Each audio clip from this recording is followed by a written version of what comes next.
Okay, so now you should actually be able to hear me.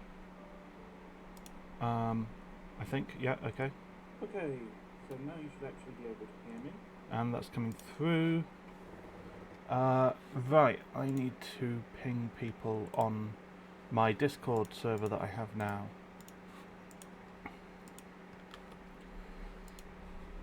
I'm only 16 minutes late.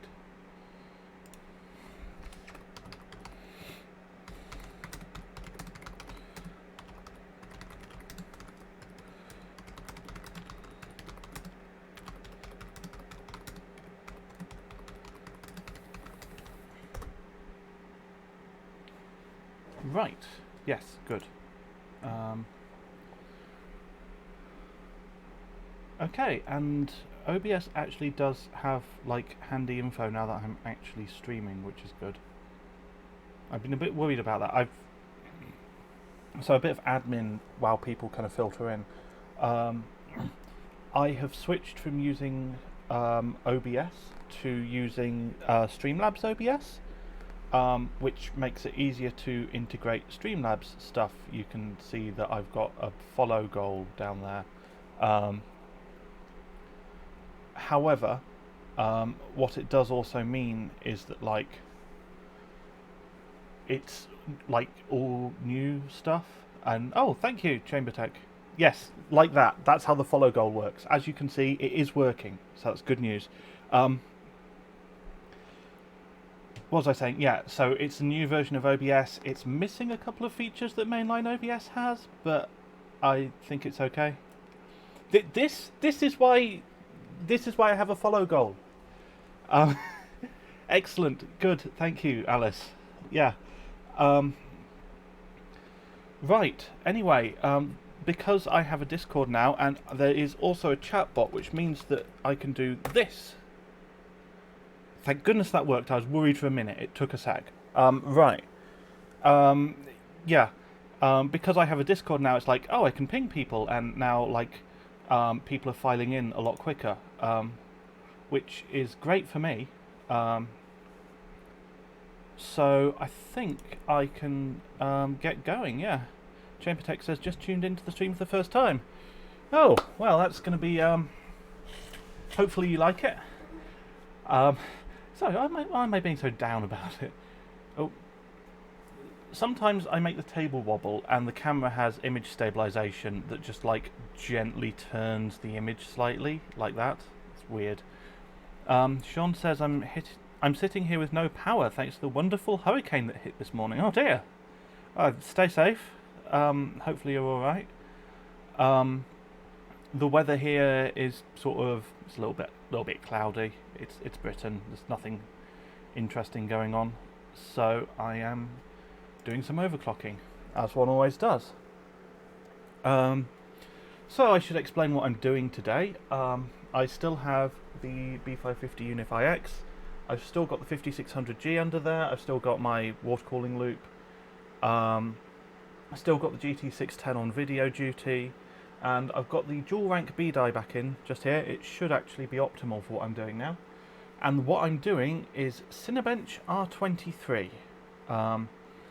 Because the final stage of the Corsair memory overclocking competition is Cinebench, because that's how that works. I thought R23 was going to be a lot more memory sensitive, but so far it's not been. Hey Glenn. Sean says, all good, just bored. Glad your streaming should help the time pass. Oh, yeah, I hope I can help. So, I'm guessing your phone still has power then. Yeah. So, Cinebench R23 might be memory sensitive on an 8-core. I am not on an 8-core. I am on a 6-core. I'm on a 5600G. And I don't think it's very memory sensitive. Also, I haven't had my drink yet because basically I wolfed down food after it arrived and started streaming. So here goes the can open.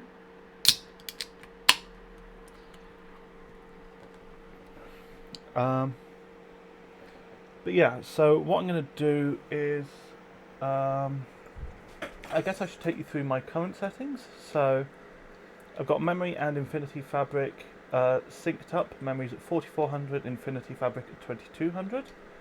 So that's just at 1.6 volts. I don't have maxmem configured yet. Flat 16 timings, so that's actually MSI memory timings. Then I've manually set slightly tighter TRC and RFC, and the RRDs and T4. RRD and T4 are things that are often very relevant for AVX stuff, and Cinebench R20 is AVX, but it doesn't seem to have done much. And then there's not much else going on. I mean, I've got power down mode disabled because you should always do that. Gear down mode is auto, which I believe is on. And then I've got PBO enabled as well, but I haven't messed with that, so that is... Oh, I don't have PBO enabled. Fascinating. Well, that might be a new personal best in the offing then, fingers crossed. So let's fire that up and run some Cinebench.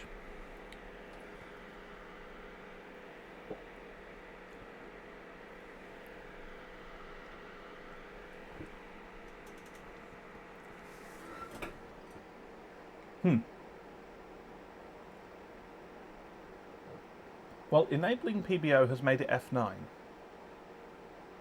which is not an ideal start. Hopefully that's just a memory training thing. I think it's done this before. It should still boot up at full settings, I hope. Yeah, once we're in the OS and it's booted up and everything, or not in that order, once it's booted up and then we're in the OS, that's the order it has to be in. I'll run some Cinebench and save a score, just right off the bat. Okay, the temperature readout is pretty close to 40, which makes me think that it has booted up with the overclock, so that's good.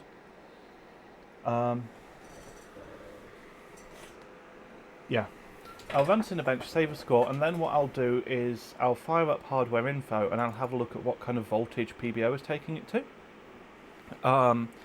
So that's kind of the process of finding your fit voltage. Now normally if you're doing this for a 24/7 overclock, and you can see there we have actually, it has booted up, it is at 4400 C16. So for a 24/7 overclock, when you're finding your fit voltage, you would use something really heavy like Prime 95. However, I'm only going to be running Cinebench R23 on this system, so I can just find my fit voltage for Cinebench R23, and then if I set that as a fixed voltage for a fixed OC, that should be okay. So let's start off Cinebench. Ah, Bob's here. Hello, Bob. Sean says, I tested it on my 5800X and it doesn't really make a difference, mainly just CPU clock speed. Yep, that's about what I'm expecting, if I'm honest. It's going to be an interesting stage. I have already dropped a placeholder, but I'm hoping to do a lot better than that, of course. So, while that's running, I'll fire up HWBOT and find the placeholder. Ooh, I'm down to 12th now. I am currently just behind Yi, who is on the same configuration as me. Ideally, I mean, I should actually be able to compete with 11900Ks in this. Like, well, I don't know about the 5600G. Ryzen is normally quite competitive in Cinebench, but obviously this chip only has, like, is it 16 megs of cache? Rather than having as much as, I think it's 32 on like a 5800X or 5600X. Anyway. Oh, that's an...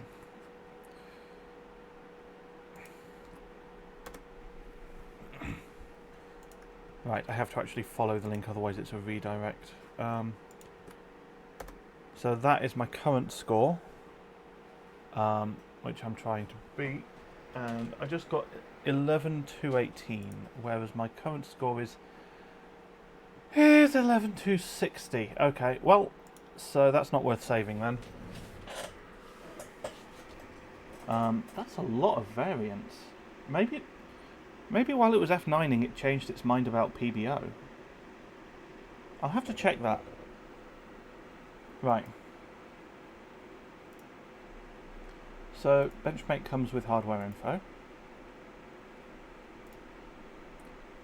I think this still counts as non-commercial use. I haven't actually made any money yet. So let's fire that up once again. And okay, so on its own we're seeing about 1.325 volts ish, sort of going up and down a little bit, but about 1.325. So, oh, sorry.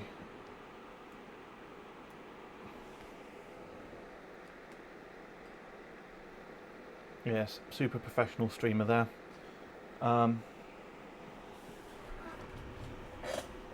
yeah, generally that's around 1.325.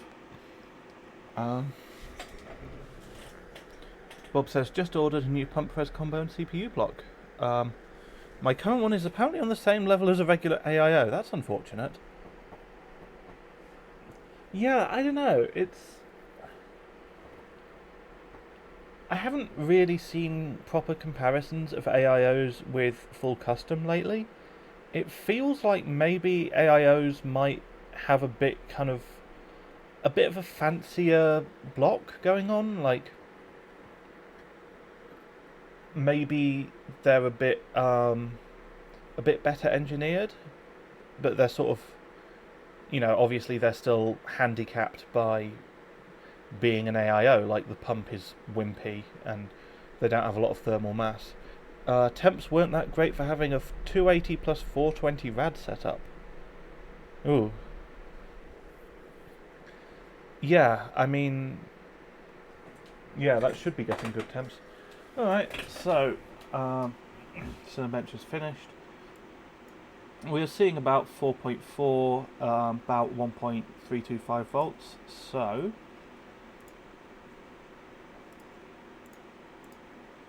let's hop into BIOS and let's manually key in 4.4. First I need to remember to check whether PBO was actually still enabled or whether it disabled itself.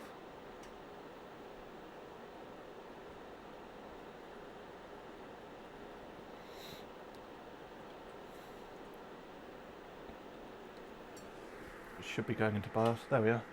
The moment I reach for my drink, it loads up.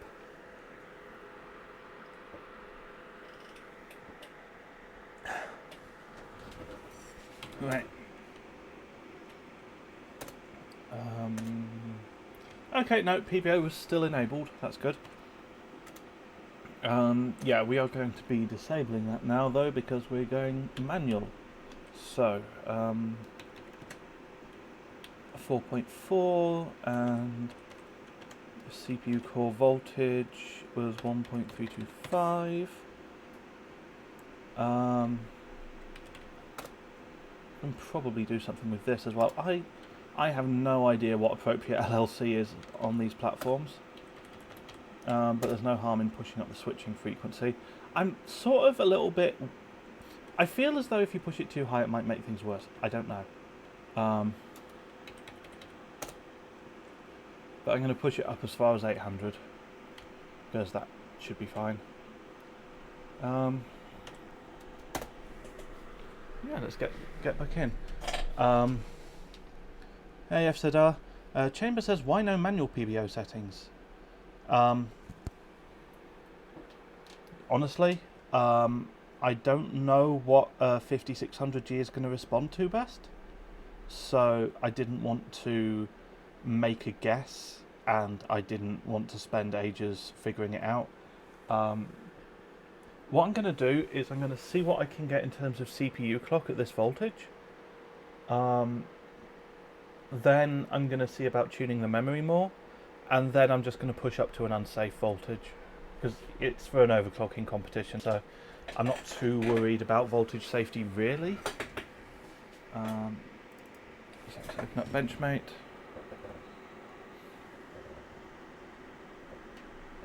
But yeah, if this was for daily setup, then proper manual PVO would be getting better performance. Right, I still need to do priority as well. Let's do that later. One thing at a time.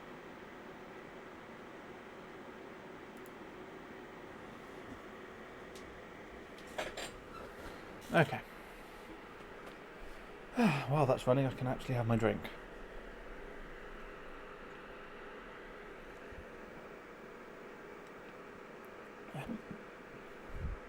Please don't let that give me hiccups. That would be awful. It nearly got me there.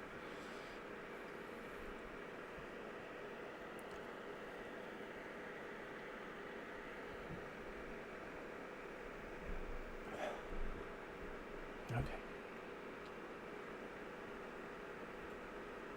I'm good. I don't have hiccups. It's fine. I think.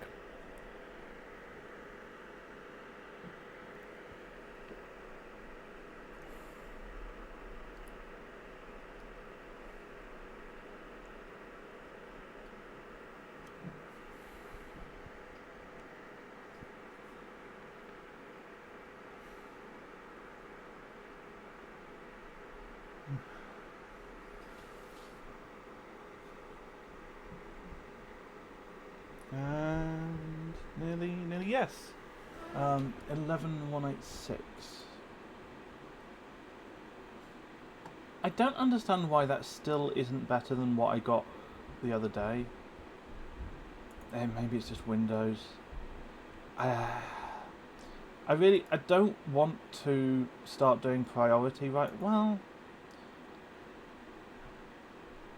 if I just do high, I might have to close and reopen for that to apply.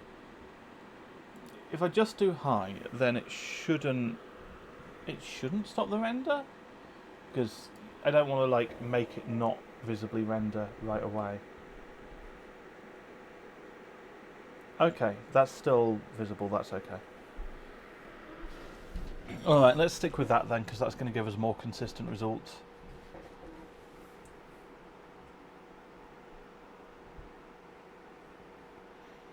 Also, I have Command Center Lite installed. I might be able to do multiplier in OS. That might be handy.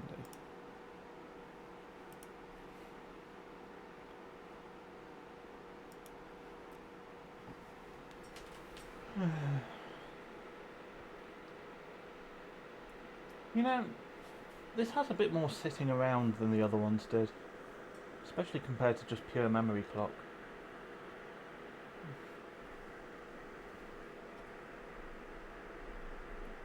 The other thing that I need to do is I know that this B die is capable of taking higher voltage, so I need to see about setting up maxmem. But I think I'll do that once I've got the clock dialed in. 11181. That is still less. It must. Pardon me. What it must be is just that it's warmer in this room than it was the other day, or something like that. That's all I can think of. Like, it's literally exactly the same BIOS settings. Anyway. Okay, yeah, sweet. We have CPU ratio control, so let's... is that going to let us just jump up to 4.5?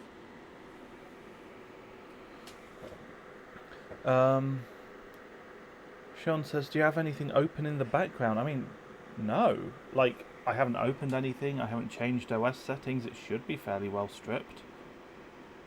Has that applied?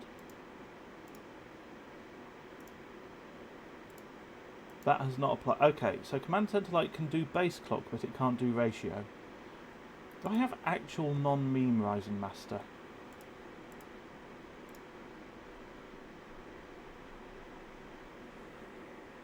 I do.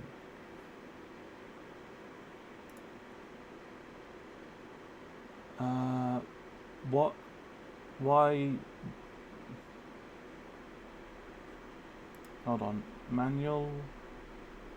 Why is it peak cores voltage? I don't like that. Can I key in what? Okay. 1.325.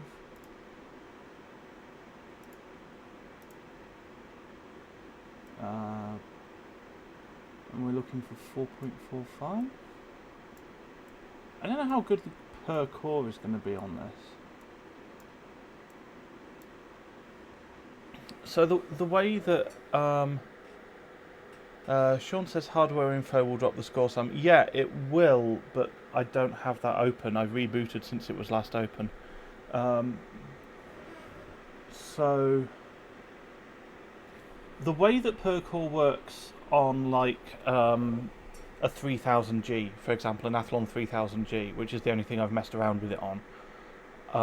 Obviously, that's all one CCX, right? Is you have a multiplier up to the highest speed, and then the other cores can be dividers down from that. The thing is that these dividers are not very fine grained, so it's not like you can go, you know, oh, we're going to divide it by like, you know, 0.99 or something and get only slightly lower. It's like you can have a core at 4 gigahertz and a core at like, you know, 2 gigahertz or 3 gigahertz maybe. I'm not even sure if it would support that. Anyway, that's probably not worth messing around with. Maybe, I don't know. Okay, has that applied? That has applied. Wonderful.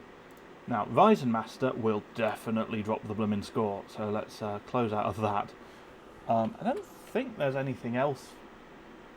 Anti-malware service executed. Okay, that might not be helping, but I don't know if I can do anything about that, so I'm going to tolerate that for now.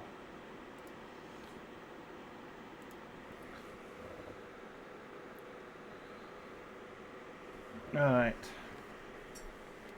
Let's see about 4.45 then.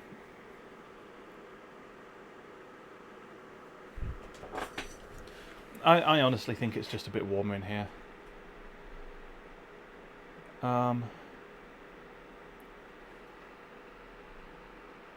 Gamoose Monster says you can turn the antivirus off, but it's quite the gymnastics through the settings. Yeah, I might have to look at that then. Just how disabled can the Windows 10 antivirus? That sounds really... I did not mean that like that. To what extent can one disable the Windows 10 antivirus?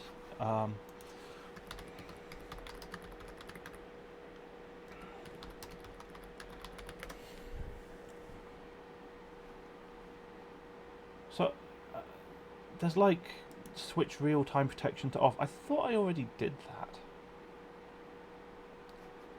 Once I've got this score, I'll have another proper look at it. Oh.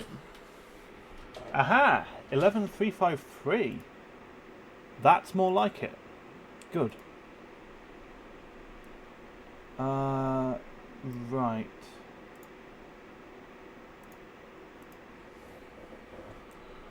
Sean says, so are there regulations in what you can do to the CPU like LN2? Yeah, so for this competition it's ambient cooling only. So basically a water cooling loop like this is the best cooling you're allowed. There's no rule in terms of how much voltage you apply. So if you decide that like you want to, you know, just absolutely roast your CPU, that's on you. But like you're not allowed to use extreme cooling. So you know, I can run like 1.8 volts through it if I want to. It's just I'm not allowed to use cooling that would make that not kill it. Sorry, that sounds like a really like whiny way of putting it, like I'm being really critical of the rules. I don't mind the rule. I think it's quite a good rule. Especially, you get some people who really tune their daily systems, right? There's a guy I know who's just fucking amazing at this, right? Sam goes by Comanzo on HWBOT, and the tuning that he's got like on his memory for his daily system is just absolutely amazing. It's a lot better than you see competitive overclockers running. And the benefit of an ambient only competition is that basically those people can just load up their regular settings and come play. But the problem with that being that it's an overclocking competition, so it's like, well, yes they can, but unless they're on an 11900K, they're not going to actually get anywhere. So, you know. But it's nice. Yeah. Sean says, okay, I thought that was only in reference to the DIMMs. No, it's everything. It is everything. The DIMMs have to be Corsair, obviously, but you knew that. Right, so we were going to have a look if there's an even more... pouring a cold liquid takes 5 seconds, tuning your memory can take days. Yeah, exactly. I mean, LN2 is very physical, it's very tiring to run. There are a lot of skills that are specific to running LN2, some of which I'm not very good at, like actually managing the temperature of the pot. Is really difficult. Like, if you think that your processor, right, you've got a cold bug at like -120, say, and when you actually run a heavy benchmark, your processor temperature is going to shoot up relative to the pot. So your processor is going to go from being about the same temperature as the pot to being 60, 80 degrees hotter, perhaps. So what you want to do to keep the temperature as low as possible is you want to get the pot as cold as you possibly can while the benchmark is running, and then heat the pot back up the moment the benchmark finishes so that you don't cold bug your CPU and crash it. Because the colder it is throughout the benchmark, the higher the clocks you can run. That's really difficult, and I suck at it. You know, not to mention the fact that like you just have to physically like pour the DWARs and they're heavy. Okay, so I'm literally just going to follow a guide that I found through Google on Windows Central. I think I've already done this, but why not? Start Windows Security. And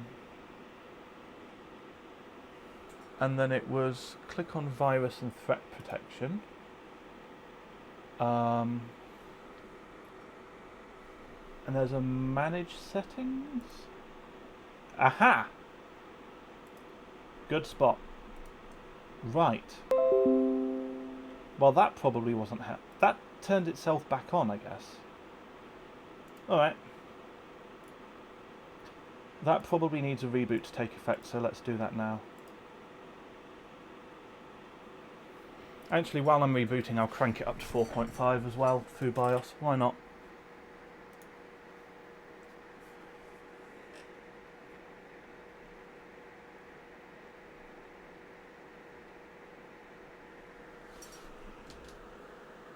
Oh, we right?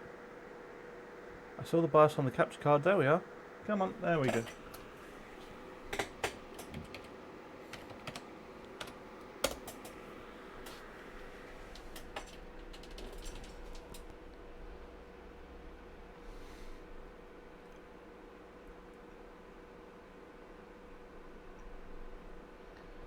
But yeah, stuff with RAM like every single subtiming, RTL tuning, all of that, and actually really getting that dialed in, that's so time consuming. And the thing with like the thing with LN2 is it actually affects the characteristics of like what your memory is going to be able to do, what your CPU is going to be able to do. Some chips get worse on LN2. Sometimes the memory overclocking gets worse, or sometimes it gets better, so you can push it a bit higher, but then everything's thrown out of whack. So, yeah, it's interesting. But yeah, I keep bugging Sam to run ycruncher because I think he can probably meme Splav's score, but he's scared to do it because ycruncher's so hot on a 10980XE. What was I doing? I was running Cinebench, yes. Overclocking, that's what I was doing.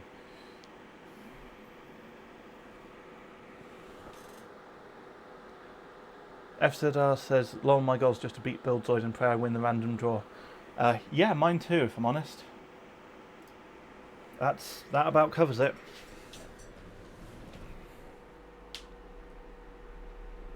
I think I've pretty much got it on lock now. Like, unless his 4750G has a much stronger core than I have, which I doubt, right? Like, it's Zen 2, I'm on Zen 3, and I have less cores, which, when you're dividing per core, having less cores tends to be an advantage, right? Because nothing ever scales perfectly. An 8-core will consistently get a lower score per core than a 6-core does if everything else is equal.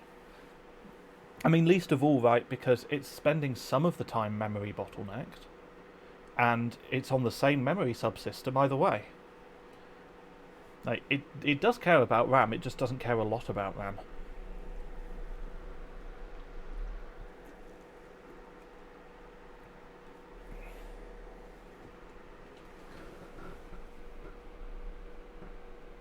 Alright, we're getting there. And... hey! 11495. Alright, you know what? I'm going to say I'm feeling frisky. I'm going to push the clock without...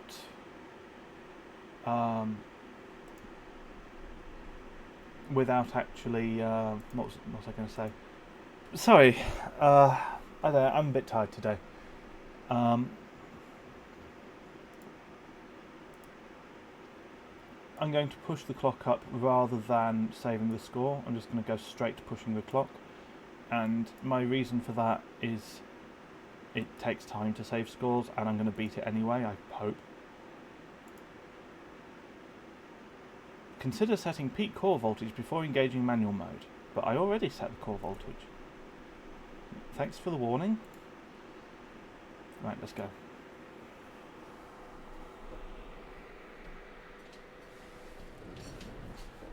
Need more caffeine.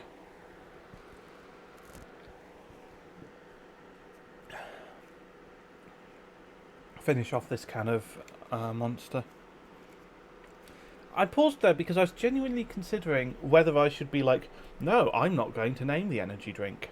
I'm not sponsored by them. Why should I mention what energy drink I'm drinking? Which would be ridiculous. Like, I don't think Monster are ever likely to sponsor like an overclocking streamer. That doesn't seem likely. I mean, maybe. Probably wouldn't be the worst thing they've sponsored. You could say that about anything.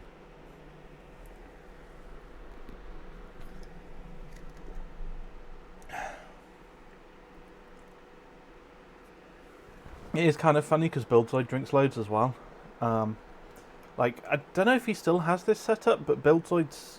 certainly his old water cooling setup, he had like a can of Monster over the res. Alright, that's still passed. 11589.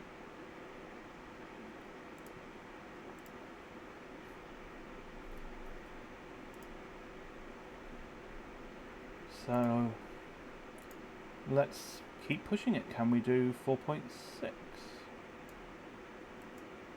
Do I actually have to set every single core? What happens if I want to know what happens now. Like, is it actually going to run per core? What's it going to do?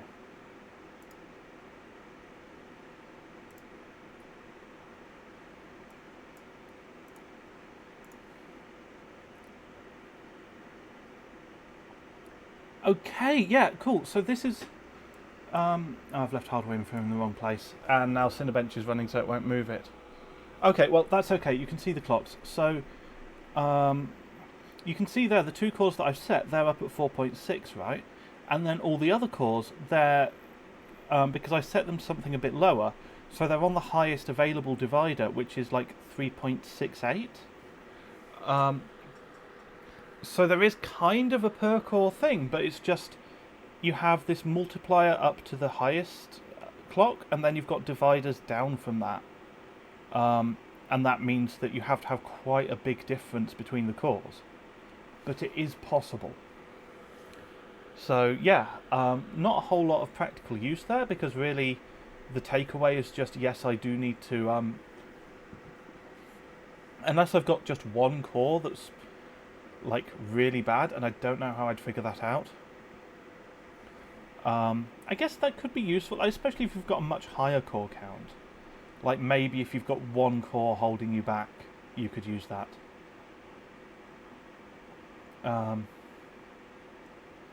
But yes, for now, yeah, and that's a load lower because most of the cores were dropped down to 3.68. And also because I still had Ryzen Master open. So let's pop them all up to 4.6 now. You know what? I think I've had enough of that warning. There we go.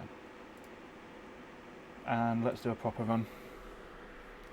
FZR says I can see Red Bull sponsoring it. Yeah. I guess. Feels like there's not enough risk of somebody getting hurt for Red Bull to sponsor it. Maybe LN2. LN2 has some risk that someone's going to get hurt. They're not really. Not if you're sensible. But, you know. It's just kind of, you have to treat it with respect, right? It's like... the thing that I always say about liquid nitrogen is treat it like you would treat hot oil, right? You know, we're not afraid of hot oil. Like, we don't... you know, if you're just going to fry something, you don't, like, get dressed up in, like, a face shield and, you know, insulated gloves and everything.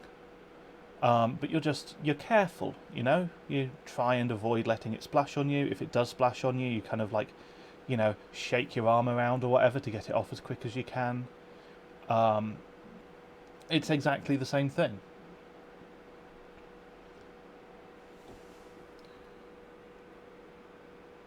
Just other direction. Alright, 11.67, we're doing well.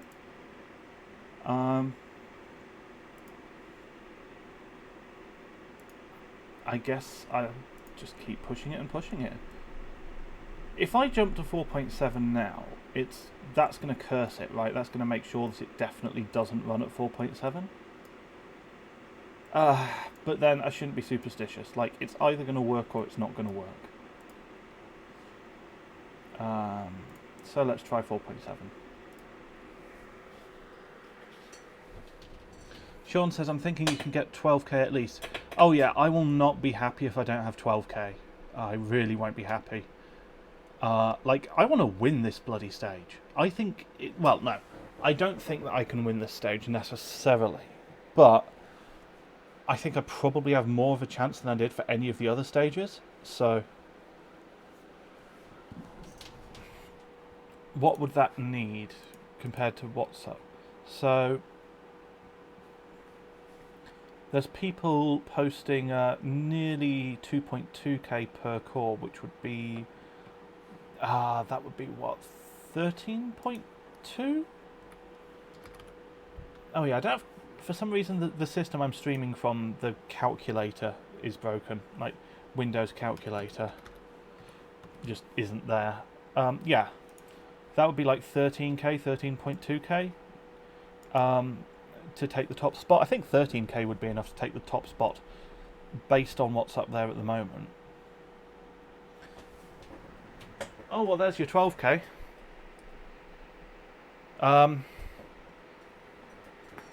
12,002 points.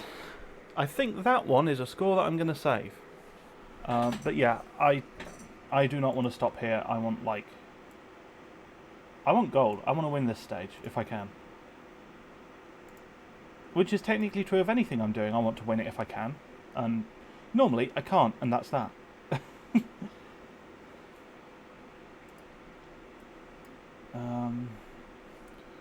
Yeah, I'll just leave the SPD there for now.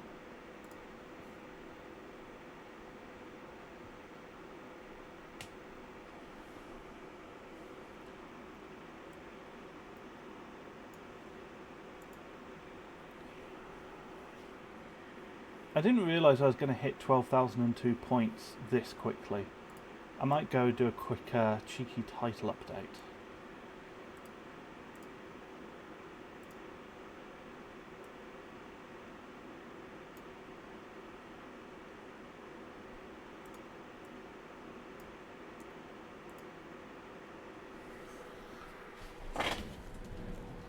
Now, okay, Streamlabs OBS doesn't let me change the title.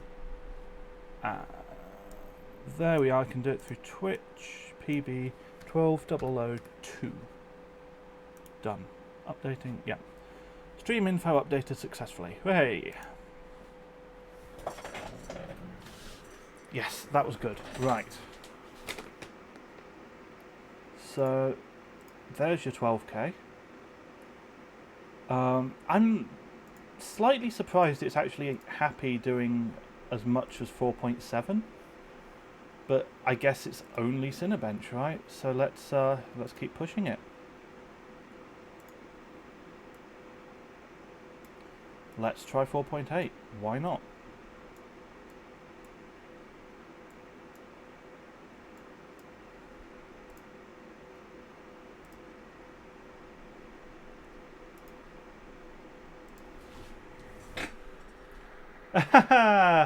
Okay, that's a no on 4.8. Sean says, what happens if you run single core? It takes a lot longer and gives me a lower score.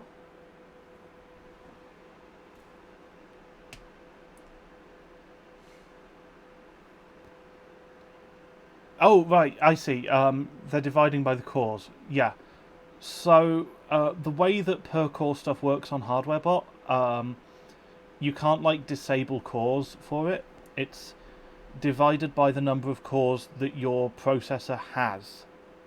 So, yeah, I will be able to get a single...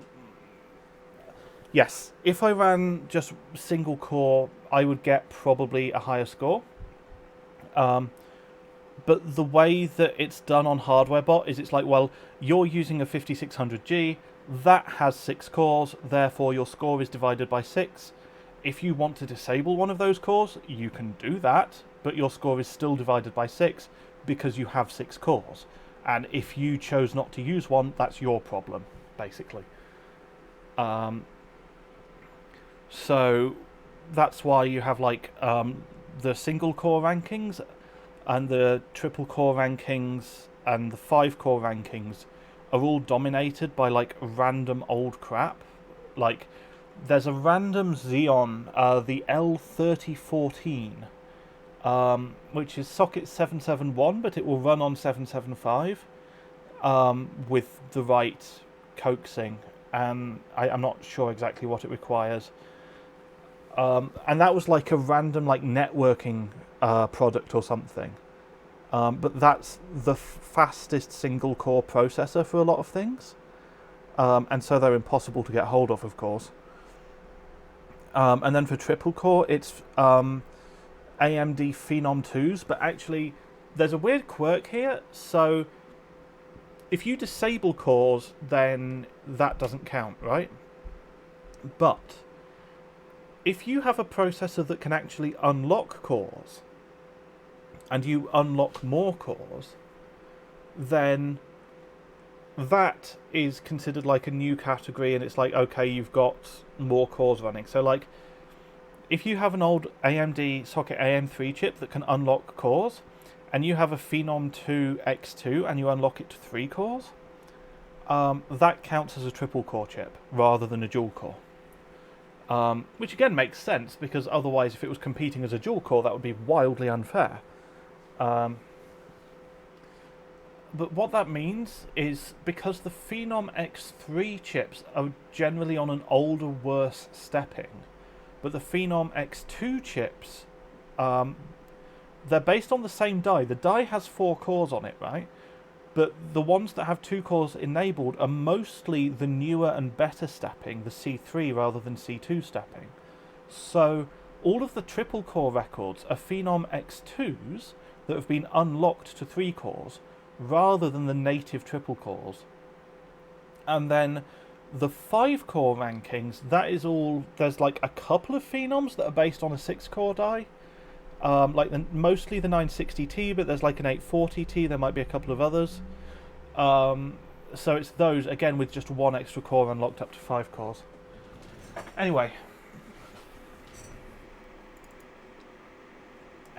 oh right, yeah, that's not Ryzen Master. having digressed, so 5.7 worked and gave us 12k. 5.8 didn't work. So 5 point. What am I on? Oh yeah, 5.7 worked. Oh, if only. 4.7 worked. 4.8 didn't work. So let's try 4.75 and see if that works. No. There we are. 4.75.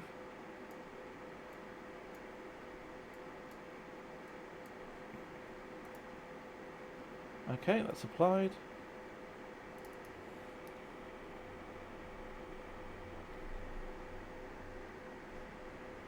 Okay, validating system timers.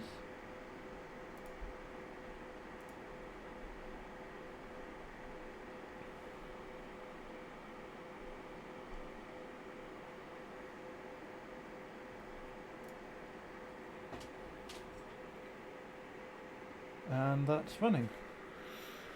Hudson says, oh. What were you saying? Hudson says, I remember someone in the HWBOT Discord running an 8-core Ryzen 2600 or 2600X. Funny to see old habits die hard. Yeah, there was something about that with first gen as well. Like, a weird batch of like 1200s and 1600s and stuff where they just forgot to disable everything. So it was just a fully enabled 8-core chip sold as like a 1200 or a 1600. Whoops. Unfortunately, I don't... As far as I'm aware, there's not a way of actually unlocking those chips. Like manually, which is a pity, because otherwise you could just be like, oh yes, I have a 7-core. Like, unlock a 5600X to 7 cores or something. I think that's technically possible. No reason it shouldn't be. Okay, so since 4.7 passed and 4.75 didn't pass, I think it's now time for me to tune the memory. I think that's where we are.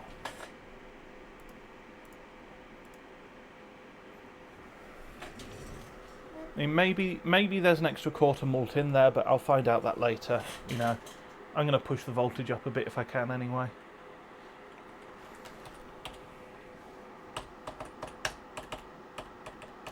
Oh, you know what I forgot? I need to sort maxmem out.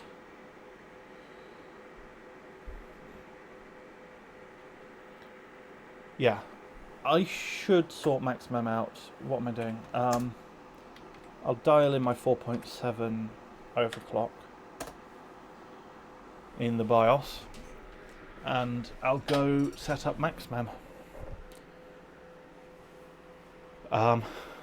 Or technically I'm going to be using the remove memory thing, but functionally that's maxmem. It's F9ing on me. Wonderful.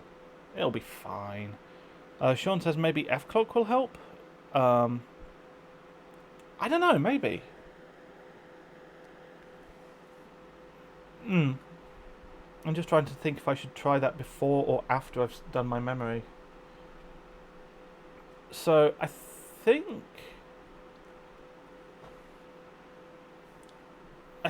I'm going to start by doing... I'm going to set my maxmem up once this is booted up. Then I'm going to do memory tuning, and then I think I'll do Fclock, because I'm kind of reluctant. I mean, maybe this is silly, but I kind of don't want to sacrifice... Oh.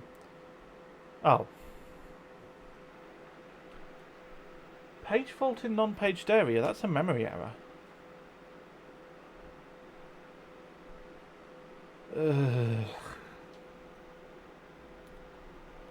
So I'm going to say that maybe DDR4 4400 is a little bit tricky for it to train.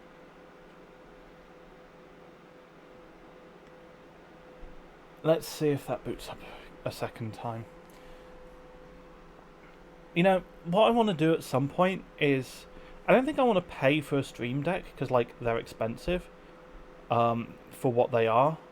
Like, but I want to, like, see if I can set something up that's like a Stream Deck, like just using an old tablet or something. And then I want to get Truffman screaming the word blue screen the way he used to do on the old overclocking TV shows. And I want to get like a button for that. That would be wonderful. Okay, we have booted up. We have not desoldered on boot up this time. I like the name BSOD because it has sod in it, and I think that's appropriate for what it is.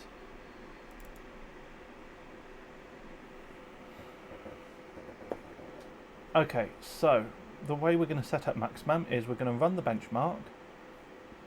We're going to figure out how much memory it actually uses, and then we're going to take away all of the memory it doesn't need. It's the same way that the central government figures out local council budgets.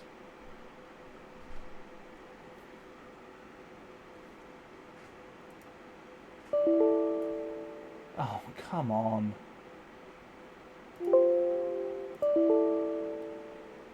What? Why does it still say it's rendering? Like, it's not, is it? It shouldn't be. Why? Why are you not working now? Okay, right. Let's just try reopening Cinebench.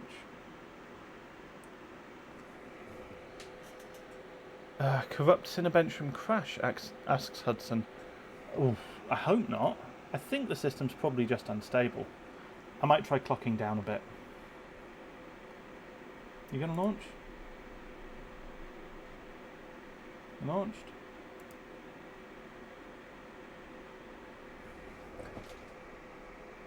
Alright.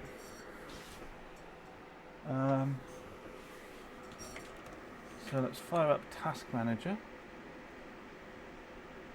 And everything's frozen. Oh, no. Oh, of course, it's still on high priority. That's not ideal. Come on, Task Manager, please. Alright, well, while that's running, I'm just having a look at the temperature display, and it's saying 64, which is not 65, okay. That's not too bad. Like, at that kind of temperature, there's room to push the voltage and not feel too bad about it. But I might want to back off a little bit just at the moment, because it's being a bit weird. So I might want to back off to 4.65. And no sign of Task Manager. Right. Oh, there it is. Wonderful. Thank you, Task Manager. Okay. Let's try that again with normal priority Cinebench. So, run. Control, Shift, Escape. Okay, there we are. So Cinebench itself is using 2.5 gig, and there's our total memory usage. So we're at 4.2 out of 31.4 gigs. So I'll just see how that changes across the render, see if it goes up at all. But basically, it looks like, I mean, if we let's call it 4.4 out of 31.4 is needed, let's say. So we can remove 27 gigs of that. And that should give us a reasonably tight maxmem, which should make it happy at high voltage on the memory.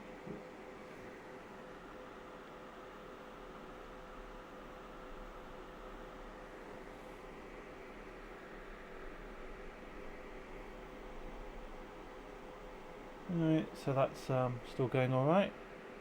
Nearly finished. Okay, good. It probably actually doesn't need to be quite that high, but anyway, run command as administrator. So, there is like a maxmem setting that's actually called maxmem or something, or maximum memory in msconfig, but the more reliable way of doing it is bcd edit /set remove memory and then I want to remove 27,000 megabytes, and that should work. So it says the operation completed successfully. Let's see. It's not going to be quite exactly what I was hoping for because of megabytes or gigabytes versus gibibytes and its weirdness, but it doesn't have to be that exact. I just need to like not be addressing most of the memory.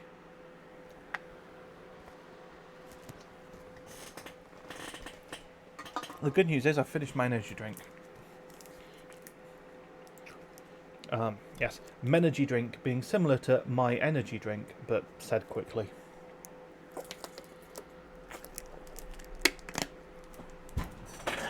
Right. Okay, so picking up Task Manager now. Yeah, that's got 5 gig available. That's fine, we can run with that. Okay, so I'm going to drop down to 4.65. Sean asks, does it still function as dual rank when you remove that much? Yeah, it should do. So the way that the memory is filled up is it doesn't like fill up one rank and then the other. It spreads them across the ranks even when it's not using very much memory. So removemem just... It doesn't like remove addresses from like 5 to 32. It just says that you only have this much available that you can use. It should still split it across ranks, and it should split it across like bank groups internally as well, which is also a thing that matters for performance. That should all still be fine. So I'm tempted to load a profile from the IDA stage, but I bet it won't be Cinebench stable. Should I do it? Shouldn't I? Let's not. Actually, okay, I'll save a profile of this. Let's save that as works on stream. And this is the profile. I called it high V because it was, you know, a high memory voltage, but I don't think the memory was that tuned other than it. Yeah, so it's like using a weirdly low VTT, and that seemed to be behaving itself. That's looser than it needs to be because I was running that before. It's command rate 1 with gear down mode. That was at 80, yeah, the 500. Oh, of course, because these are all the current timings that it's showing me still, so I can just enter those from how it was. And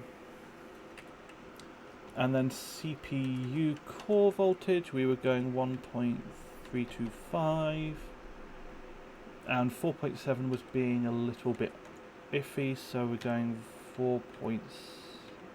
Wait, no, that's not right. 46.5. There we are.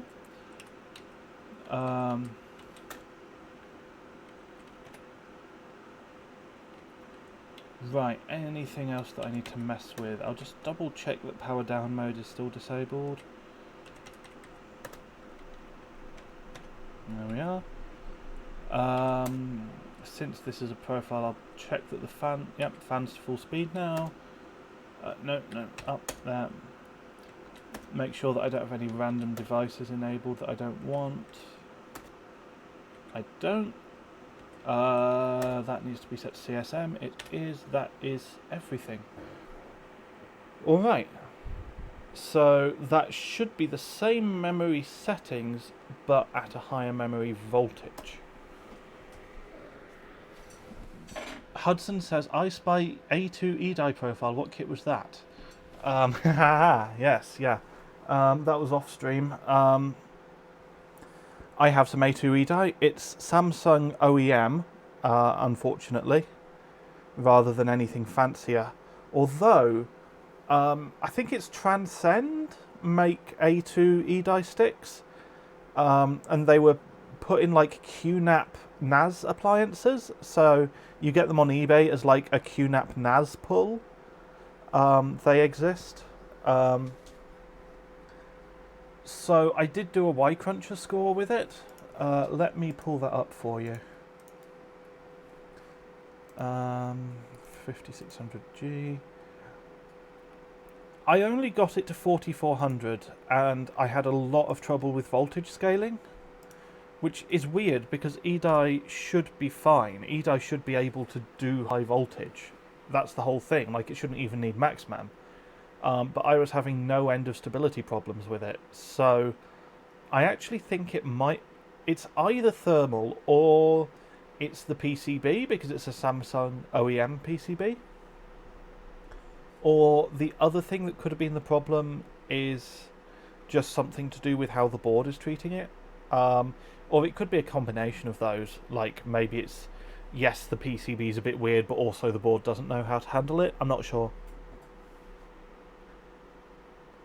I really hope that's booting up with the settings applied.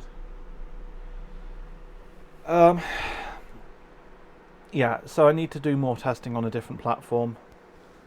I think it was 4400 CL18? Let me check. Oh no, okay, it was 4400 CL16, so that's not bad. EDI is kind of fun for ycruncher because it does TRTP quite tight, and what I've noticed is that TRTP seems to be something that it's fairly sensitive to. So I quite like it for ycruncher. I did a 5800X ycruncher score for 2.5B. I think it's the hardware record for 2.5B and it's second for 1B because it was kind of overwhelming my phase change a bit. But I did that with dual rank EDI. It'd be interesting to revisit that on BDI. But the efficiency seems to be pretty good. Obviously, you know, your what is it, RCD, the middle one, is not going to be great.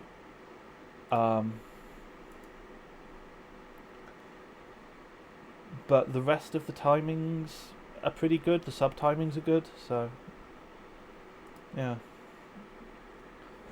Okay, let's fire up some Cinebench.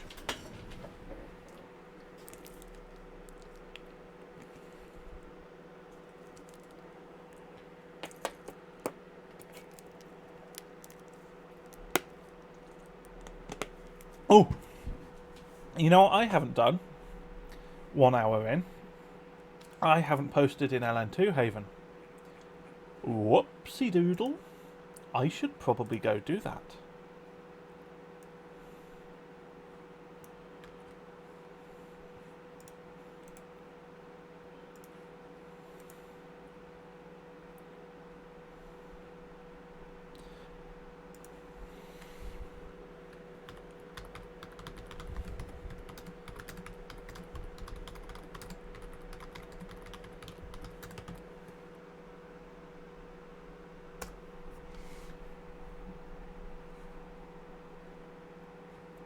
I also need to, like, figure out where my Twitch avatar is saved on my system and make it my server icon for the Discord server.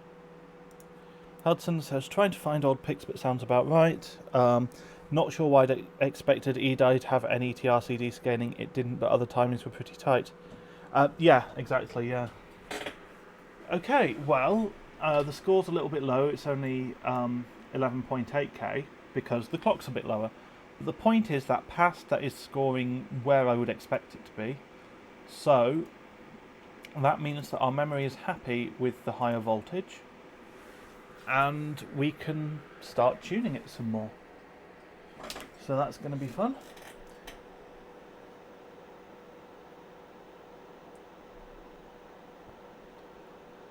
So I want to see if I can find a few hundred points in the memory, if I can. Maybe get to 12.1 with the RAM. That would be nice. And then I can start pushing the CPU a bit harder. Wait. Oh, you... Ah... Did it seriously reset the memory and not the CPU? Oh no, you didn't. Oh. Oh, that's annoying.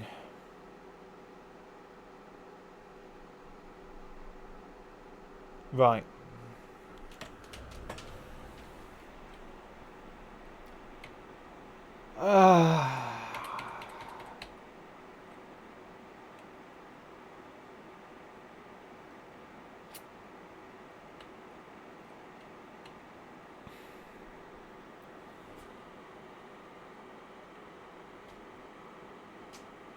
Sean says it shows us 4400 in the yeah. So yeah, it's set to 4400 in the BIOS, but this is monitoring like what it's actually booted up with. I did not check. I should have opened CPU-Z when I got in OS. That was a mistake. Let's see what it does after a reboot. So it's F9ing again. You know, given that the sticks were pretty happy doing 4400 previously, I might need to just change the order. Because I don't think I marked what order they were in, so maybe they just don't like being in this order. So if I get into the OS and it's running 2666 rather than running 4400, what I'll do is I'll power off and I'll change the order that the sticks are in, and then maybe it'll work better.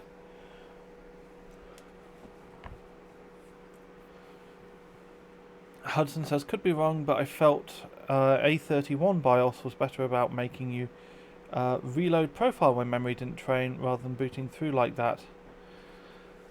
Yeah, it's annoying. At least it keeps your settings though, and I do appreciate that. Also, thank you for the follow, Dave. Since I have the follow alerts and everything now.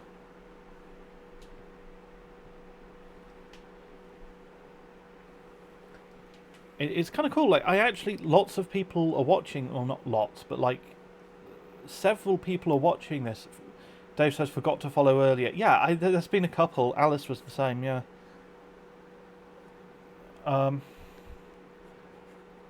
My concurrent viewers are good, and the length of time that I've streamed for is good. I have been, I've done some long streams.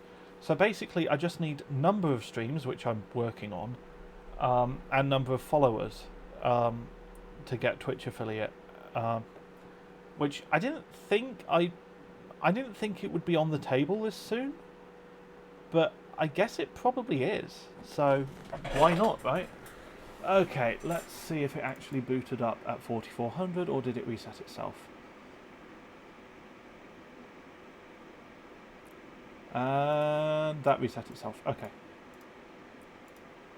So if that's resetting itself, and this is settings that ought to be working, that tells me that the DIMMs don't like the order that they're in. That's what I think.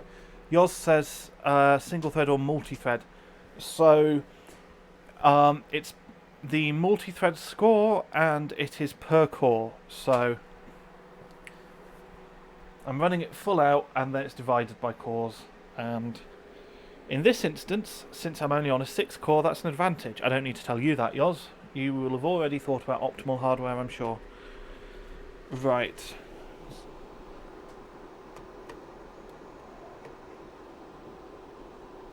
Sorry, I'm going to be wobbling the also, what am I doing? Camera. There.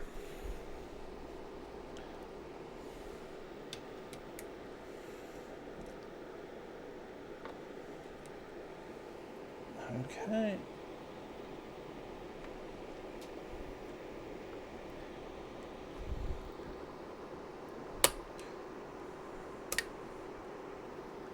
And that's all clipped in. Good. Right. Let's try that again.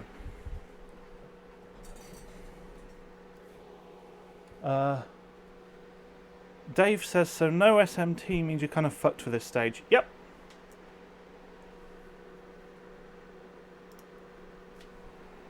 I mean, to be fair, no SMT means you're kind of fucked just in general.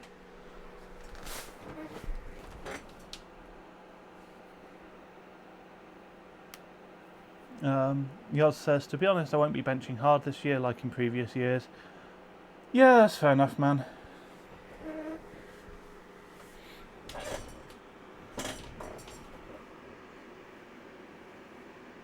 Honestly, HWBOT probably should move to like separate multi-core categories for SMT on and off or something. What am I looking for? CPU. Yoz says no SMT will be a win in the De Bauer hardware, but yeah, it's.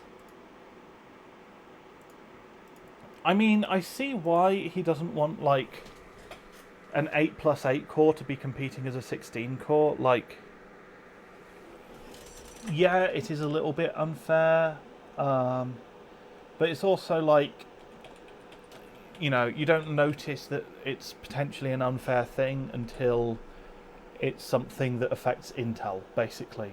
And more specifically, it affects, like, Intel's proper, like, mainstream stuff. Because it was already affecting Lakefield, but nobody cared, because that's Lakefield. Yoz says, if Intel wants to nerf their CPU, it's their problem. Yeah.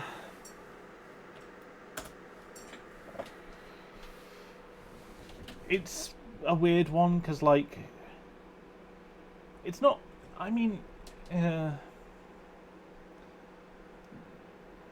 it's not really... Like, it's a good use of die area, potentially, but I don't know. Okay, this is F9ing, still. That's irksome. Maybe I need to loosen something. Yeah. The problem is, like, how else, you know, how do you divide up CPUs? I mean, stuff like transistor count or die area is like... I mean, it would be interesting, but it would be really arbitrary. But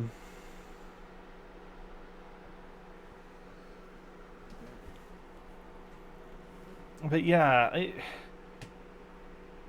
definition of a core has been a bit of a loose thing, particularly... I guess particularly since FX, but like... I would make an argument that FX is not the first example of something that diluted the definition of a core. So, really, you had like the first i7s, the first, like the Phenom 2, where... You know, you have these shared components. You have like shared last level cache. But that's shared between the cores. So it's gone from being like, well, a CPU is a CPU and it has like everything. It's got all of the decode, all of the cache, all of everything, to a CPU might share bits of that. But of course, FX is weird, because the problem with FX is, on the one hand, it shares a lot more than anything else does between cores. But on the other hand, the cores are shit for unrelated reasons. Like, the sharing is not why it's bad. It is bad, but that's not why. But everybody goes, oh, it's sharing stuff and it's shit, therefore the cores are fake, and it's... And that's just not right. And this is still not happy. That's irksome. Okay. I'll have to see what I can do about that then.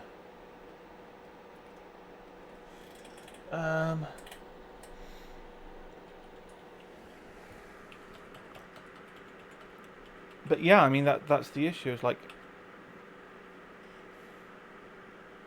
It's not as straightforward a thing to define as you'd think. And, you know, the thing about comparing, like, an 8-core FX to a quad-core Intel with hyperthreading, the quad-core Intel with hyperthreading is a better design.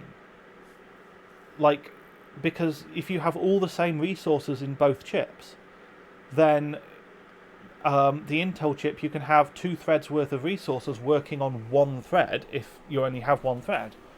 Whereas if you have these harder partitions in FX where like none of the integer units are shared, then if you only have one thread, then you only get half as many integer units working on it. And that's worse.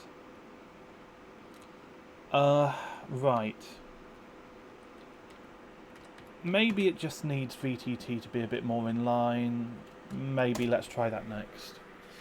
And if that doesn't work, yeah. Yoz says, if anything, FX sharing resources helps it, lets it have wider floating point. Yeah, exactly. Like, sharing resources between cores is a great idea. And the FX front end works well. Like, it can only feed one core at once, and that's, I think, the main reason that AMD settled the lawsuit. Because a front end is an essential part of a core, right? The actual, like, instruction decode. You can say, oh, cores don't have to have floating point units. That's justifiable, you know, because otherwise it's like, oh, you're saying that, like, an old Pentium is not a core. It has 0 cores. That doesn't make sense.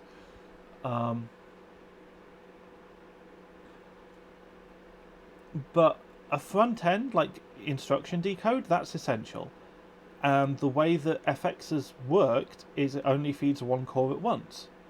Now, it has, you know, effectively 3 cores worth of performance in there. It can do like 3 instructions at once, but only for 1 core at a time. Yoz says cores don't need cache. Yeah, that's another one. Cache is, you know, completely irrelevant. Evening, Matt. I'm just going off on one about FX while the memory decides it doesn't want to post. So, you know, the usual.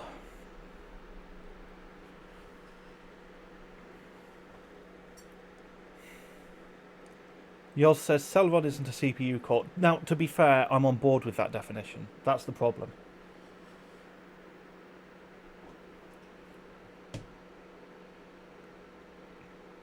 Sean says, wait, what do you mean cores don't need cache? Like, you can make a CPU that has no cache. It will still function as a CPU.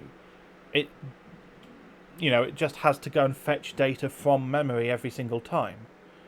So it's going to be really slow. It's going to be shit. But, like, it's still a CPU. It's still a core, just not a good one. Dave says, Mick, are you in the 990FX's high-end desktop camp? I started that camp. That's my thing. Yes, 990FX's high-end desktop, absolutely.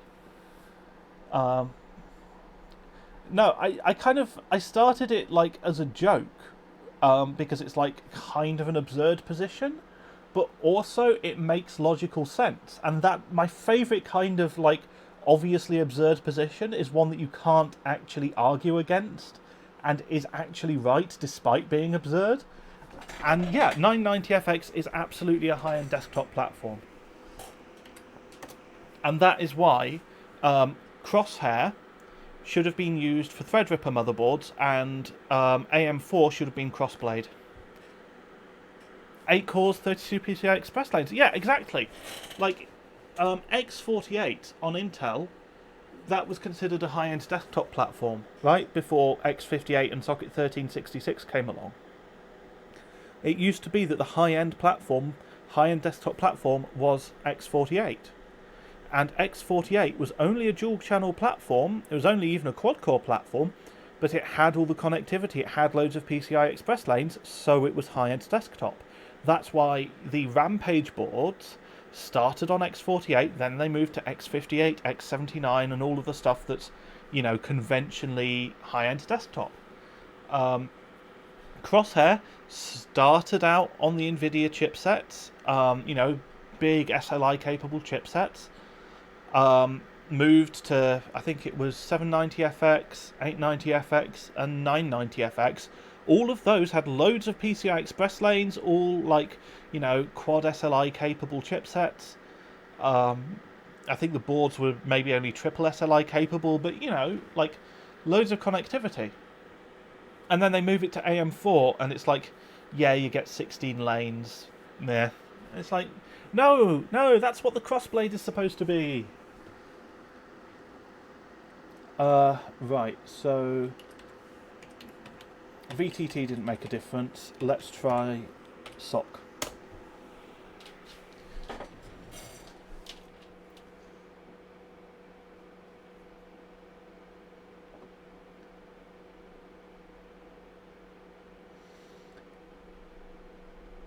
Yours says even after FM2, AM3 Plus was marketed as HEDT. Yeah, because it has the connectivity. Like, yeah, okay, the CPU performance is not great, but it has the connectivity.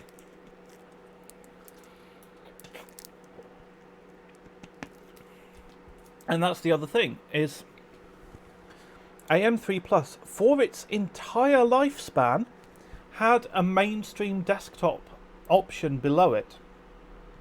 Because you got FM1, and that came out before FX came out. And then you've got FM2 and FM2 Plus. Those were the mainstream desktop option. Effectively. They were just a slower, cheaper one.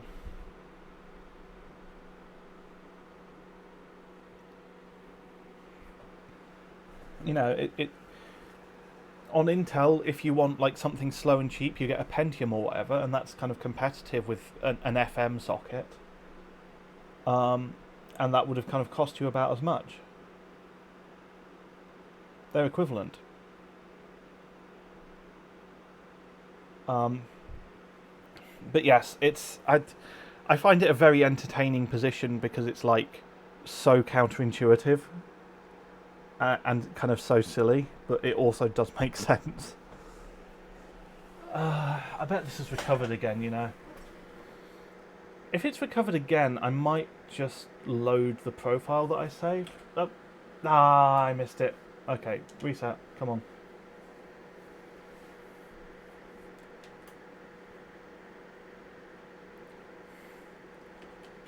Yeah.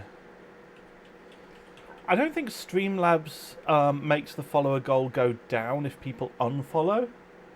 I'm just imagining, like, you know, Mick breaks out his opinions about hardware classification and we see that green bar, like, disappearing towards the left. Okay. So, since that's not behaving...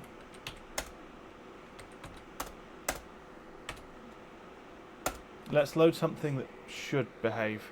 Oh, hey Alex. Alex says, how's it going? Well, I've just been watching the system not post at high memory voltage, so that's how it's been going, roughly. You know, it might be getting warm, is the thing. It shouldn't be. Like, those Dominator heatsinks are pretty good, but it might be getting warm. That can't be it, surely. Surely not.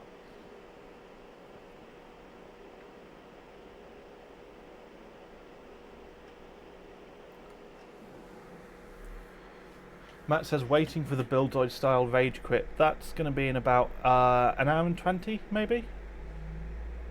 Yeah, stick around for that. God, that was so funny. Like, it wasn't... I think it was just like... there was an unrelated issue with his stream, like, at the same time. It was just, like, swearing at his system and then the stream cut out.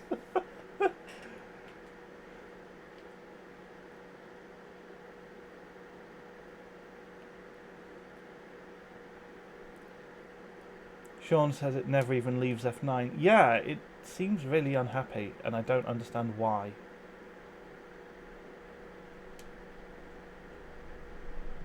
Why am I hovering over delete? Come on.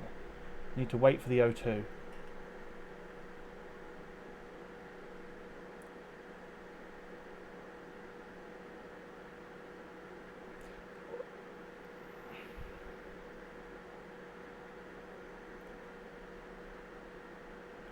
Come on. There's the O2. Matt says not throwing shade or anything, it was just too funny. Yeah, it was brilliant. Yeah. Oh, you know what, I've forgotten to drop my CPU clock as well. But that shouldn't be the problem. Yeah, I mean, I like Buildzoid streams, but that was just great. 1.3. That might help.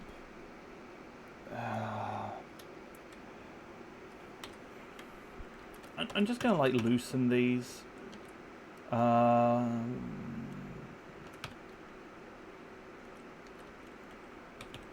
Because maybe that will help. I need to make sure that gear down mode is enabled. actually. Because I'm fairly sure it needs gear down mode enabled for this to work, and if it's just decided to disable itself for some reason, then that won't be working. And F9. Lovely.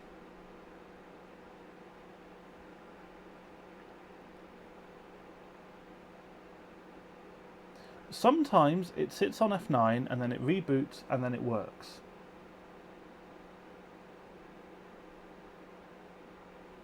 Maybe this will be one of those times.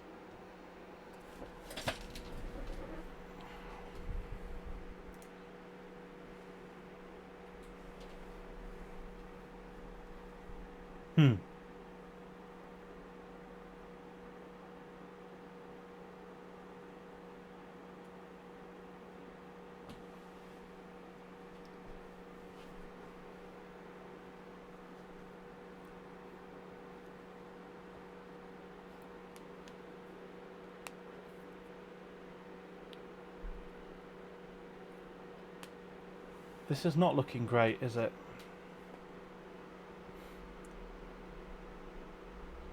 Yoz asks, does your PSU have digital readout? I don't think so. No, I don't think it does.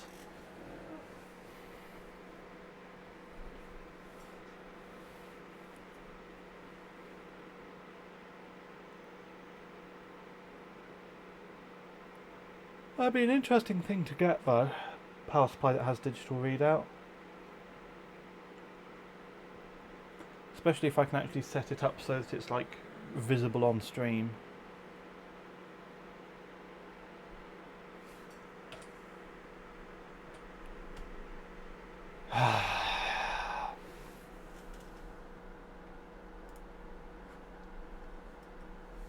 The memory clock was working, and then I pushed the CPU clock and then the memory clock stopped working. It thus follows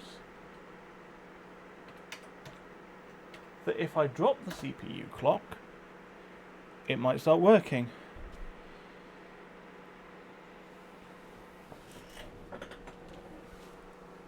You also saying adding to stream is what you were thinking. Yeah, I don't think the RM1000X has anything like that.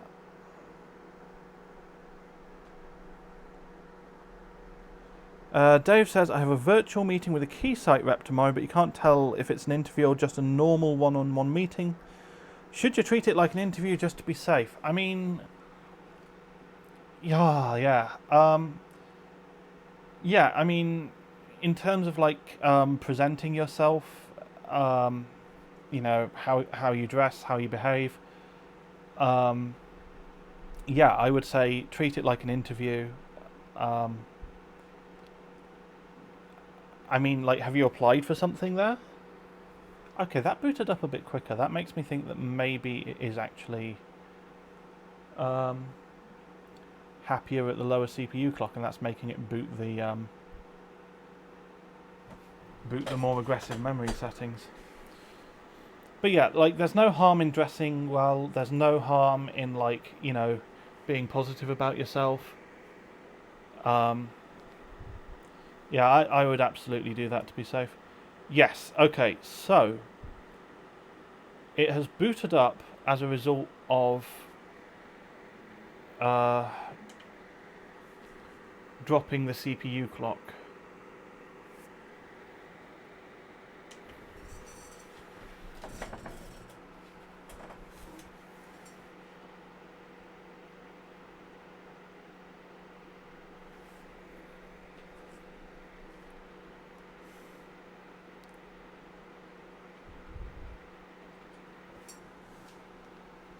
And we're in BIOS. Right.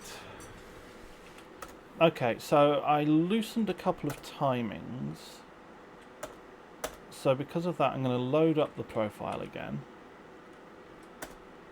And then I'm going to set this down to... Let's just... let's see if it works at 4.5.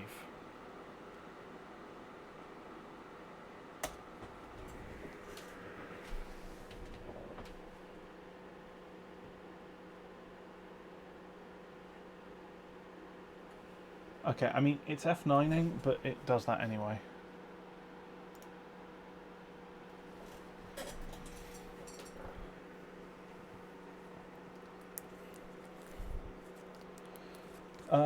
Yeah, to get back to the recap for Alex, basically, I've got 12K, so I set the memory up and just pushed CPU clock in OS. I got a run in at 4.7. That gave me, I think it was 12,002.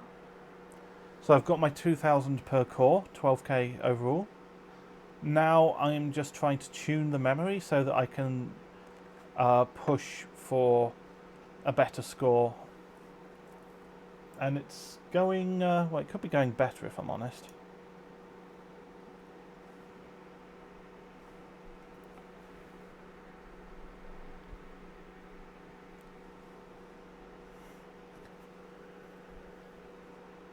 I wonder if there would be a way to automatically switch the scenes depending on whether the capture card has a signal or not. It could be interesting.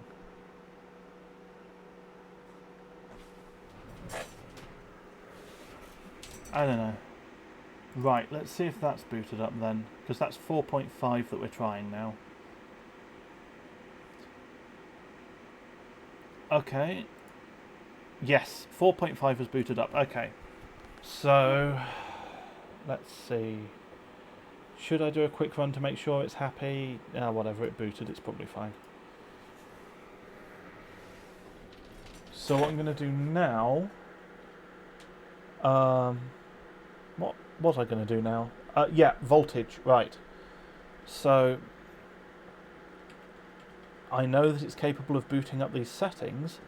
The question is, can I push the voltage and have it not have a problem with that? Can it be okay with that? Come on, you're showing AB. Give me the... There we are. So I'm going to need higher memory voltage to get more aggressive memory settings. So I think my higher voltage setting that works off stream is that. That's 1.8 DRAM voltage and 0.85 termination. So let's try and boot that up now. He also says probably need an I-series power supply, otherwise just a camera on a multimeter or an amp clamp. Yeah, basically, yeah. There was that whole overlay.live thing that Truffman was involved in. I don't know where that is, but I could look into that. Expensive equipment, though. Yeah, I'll see about getting Twitch affiliate, getting enough followers for that, and then I'll start like putting up donation goals or something, I guess.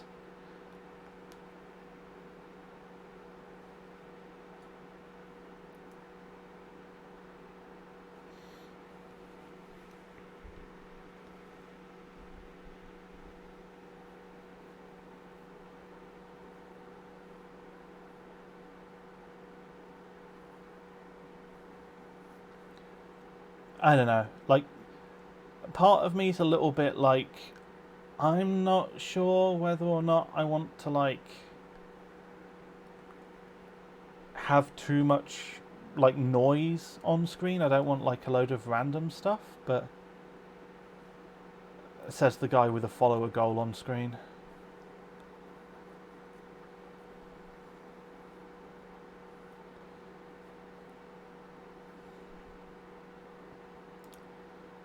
This is not looking happy.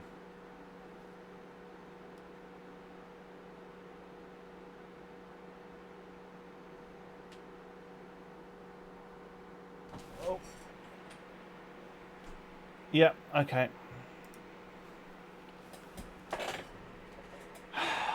So the higher voltage made it unhappier. What if I try 4.4?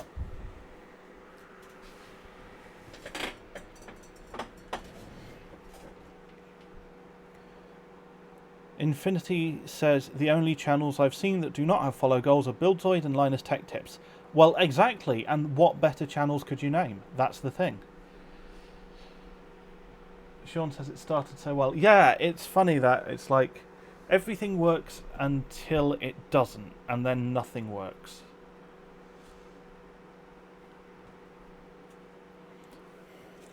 But yeah, like I don't know. Like I don't want to be, you know, I don't want to race to the bottom on like how watchable the stream is, I guess. First and foremost, I want it to be entertaining. You know, I want it to be something people enjoy watching. And I guess, to be fair, having like a power supply readout would add to that. I don't know.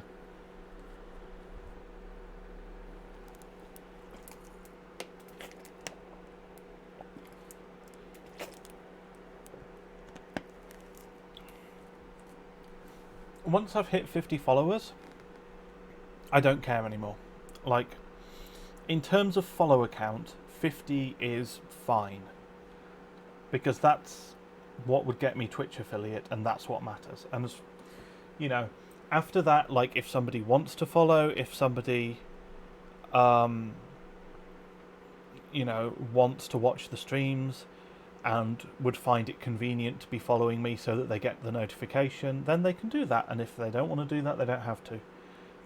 But up until that point, because I don't have affiliate yet, you do have to, because you need to follow me so I can get affiliate. So there.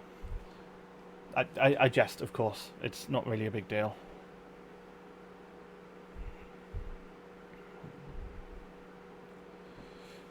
Right, well, we have booted in, but that took a suspiciously long time, which makes me think that dropping clock a bit did not help. I think the high voltage profile had some termination settings as well. Yeah, okay. Ah, heck.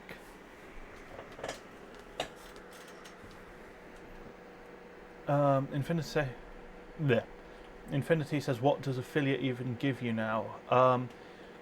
So, yeah, I mean, mostly monetization. It's like Twitch subs, bits. I think there's like... I don't think there's an ad revenue thing at all. I might be wrong, but I don't think it gives you any ad revenue. But there would be stuff that I could maybe do to like play around with bits, where it's like, if you know, I've seen other streamers who have like a soundboard thing that users can like buy into with bits. So like you pay like 50 bits or whatever, and it, you know, it plays like, you know, jump scare music or like Truffman screaming blue screen or something like that. I mean, I'm not going to put a jump scare in because I don't want that kind of thing, but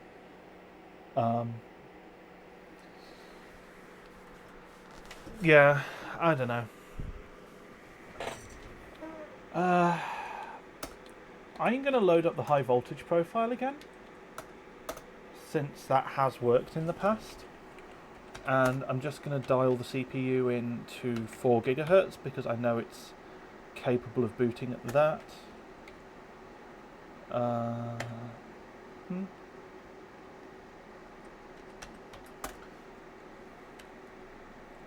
Yeah, I'm gonna. Yeah, I'm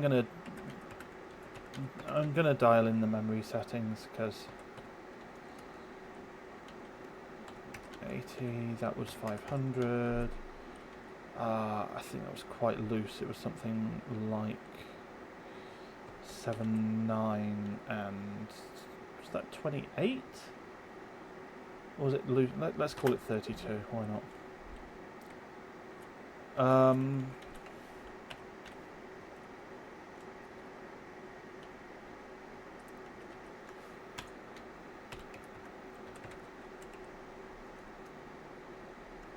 Let's leave those auto for now.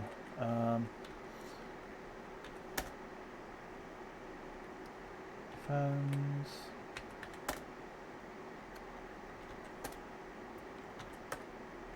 Wait, where's the thing? There, CSM, yes.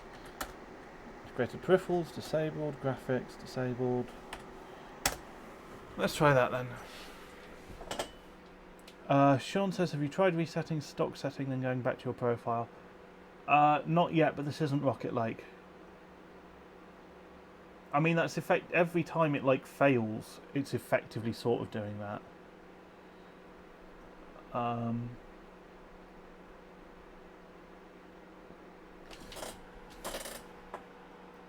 It might work. I don't know. Hey, Cold Wave.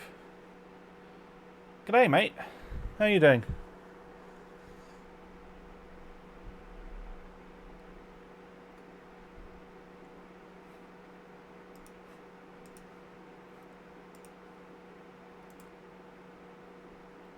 Right, while that fails to post, I'll add roles for the 2 people who have since joined the Discord. Right, we've been going for an hour and 41, so this seems like a good time to mention, for anyone not aware, that I have a Discord now, where I post stuff about the stream and ping everybody when I go live, basically. So I'm not going to be spamming it in like Buildzoid's Discord or anything like that anymore, because he hasn't complained about it, but I don't like doing it. I feel weird about it. So yes, I have a Discord now, and it's still not posting. You know, Sean, I think you might be onto something. I think I'll do that next. I'll just fully boot at stock, and then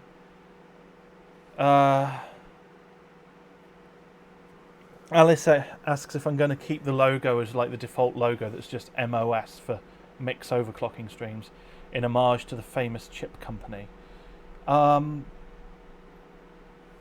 Which, because like I know there's Twin Moss who made DIMMs, and I think Twin Moss made some like pretty nice DDR1 that had WinBond chips, and then there's ProMOS. There's more than one chip company that has Moss in the name. But I'm going to update the logo at some point to something that actually means something. Probably it will be the same as my Twitch avatar, which is like, it's a photo from around when I first started dating my fiance. And it's me like sat cross-legged on a big rock. At a place in Derbyshire called Black Rocks, which is sort of in the Peak District near Cromford. But yeah, I like that photo. Has that booted in with the settings? I don't think it will have. It doesn't look like it has, but we'll see. Nope. Okay.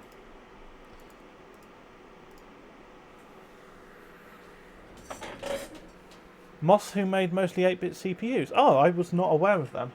That's cool. And thank you for the nice comments about the photo. I like that photo.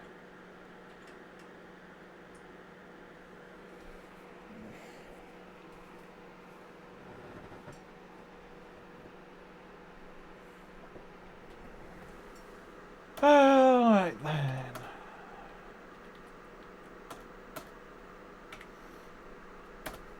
Just fully restore defaults. Dave says they later became Commodore and then went bankrupt in 90. Ah, that's unfortunate.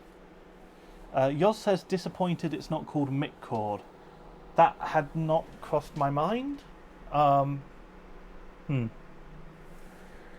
It is tempting, but I don't. I think I probably won't. I have a YouTube channel like where I random at great length about like boxers, with the aim of getting like 2 viewers per video. I've been getting more than that. It's annoying, but not much more, fortunately. But yeah, that's called Mixed Box Archive. So I'm liking this format, like Mix OC streams. Maybe I'll change Quicker Tech to be Mixed Tech Shorts or something. Now that I'm actually doing YouTube Shorts. You watch them, Infinity. Why? I'm not complaining, but...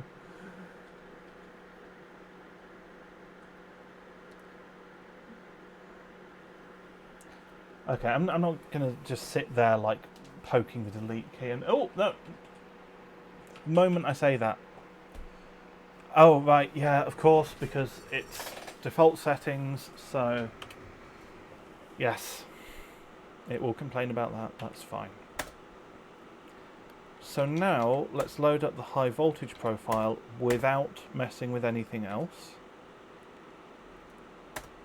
And that's going to be a little bit looser than we were running before. So it's entertaining. Alright. It also says we need Mick culinary reviews. I mean, I had a Subway sandwich before the stream. It was an Italian BMT with the honey and mustard sauce, lettuce and red onions. It was alright. It was quite nice.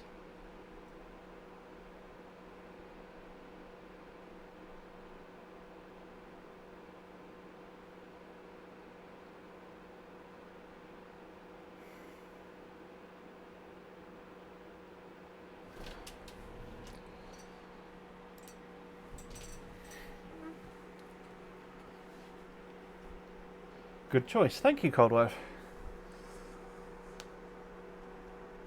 It took a little bit of a long time to arrive. I mean, to be fair, I ordered it at like 4:15, and I'd been planning to start at 5. I ended up starting about 5:15 UK time. Oh, I'll be honest. That's not ideal. Now, on the plus side, that at least tells us that it did boot up at the settings. The downside of that is that it, you know, was clearly a little bit too unstable, which backs up my theory that it's just a warmer day. Is my fan going to fit on these? Just sort of offer it up there. It would fit. I'm a little bit unsure, like it's just, like this is all plastic on the top here. You've got lovely aluminum sheets on the sides, but the top is just plastic, so I'm a little bit not sure. Yoz, I'm not like just throwing water on the RAM, that's not going to work, and I'm not set up to water cool these. Sean says no AC there. So we have a portable AC unit, but it's extremely loud. Now, I don't know how it would do on stream, but to give you an idea, I've got something that's similar, which is a floor fan. So I'll fire that up. And this is about what you'd be sort of dealing with on stream if I had the AC unit running in this room. So I'm not going to do that. As much as I would quite like to. Let's load the other profile. Let's go back to having things working rather than not. How about that? Hey, but if you go faster, yeah, but I don't want it to be watchable, you know. It shouldn't be that warm, so it shouldn't make that much of a difference.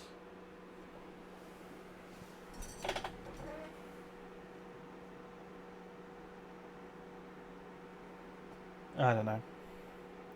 I think I may have mentioned this previously. My water cooling loop has a leak, and I don't know where it is. But basically, I drew a line. I've got the reservoir like here. I drew a line on it, and the actual water level is now like maybe as much as like 6 mil below the line. But I haven't been able to find any sign of a leak around the water block. So I think it's just that the radiator itself has a small hole in it or something. It's a really like old beat up 360mm EK rad that I got off eBay. So I think it's just that the radiator's fucked. Yeah, I think I mentioned it on like the first ever stream that I did. When I get around to it, I'm going to have to like completely drain this loop, swap in a different radiator, and I guess just scrap the old one. Yours says can fix the rad if you can braze. Yeah, I don't know if I can be bothered. Okay, why hasn't this posted yet? Oh, it's just posted now. Okay.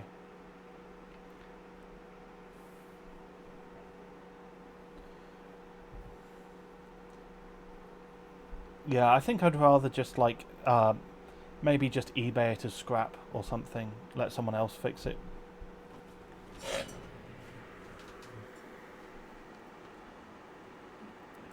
And it's one of those things where it's like, well, how much time is this going to take? Am I going to have to like learn how to do something? Okay, yeah, that's not booted the memory settings.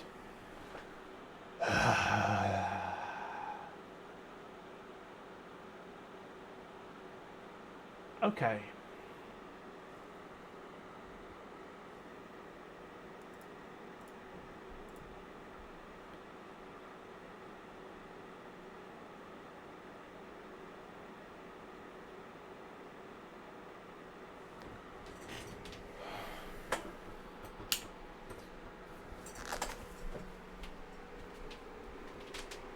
I get 12k and then nothing works. It's my fault for saying I wanted 13k. I'm going to try attaching the fan. It's not going to like immediately help, but it might like just generally make it a little happier, I guess.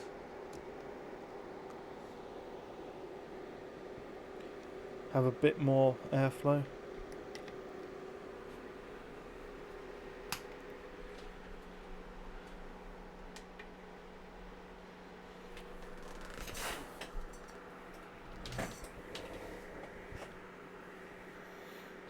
Yeah, it's funny, my house right now is like an absolute tip, and I've got so much, like, I've got a lot more stuff that, like, I have lying around than I can ever use.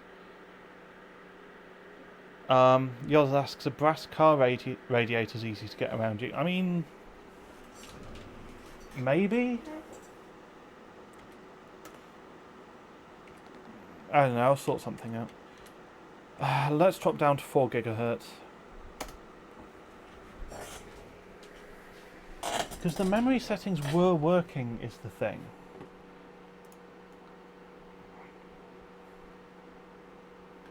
This should be able to work. Yeah. I have a much more modern 120mm EK rad, which it's got denser fins, so if I'm honest, it might be as good as the one that I'm running right now.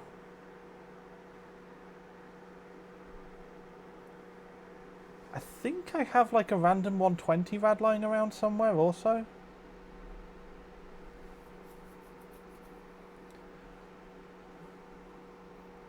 But since the entire loop is like screwed down to this wooden board, then integrating that might be a bit tricky. Not impossible though, not impossible.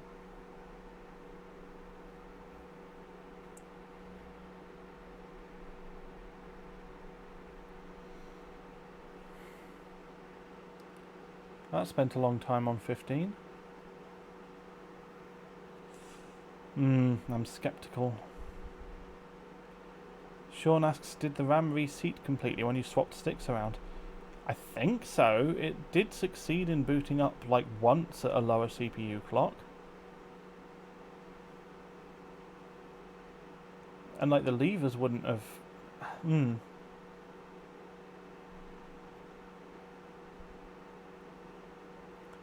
You're making me want to check though.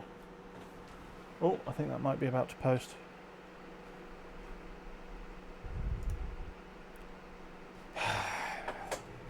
You know what? There's absolutely no harm in checking.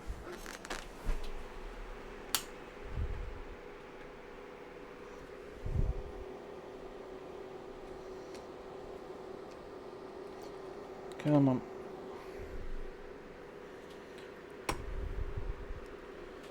And for all I know, maybe I swapped them to the wrong position. Maybe they were better the way they were.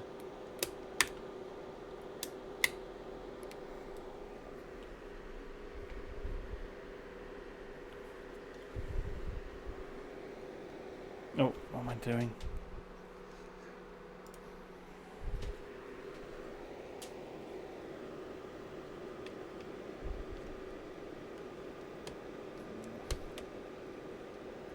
Okay.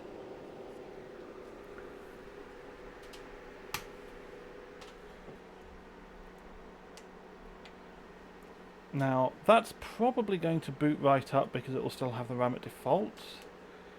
And then I'll have to, like, just save and quit to make it load the profile again.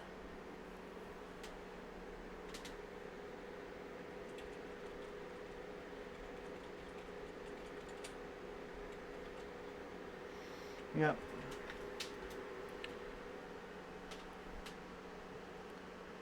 Okay, well that has not instantly F9'd.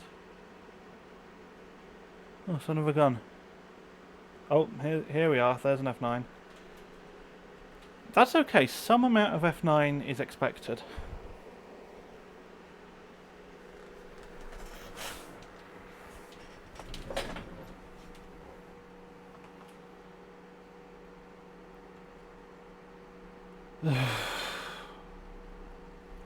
The funny thing is that it's not really that memory sensitive. So if I get really sick of faffing around, I can just drop the memory clock and just start pushing it. I could maybe like drop the CPU clock like right down, perhaps. That, yeah, maybe.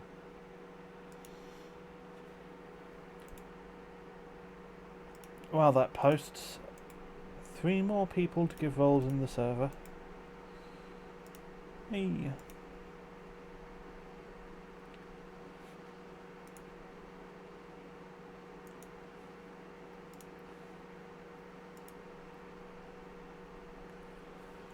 Yoz has a stream suggestion. Single core ycruncher 10B world record hunt. Oh, we've posted. Yeah. I have some ideas about that. Don't you need L3014? Well, not ycruncher 10B. It is a funny old thing. I have some ideas about how to get that record, but they would need either an update to Benchmate, or I would need to use the legacy submitter, which I think you can still use the legacy submitter, because it would involve swap file. But I can't actually do what I'm thinking about because of the GPU shortage. And that those two things might give you enough of a hint as to what I have in mind. Now, the slight problem with that as a stream is it would take 4 bloody ever. Hey, it posted! Who was it who suggested? Was it Sean? Yeah. Good call, Sean. How's that pronounced? JEDEC? Says at this point, why not just shove the thing in the freezer? Freezer compressors are not actually that strong. That's why. Dave says L3014 with FB DIMMs. Oh shit, you're right. Honestly, maybe. Dave, you might have a point there, mate. Okay, well, since it actually booted up with the profile for once in its miserable life, I'm going to run Cinebench and see if it's happy. And what I think I might do then... I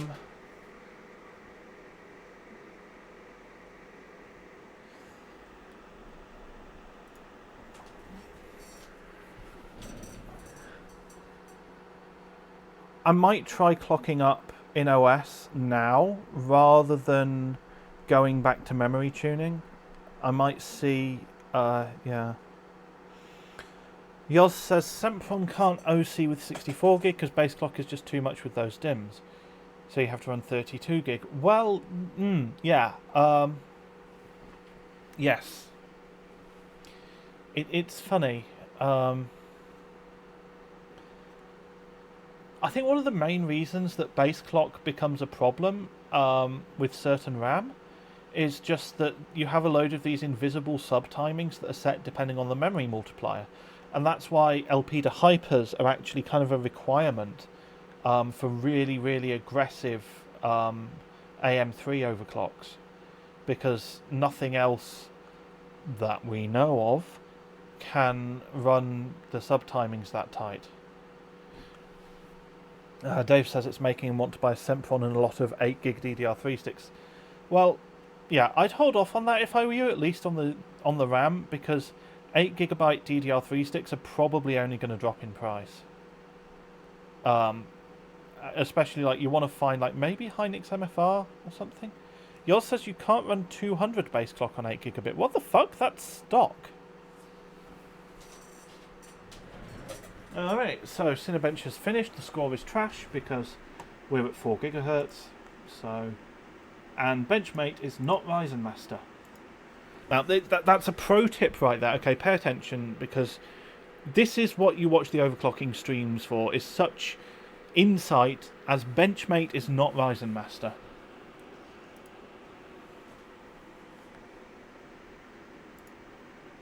Okay. So, let's push Vcore. Let's try 1.35. I think 4750, that didn't work last time, did it? So let's try that at a bit more voltage and see how that goes.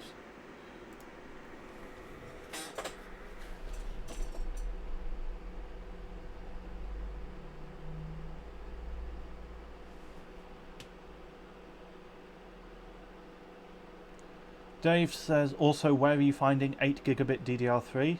eBay. AliExpress, I think, maybe as well. But, like, yeah, you can get it on eBay. It's kind of expensive. It's like an import from China job. But, yeah, it does exist. Yours says it trains like 190 and I can't get it to post if I change base clock. Well, geez, that's not great. Oh. Heck. It's got such a sense of timing, doesn't it? Like, that's not great. Crash.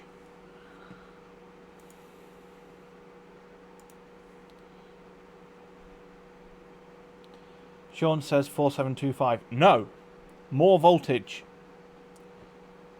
The temps were fine. It was, like, not even hitting 70. I'm pushing Vcore.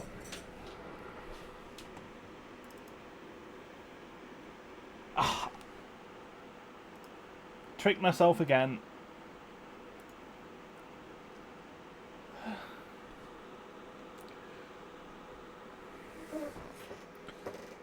Infinity says all 8GB DDR3 here was bought up by the miners. Oh, for crying out loud. This is why we can't have nice things.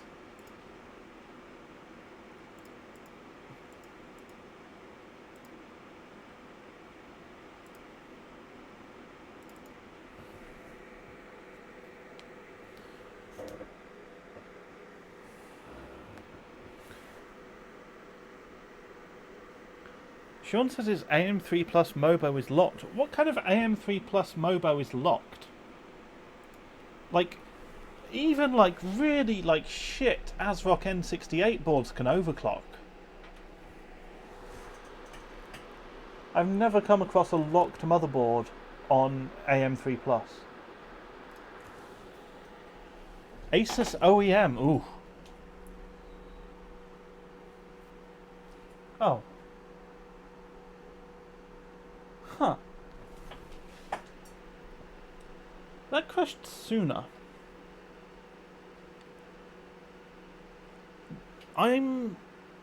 Don't you do this. You're in BIOS. Don't pretend otherwise. So I'm wondering if the voltage isn't applying.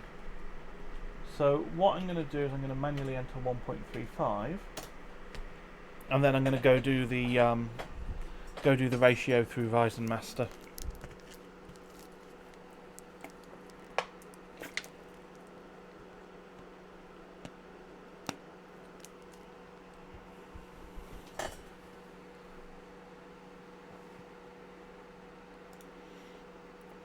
Assuming it's willing to post the higher voltage. We assume these things. The nature of technology is you have to make assumptions.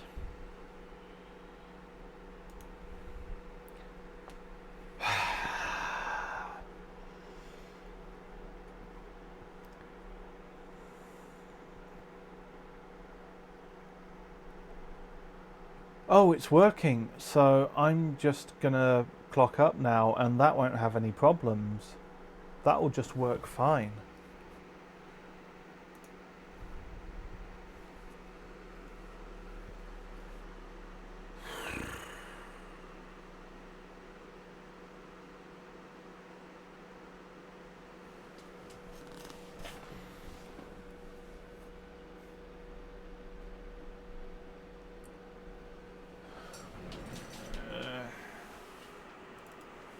Dave says, yay, good job, Mick. I think you may have missed some sarcasm.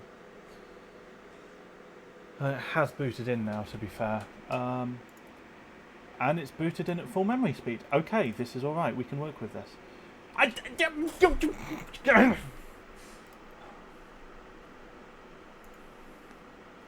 You know what?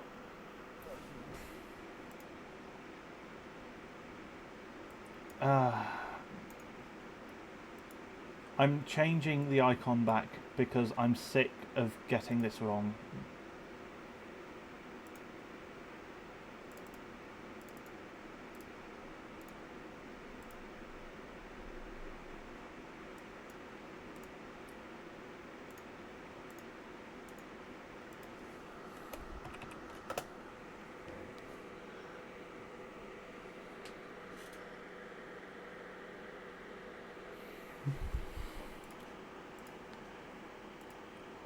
I've played a cruel joke on nobody but myself.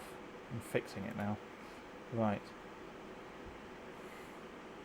Actually, I don't like CCL because they mess me around with an RMA. Hold on.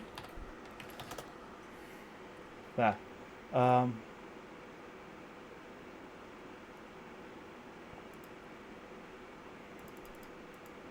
Okay, so 4.75 at 1.35, and I've also applied that voltage in BIOS. Let's see if that works.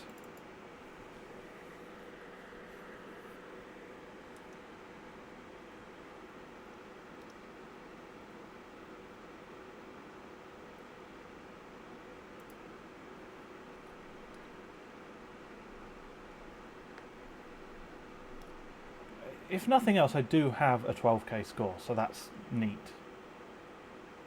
Right.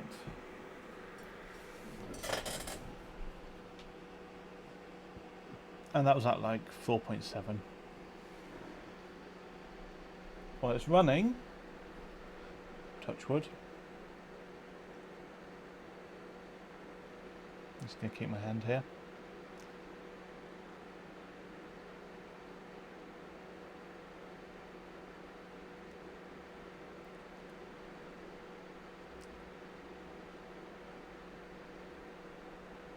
It's still running.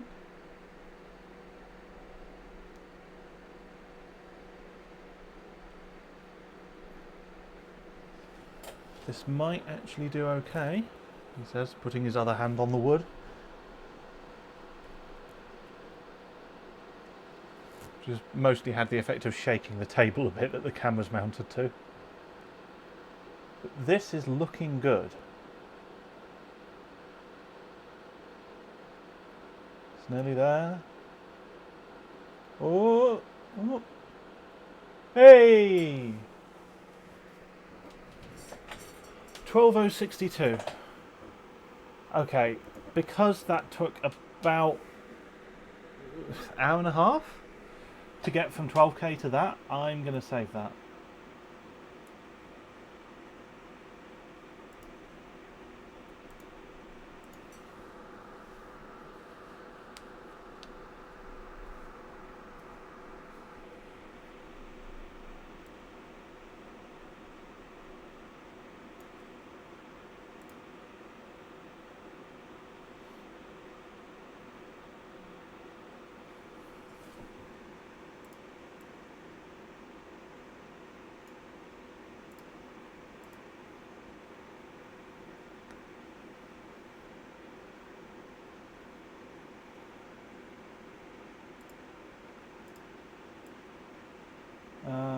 PD up there. And I want a motherboard tab as well. Oh, that's cool. Benchmate has a maxmem thing. Neat.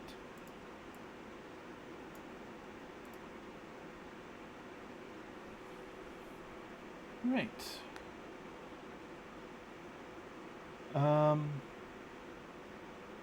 Okay. So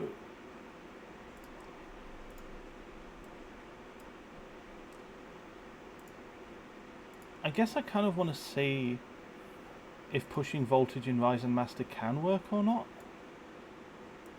I have a feeling it doesn't. But I'm going to try, let's try 1.4.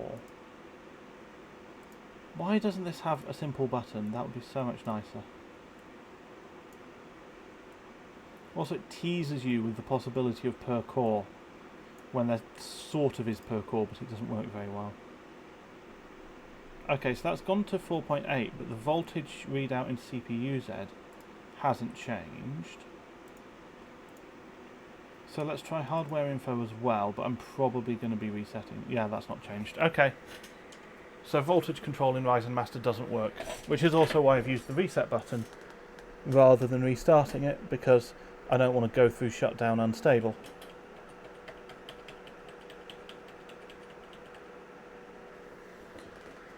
Yes, yay indeed. Oh, I can do a title update. Love having an opportunity to update the title. PB 12062. Done.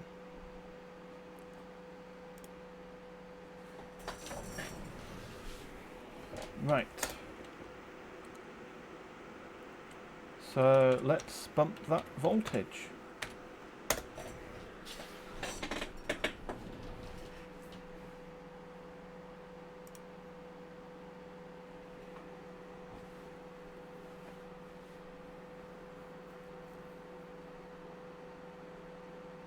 So 12062 would be 2010 per core. It's not actually improved my ranking any.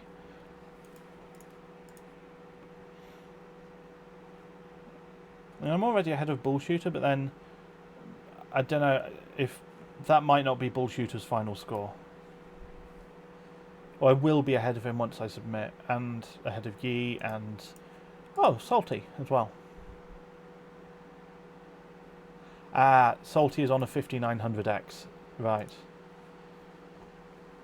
Yeah, that's going to be a bit more memory bound, a 5900X is, than this.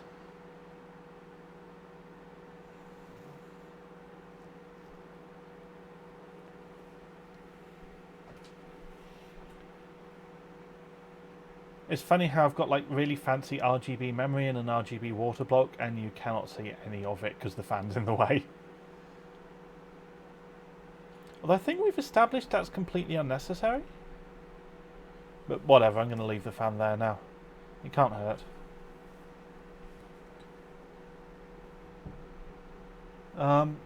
My next stream, hopefully, if I get a score that I'm happy with tonight, which I think I probably will. The night is still young, after all. My next stream is probably going to be PSC binning. Like, I have some PSC that I want to test, and I think it would be interesting.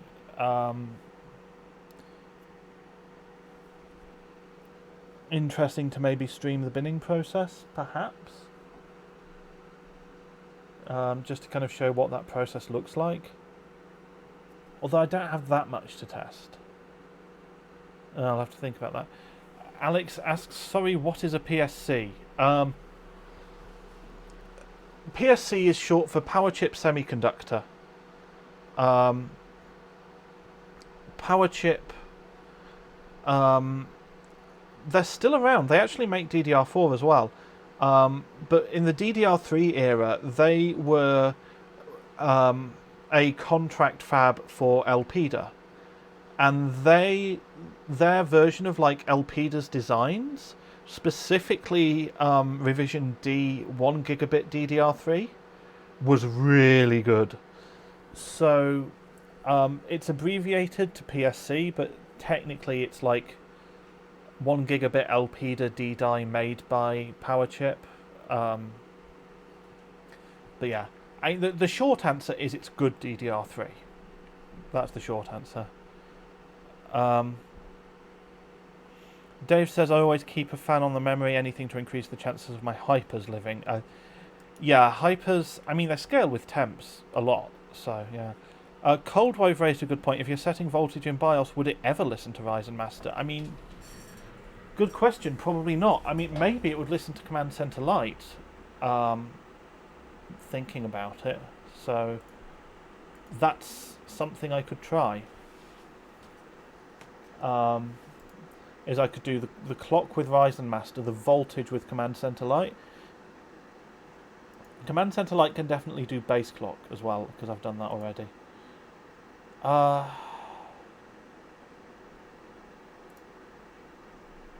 Yeah, we didn't do 4.8 yet, so let's do 4.8.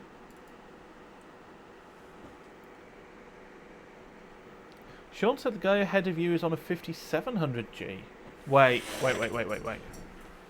With RAM at like 4680, but that's on single rank, yeah. Yeah, I wouldn't be able to get dual rank that high. Is that the Polish guy? I'm not sure how to pronounce that. Ooh, it is, okay. Yeah, and that's interesting. Okay. So that's going to be like a higher F clock and higher memory. That's interesting. Sean says, so pullistic. Ha, no. No, I still want my dual channel. I can switch to my good B-die, my good single rank Corsair B-die, because I have that as well. But one thing at a time.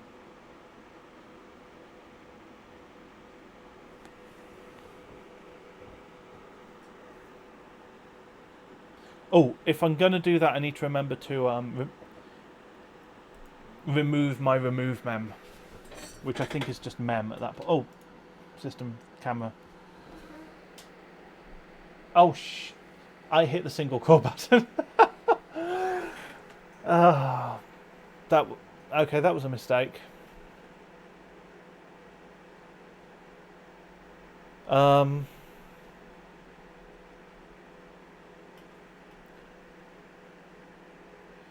Sean says, thought you had to keep the same DIMMs. No, it's the same CPU, same motherboard. But you can use whatever DIMMs you like, as long as they're Corsair.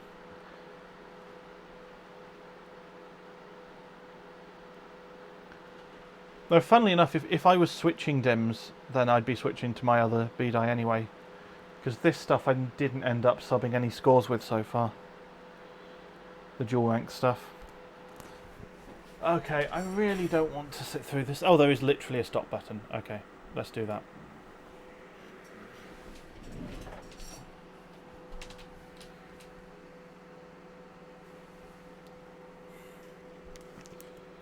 That guy's Indonesian. Wait, what?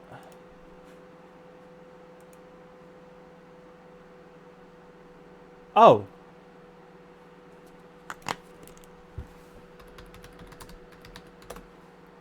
Google's Polish flag frantically. Okay, they're the other way. Right. In my defense, they are very similar.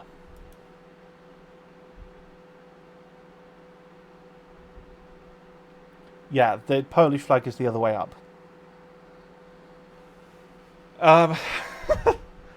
Sorry about that.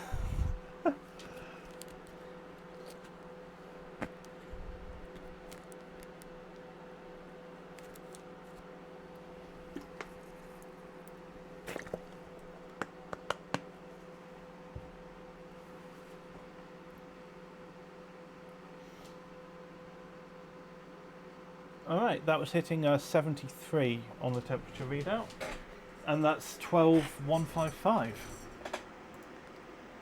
So it's getting up there. It is still scaling with clock. I mean, that was what, 100 points? I should do some maths here. One moment. I'm going to do some maths. So, 100 divided by 12,000 is 0.008 or whatever. And then if we multiply that by 4,700... Okay, so that's pretty good scaling then. So if it was scaling perfectly with clock, we would get that kind of gain from about 40 megahertz, and instead we've got it from about 50 megahertz. So it's pretty much just scaling, well, mostly scaling with clock right now. So the main thing that I need to do is push clock.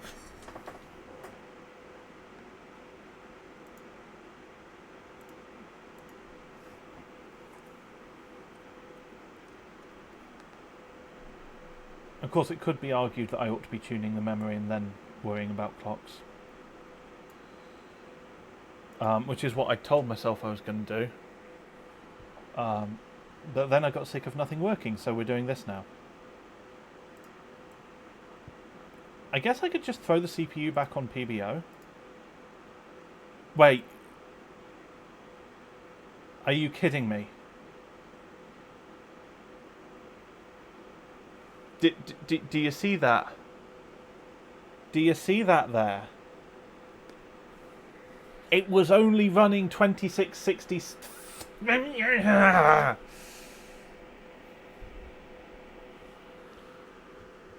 Just one moment. One moment, please. Son of a gun!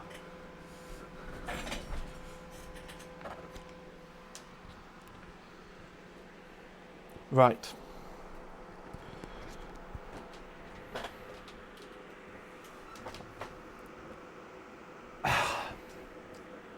Well, it's still a better score, so I guess I have to save it. I kind of don't want to now. Yeah, but I went away. Yeah, I went like.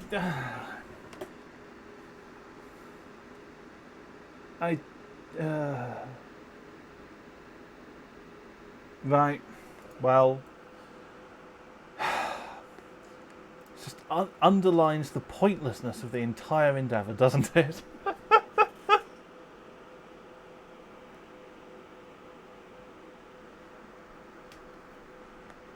It shows you at 4 gigahertz also. I mean, that's only Cinebench. CPU-Z knows the truth. I am at 4.8.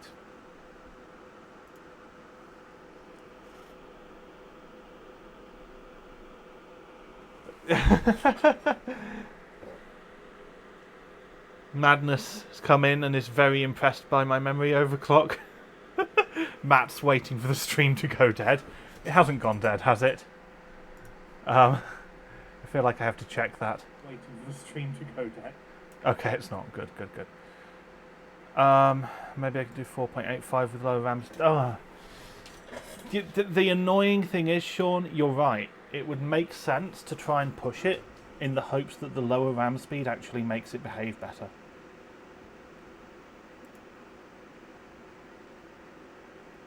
Damn. Alright, well, let's do that then.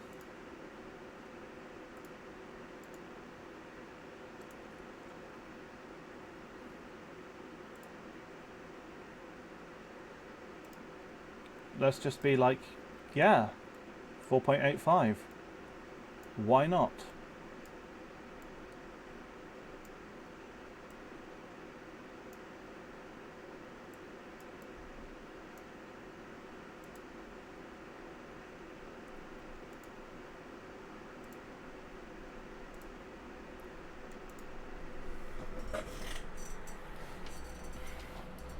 Lower F clock would, yeah, maybe. Oh, okay, that's a no then. I'm at 2025.8. Okay. How's that compare? Definitely need to find more score.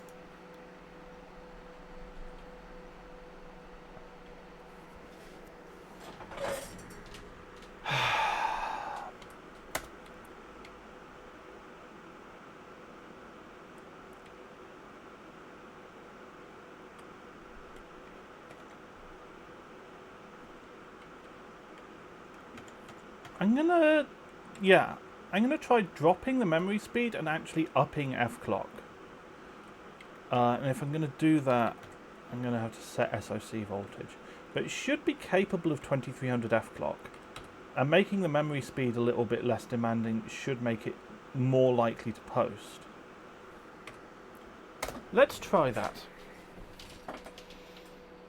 We'll try that at 4.8 again, assuming it posts.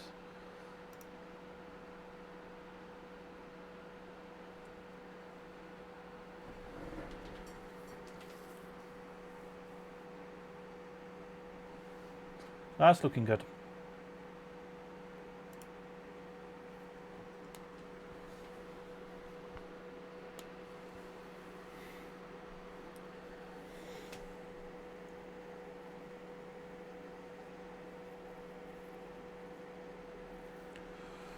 Infinity says this guy's number 3 in his daily. Who's that? I gotta get this right. Swedish guy? Yeah, I kind of love that, honestly. I think that's cool. Like, that's the cool thing about this kind of competition, is like, because it's ambient only, you have people who have like tuned their daily systems super, super well.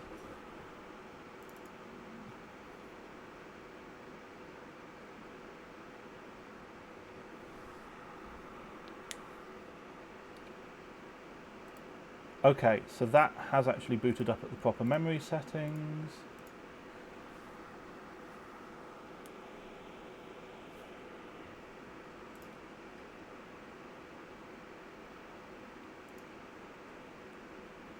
And let's see, that did not work, so let's drop that down to 4800. No, yeah. There we are. Okay. And hopefully what I'm doing here will be validated by a score of at least, I don't know, 12.2k. If it barely scores any better, then I don't know. Because this is still, like, much better memory settings than it, you know, was running at for that score. I suppose technically I have to do a title update, don't I? 12155.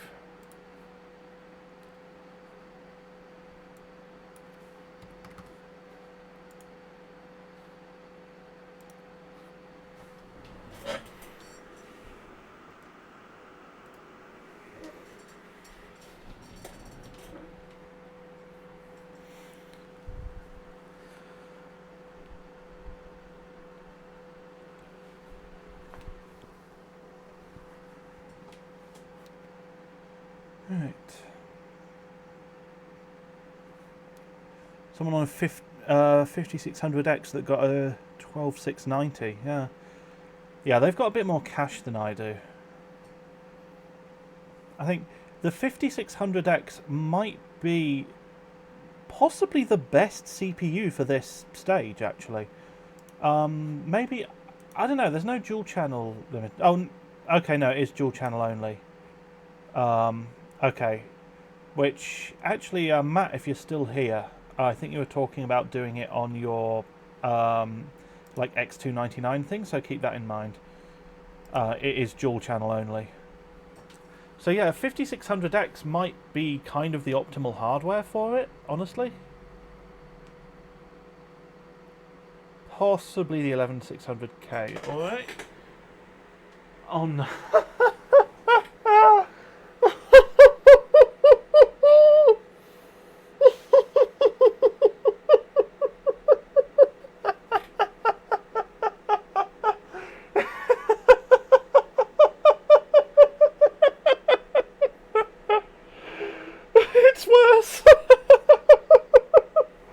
It scored worse.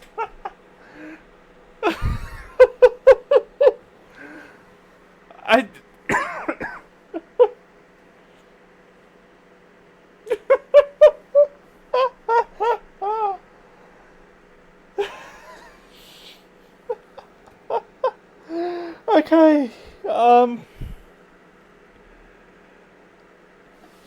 that... Let me open the CPU-Z. So that should be what it was doing before. So it was previously at 4.8, and this is at 4.8. I've pushed the memory, but the Infinity Fabric is desynced. Was it in real time? No, it's not real time. It's very high. I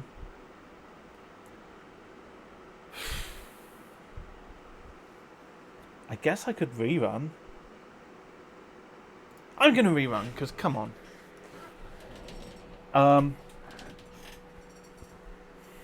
If it's still worse on a rerun, then yeah, what Sean said. Because I do have my F-clock desynced, and that could actually potentially be the problem. And actually, if that's the problem, it might be a good idea for me to slap my single rank in and just push up to 4600, maybe.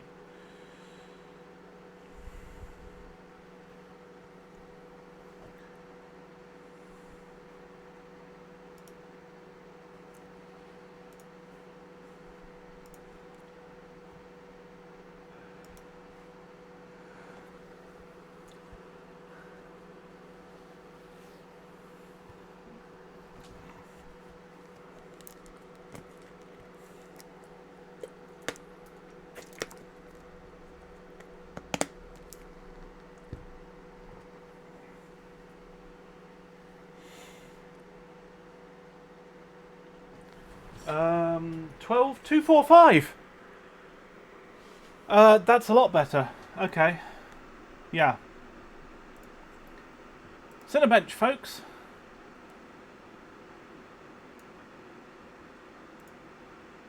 Right, let's save that then. 15 points short, really? Ugh.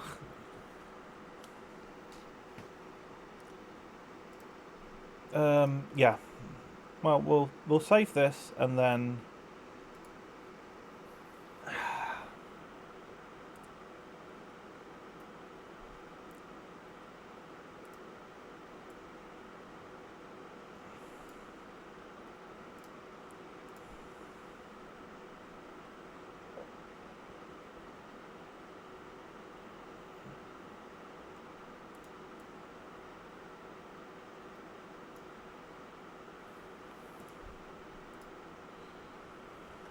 I'm not even sure what I want to do next. I guess I'm at 1.4. I could try another quarter malt, I guess.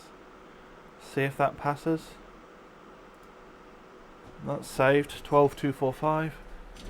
Oh, you're wrong. I beat him. I beat him. Yes. Ha! Sweet. That's good. Yeah, 12245. That's a title update.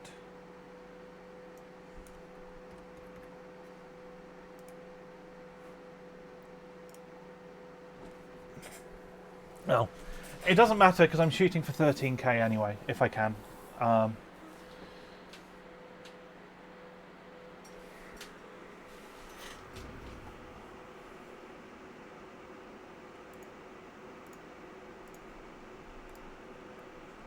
So, yeah. I don't really want to start pushing above 1.4 until I'm happy with my memory configuration. So I guess we're going up a... Can I use Control-C, Control... No, I can't. Of course not. Can I use plus and minus?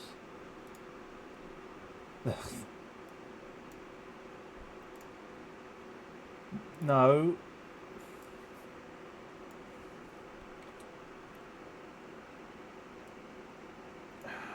Why did this have to be so fiddly? Like, I know I can type it in, but that's also a pain.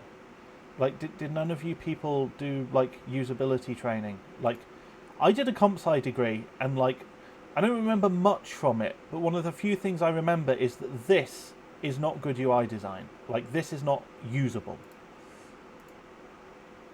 Just, I don't know, like, read a copy of Nielsen's usability heuristics or something.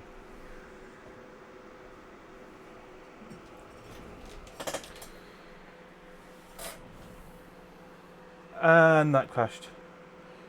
Hey, Crispy Silicon. Just made it. Perfect timing. Yes, I agree. Yeah.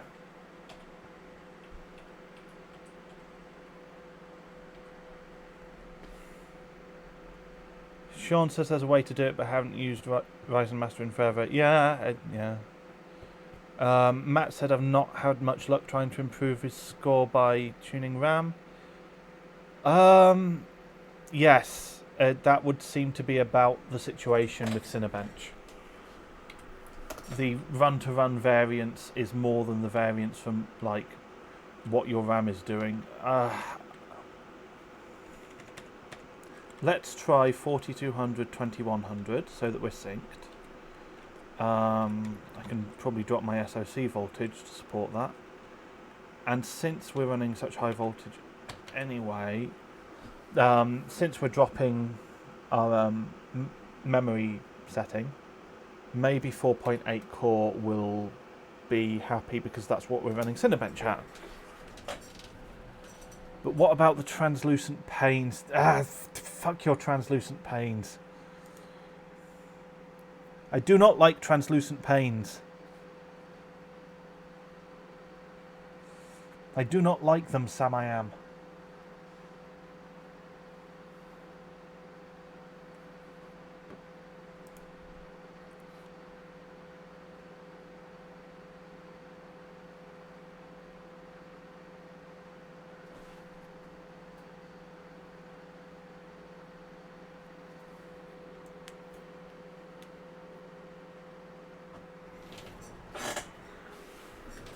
Okay, well that just loaded in, so that's handy.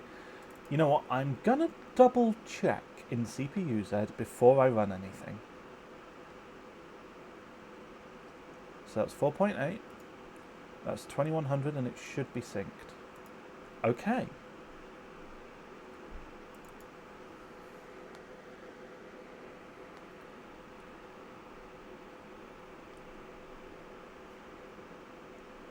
So 8090 ready to bench. Boop. Okay. So this is basically finding out whether having F-clock synced is helpful or not.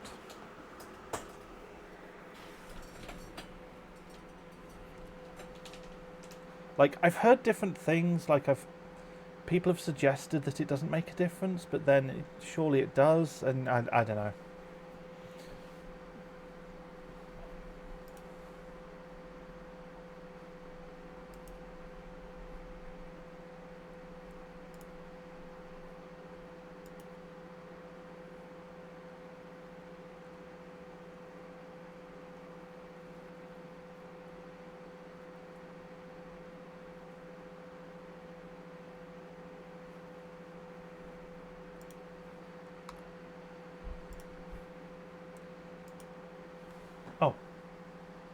What happened?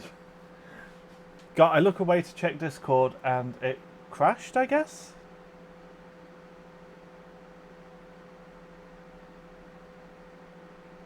Huh. Why am I checking Discord? I shouldn't be checking Discord. I mean, I think what I'm going to do about that, right now you can see we're on 39, but it's dropping. I'm just going to let that drop a little bit, in the hopes that like that improves temperatures. So we're down to 36 now, 35. Just take a bit of the heat out of it, hopefully 34. Hopefully that helps.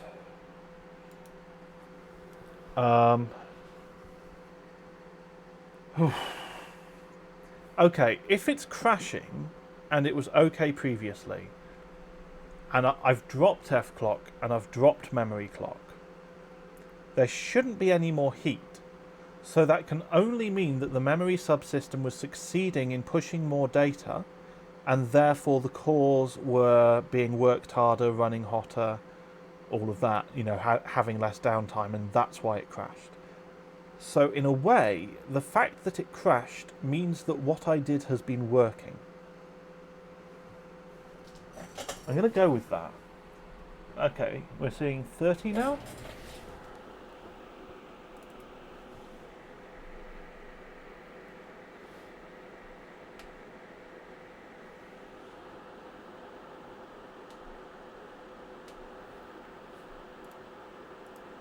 Fire up Cinebench. And of course that's made it jump up to 44. So if I let that sit again, is it going to drop down again? Yeah, a little bit, not much. Okay, let's just punch it. You know, I just realised I didn't check CPU Z again after the reboot, but should be fine, right?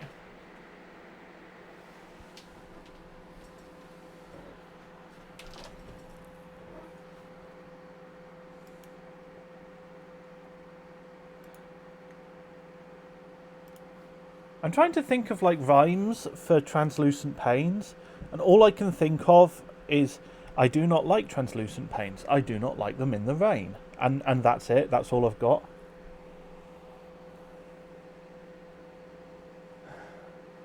To look at them, I find a strain.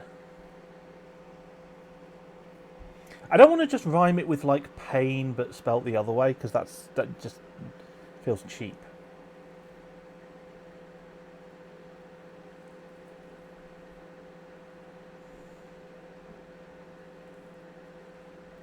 Oh, that's not a good sign. Okay.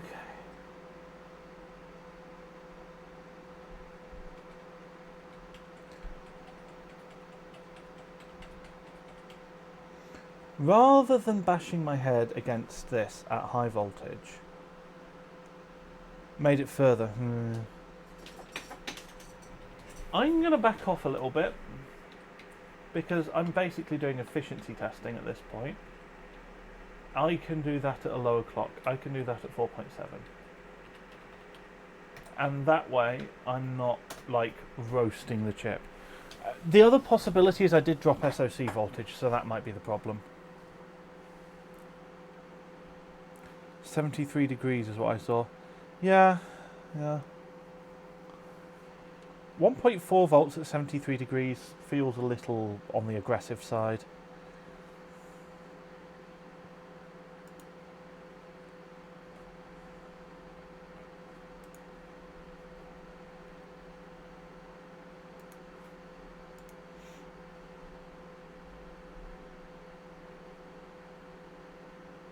Claims is a half rhyme. How would you work that in? Like, I do not trust these Redmond claims that I should like translucent panes.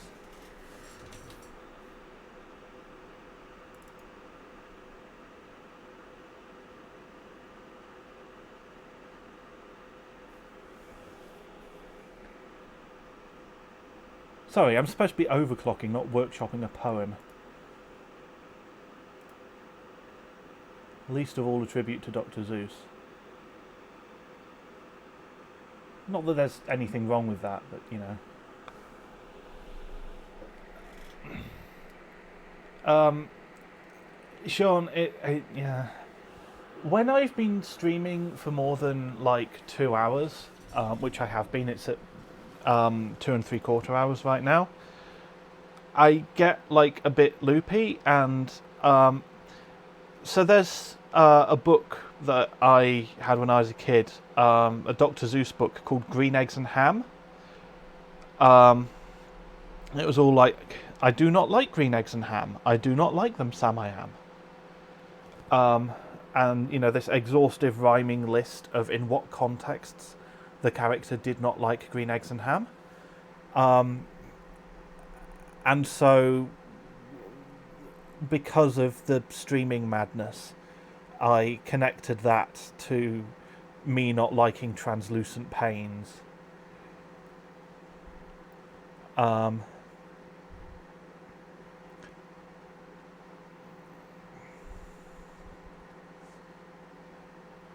I do not like translucent panes. I do not like them in the rain. I do not like them on a plane.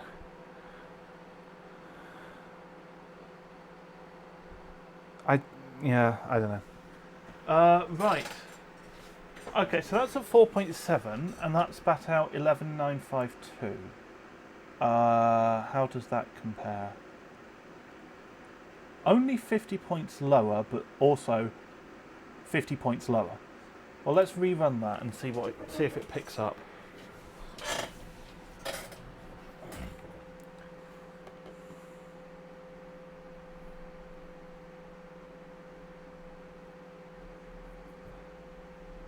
Nor atop a construction crane? You have to really like drag out the A in a top. That's not great. Yeah.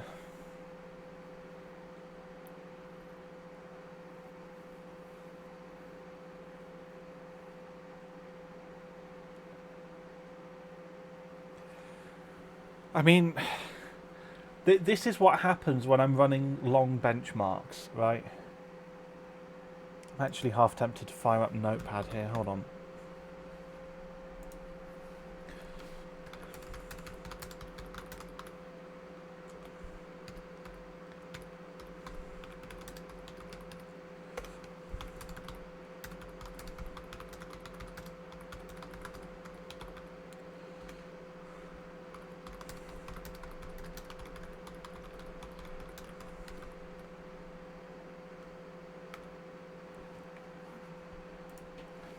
Right, rerun 11988, that's about the same. Okay. So that is slower. To the extent that these things matter. But not by very much.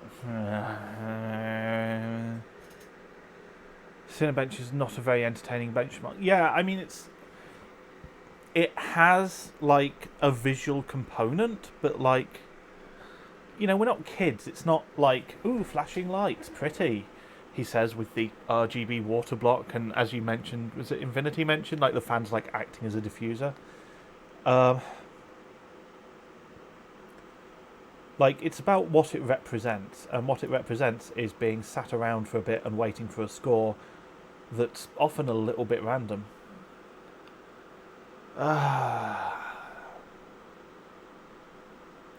Okay, well, I would rather tune the memory at settings that are actually going to be consistent and just deal with it. So let's do that next. Yeah. I'll spend like the next 2 hours tuning memory, and then what's going to happen next is I'm going to swap to the single rank kit, and it's just going to beat it immediately. And it's just going to be like, well, that was a waste of time. Except it wasn't a waste of time, because the only way that I'll know that the single rank kit is faster is having given the dual rank kit a proper chance. Okay.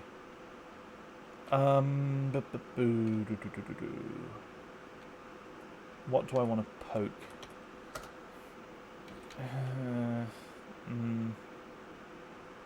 I have no idea what I'm doing. I always feel like write to read long is like weirdly long, but cast write latency of 14 seems realistic. Let's see if it can take a lower TRTP. Like, let's try TRTP of 10 or something. Infinity says, wait, you're on Windows 10? Yes. Windows 10 is actually required for the competition.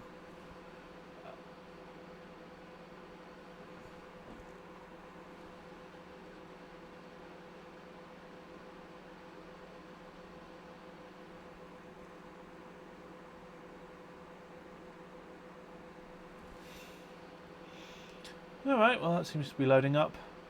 I know TRTP matters a lot for ycruncher, so I can imagine it affecting Cinebench as well.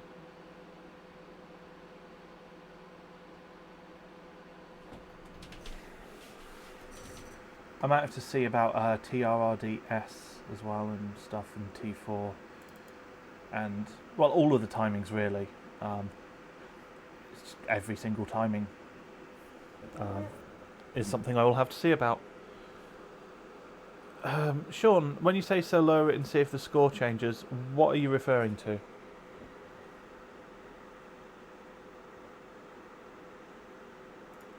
I should explain. I thought it would be a great idea to use standard latency mode rather than low latency mode. So there's probably a few seconds between the stream and chat. Because I thought, oh, well, it's not going to be a big deal, right? I'm not going to be talking to chat that much. I'm going to be, like, focusing on overclocking. And that's not been the case at all in practice. Least of all because more people are watching these than I was expecting. Which, thank you, by the way.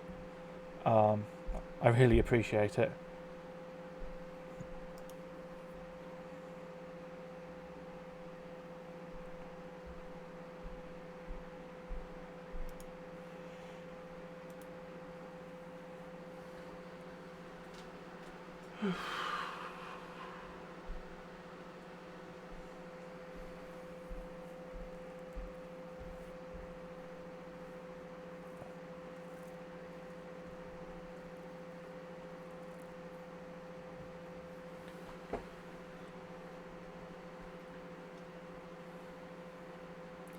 I really wish Streamlabs had a way of like doing like follower goals and stuff where it just didn't have a deadline. I've entered literally the longest deadline possible. Anyway, okay, benchmark has finished. That's 11994, so that's definitely an improvement. Yeah, let's just run with that. Back into BIOS, change something else. Oh, I should be saving profiles. Dave says I want to go on a walk and get Starbucks, but it's too hot out. Can autumn just come already? Yeah. Honestly, I have that when it's like, you know, anything above 20 and I'm like, oh, it's too hot.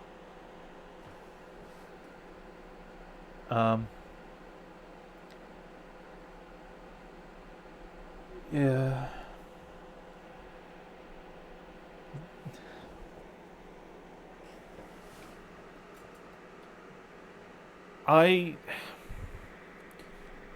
I would not be able to handle it if it was like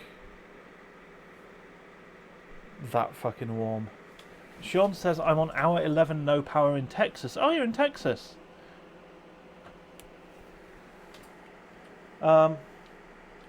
Wait, that's happened again?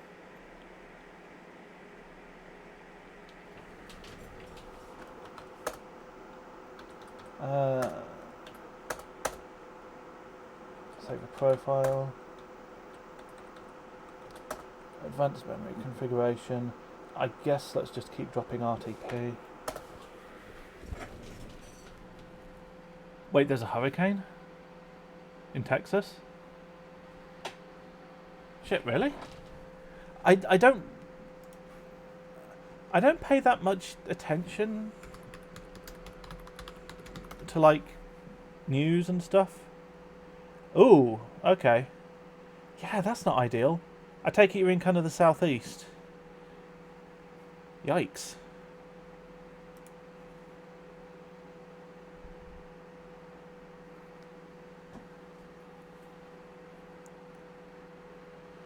Dave, currently 30C in my room right now. Yeah, that is... Ugh. I would not be able to deal with that.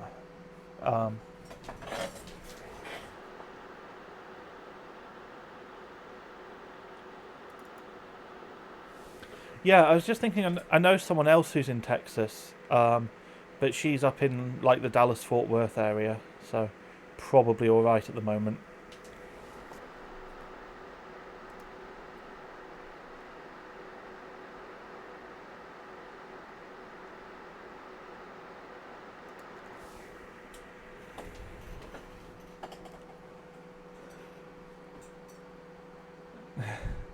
Dave's saying, I didn't even know it was happening. I live in the US. There's just so many hurricanes. Yeah. Yeah.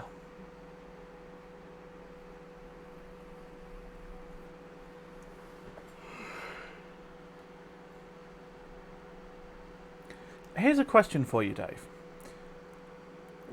Would you, if you went to Starbucks, would you be getting a hot drink or a cold drink?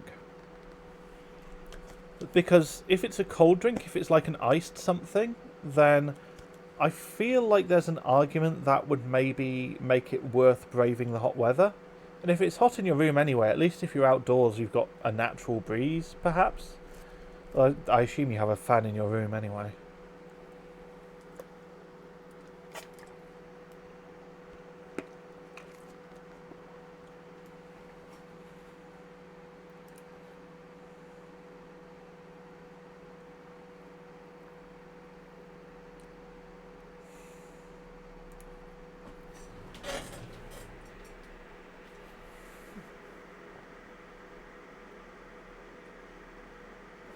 $11,915. That's slightly worse, but let's rerun that. Grande iced pumpkin spiced latte with an extra shot. Yeah, I mean, that'd be nice, right? Like, nice cold drink? It's got to be worth it, surely. Not to, like, encourage you to go and spend money. I mean, I should probably just be encouraging you to, like, make coffee at home. But, yeah.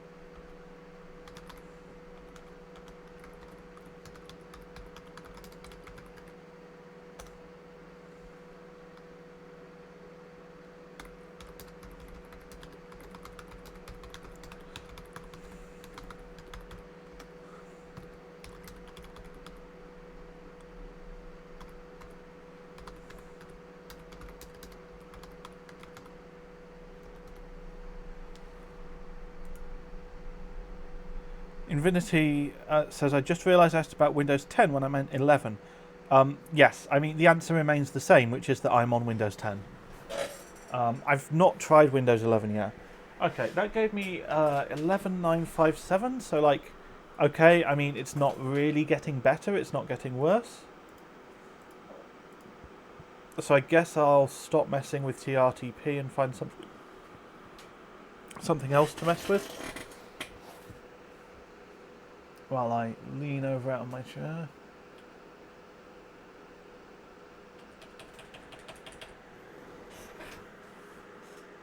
I thought one of the icons looked like Windows 11.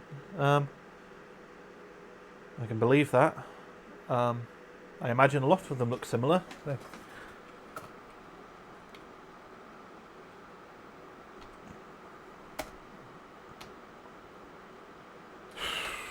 Let's... Oh, profile, save profile.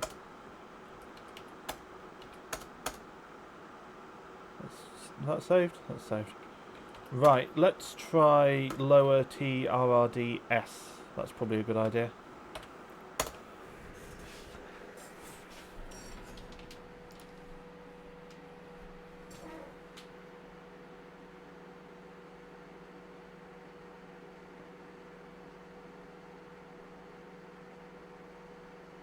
That's not looking brilliantly happy.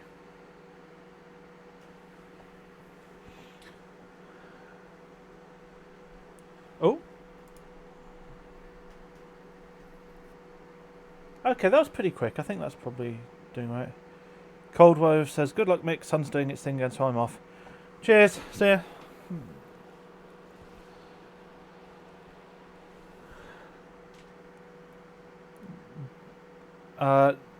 Dave asks, what's the sun doing? Cold Wave is in Australia, so I guess rising?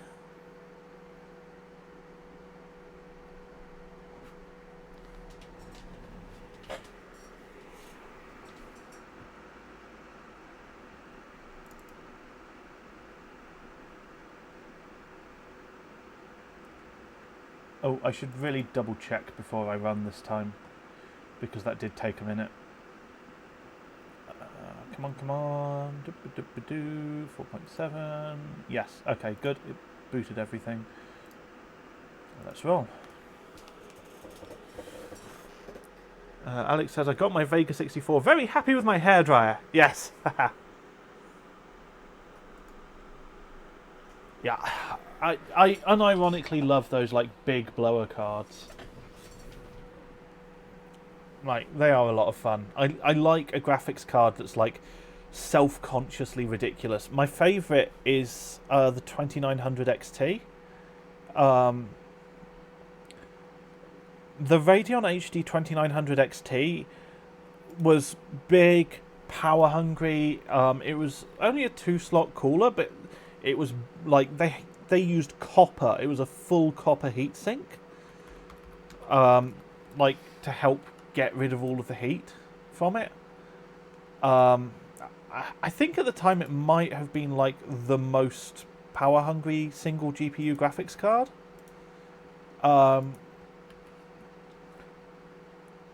And here's the thing about it, right? I'm going to drop a link in like Twitch chat. Hopefully the link works. They put flames on the cooler. They made a great big, like big hot, possibly like the biggest and hottest card ever at that point, and they put flames on it. I love that. Okay, that's not much better, but it's worked. I'm going to rerun to see if it... I want to see if these settings hit 12K.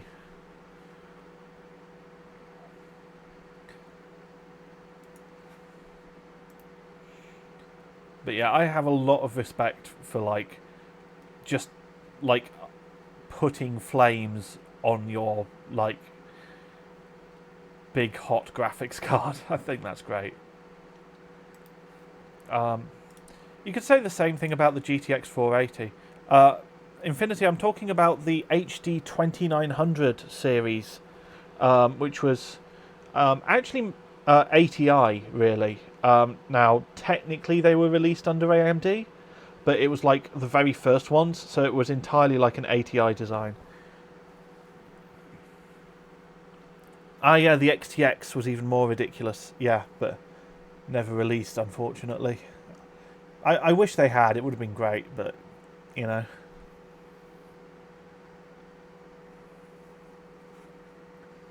Nearly there now. Nearly there. Oh, 91. Okay, whatever. It's not as good as the higher memory speed. Maybe that's a hint, you know? I'm going to try a couple more settings, but if it doesn't catch up to just higher memory speed, that might be a sign to try, you know, put the single rank in and run higher memory speed.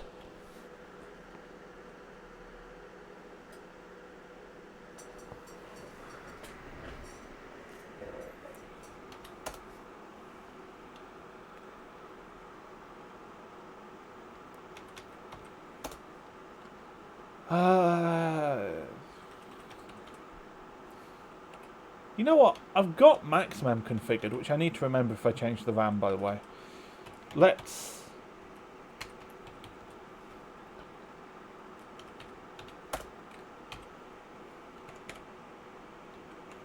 just do a thing.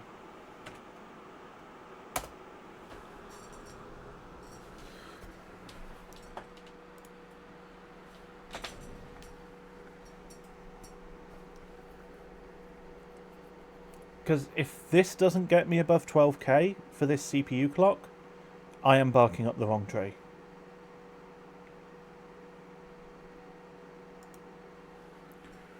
Looks like it's posting. Looks pretty posty.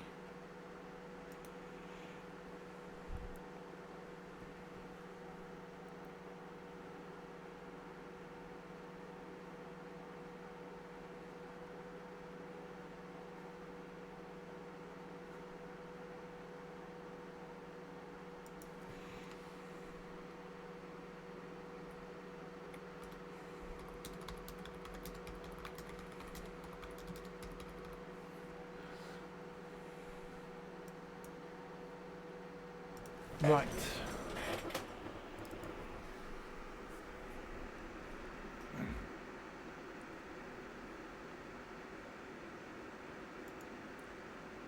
Yep, that's 4100 CL14. Good. You would hope it would be able to do that, you know? You'd hope it would be able to do a bit better than that, actually, if anything. But we'll cross that bridge when we come to it. Let's bench some Cines.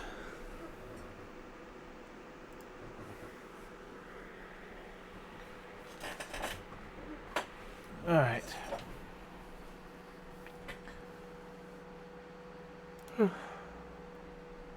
So while that runs, what I've got written now is, I do not like translucent panes. I do not like them in a plane. I do not like them in the rain nor up on a construction crane. I think that it is rather lame that Redmond push translucent panes. To look at them just causes strain and contributes to a migraine.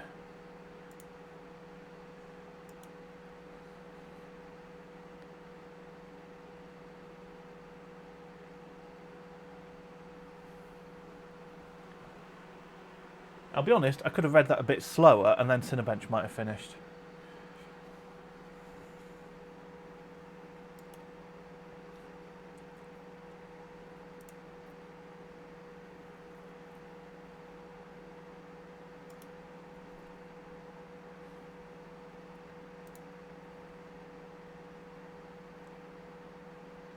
Oh, hey, right. 11954. Right. The primaries do nothing. I'm not surprised that the primaries do nothing. Okay, let's be charitable. Let's give it one rerun. And in fact, while that ever considered a career in children's books aimed at future comp sci?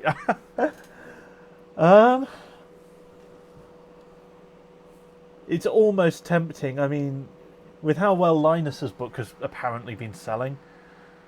Right. While that runs, I actually kind of need the loo because I've been going for 3 hours. So I'm going to go do that and I will be back in like 5 minutes.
Right, hello.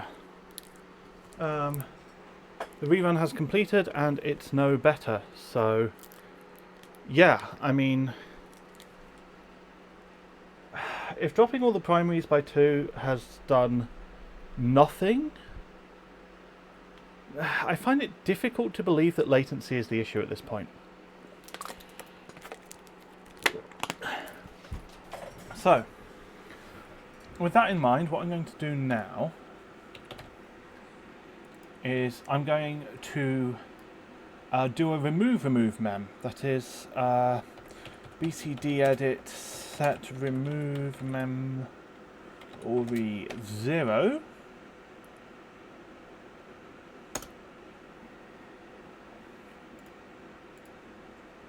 I'm going to boot into BIOS. Oh, sorry.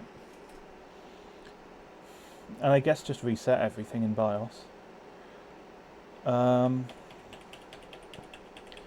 I'm going to swap to the XMS4s, the good sticks, the B-die, single rank B-die. I was really hoping I would get to like use something different for one stage, but apparently not.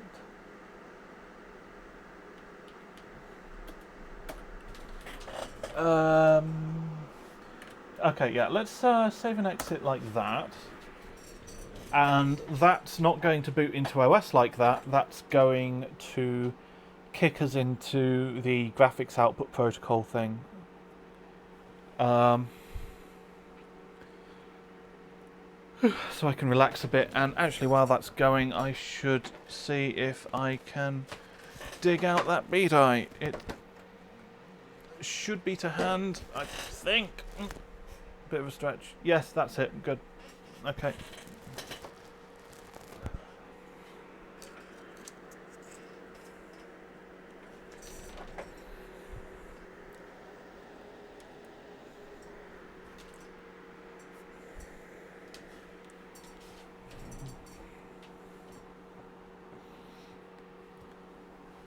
So I'll just wait for that to sort itself out. Shouldn't be too long.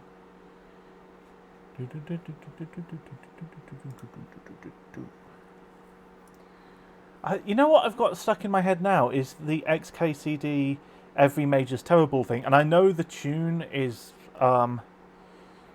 Gilbert and Sullivan. I am the very model of a modern Major General, but what I've got stuck in my head right now is virology will guarantee you'll never get a hug again. Which is aged, I'm not going to say badly, it's aged interestingly.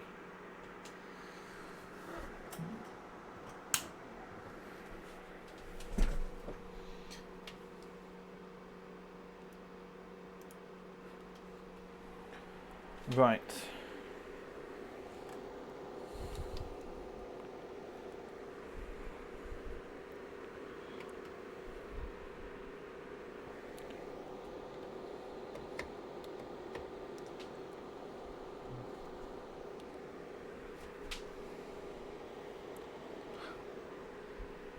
So, if I remember rightly, I think the stick that I wrote XMS4 on is slightly better and the inner slot's a bit weaker. However, I also like having XMS4 facing outward. So, whatever.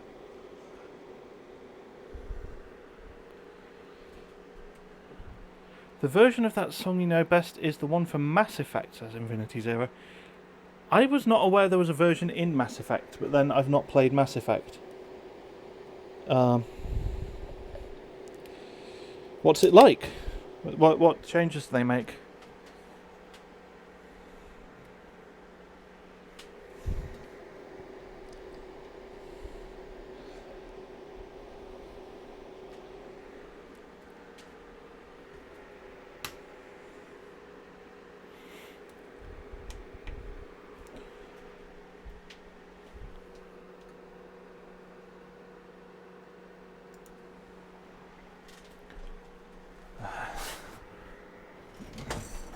I really need to sort out my my scene names in OBS.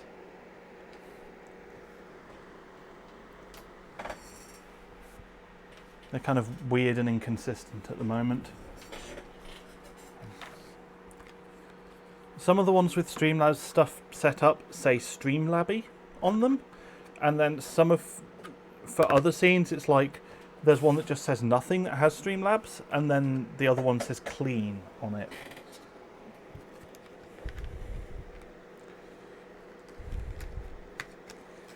Right, I'm just going to put the dual rank B die away in the clamshells.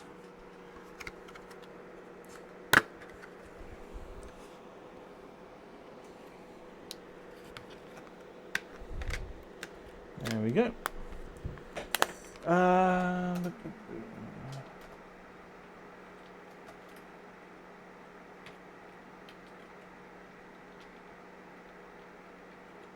Okay, actually, I'll finish it.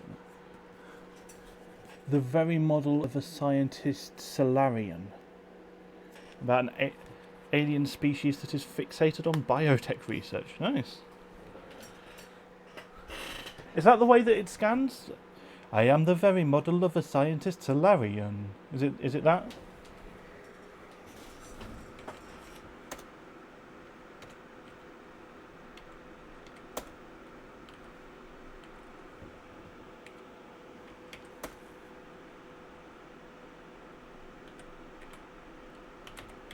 Okay, that's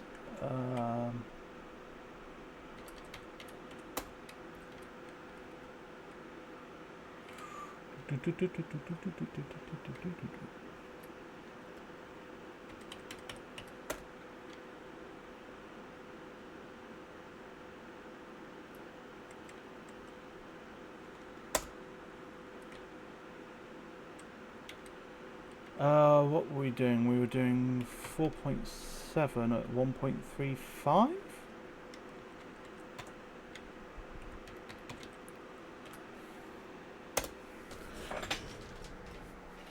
Hey! Divinity says, yeah. Yes, I got it right. Good.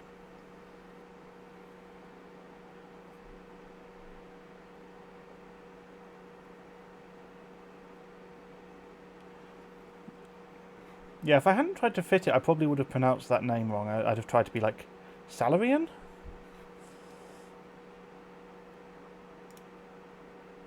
Oh, that's looking good. 98, B2, O2. Yeah, that's a good sign.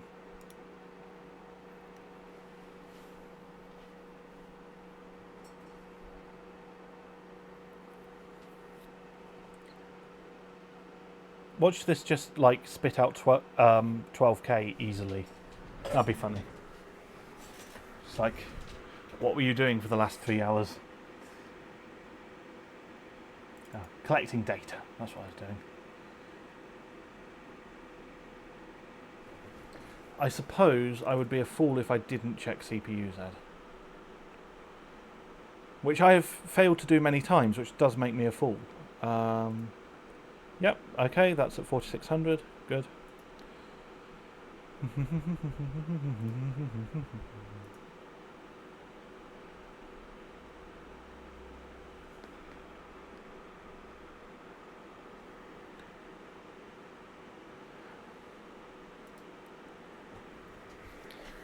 I just glanced back and saw Infinity saying it seems about right. And I don't know if that was in reference to Salarian or if that was in reference to me being a fool, but fair enough.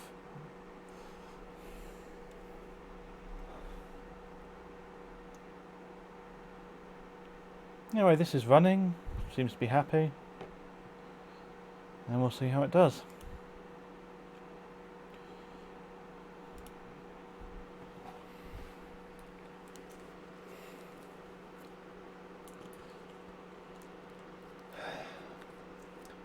It was in reference to this kit scoring well easy. Oh, so you weren't insulting me. Oh, thank you.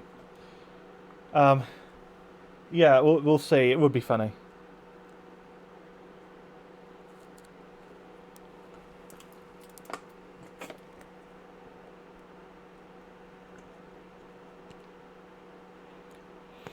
Yeah, I might need to fiddle with some things in respect to the streaming setup.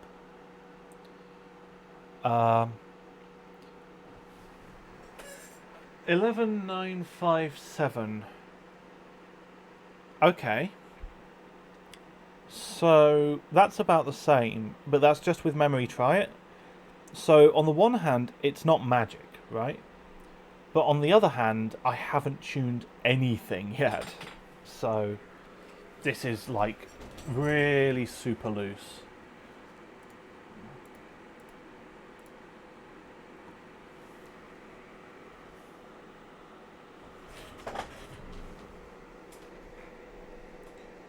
You know, I kind of like that the way I have everything set up. Like, I have to kind of move around quite a lot. Like, I'm sliding around on this chair. But, like, at least I'm moving, you know?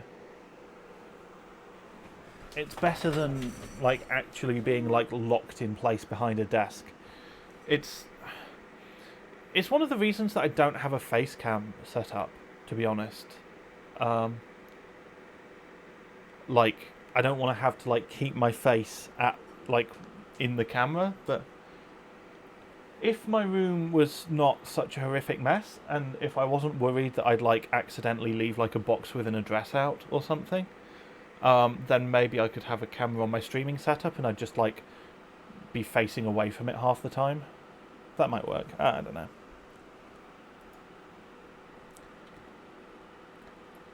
Do I want to give...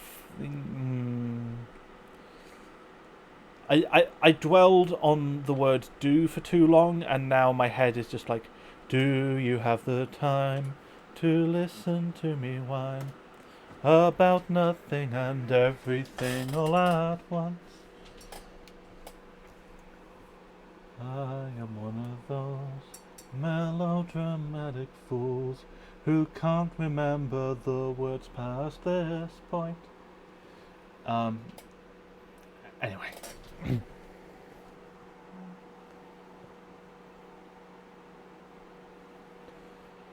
Alright, well 2400 F-Clock has booted straight up with DDR4 4800, which is not surprising.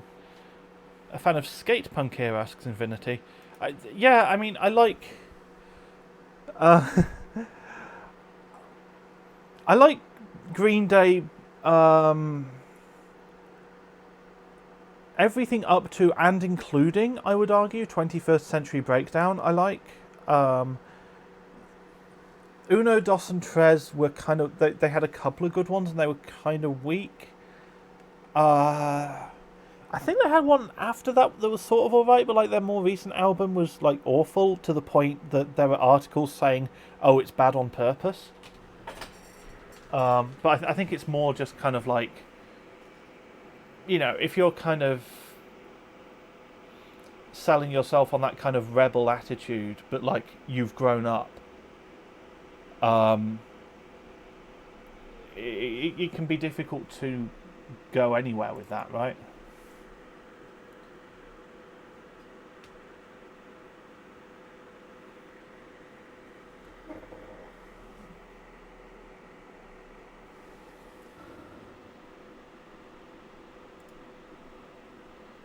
Alright, well, this is 4800 memory try it.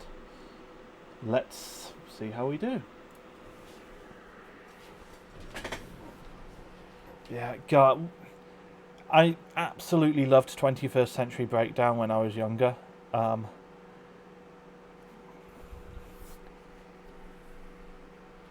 don't know. I know not everybody liked that album because it's kind of it's very different to like their earlier stuff. It's a lot less sort of. It's a lot less punchy. It's got this sort of almost like musical theatre style. I mean, they actually did write a musical, of course, American Idiot the Musical, which I had like an opportunity to go and see, and I didn't, and I really regret it. I think it had Newton Faulkner in it as well. That would have been cool. I like Newton Faulkner. Completely different to Green Day, but like also sort of not in a weird way. Like, same attitude, different genre.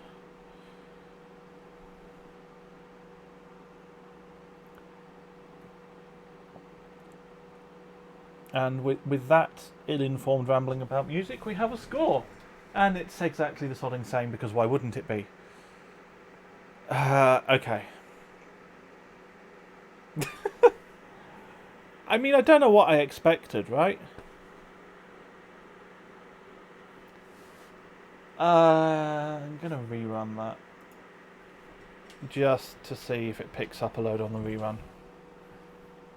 But I think basically, you know, everything's loose. And, yeah. I don't know. More and more, I'm thinking it is just CPU core bound, and, like, if anyone else is faster than me, it's just because their OS is better or something. I mean, this is the whole conceit. Like this, you know, the stream title, you know, being deeply sarcastic. Oh, it's my favourite memory benchmark, because it's not a memory benchmark.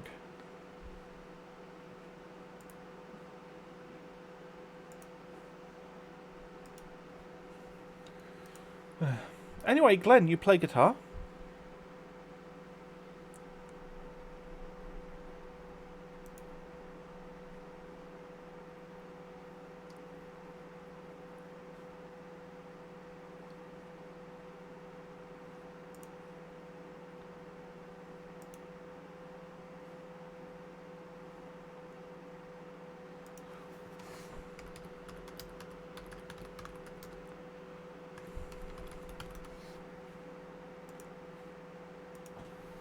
Glenn says, yeah, just a little. Oh, that's cool.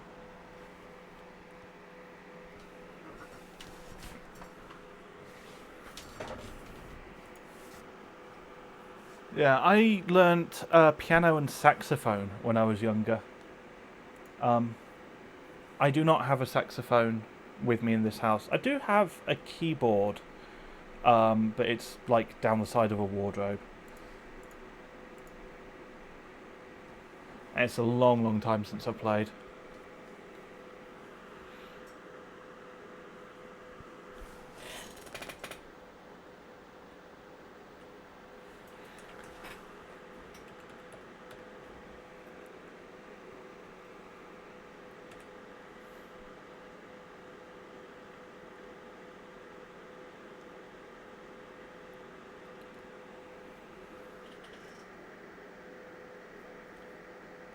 You've got a Yamaha electric sax. That's really cool.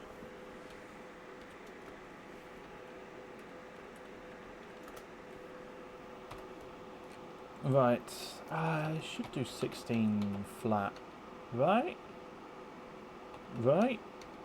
Like, it should do that. That should work. I have faith.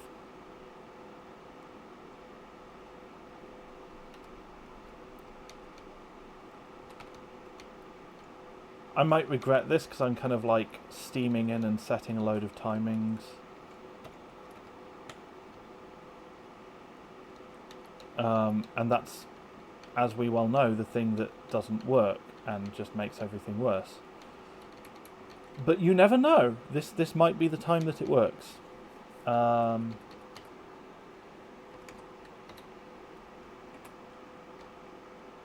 already at 1.6 volts, so yeah, let's leave that there. Hold on, 4800 CL16, that's never going to work at 1.6, is it? Or is it? Let's try. I can't remember what I was running for IDA. What was I running for IDA?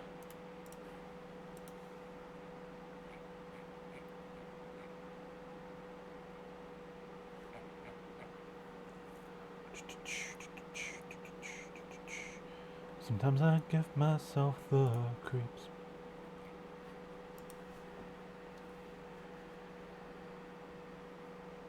I was running 15, 15, 13 for IDA. Okay, but that was probably at higher voltage.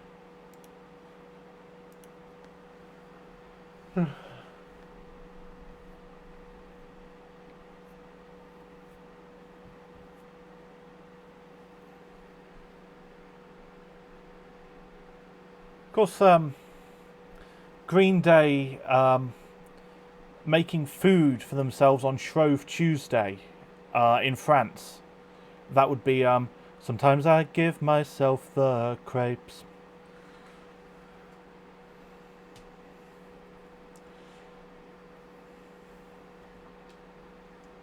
That's just giving me 00. That's not a good sign. Now remember this.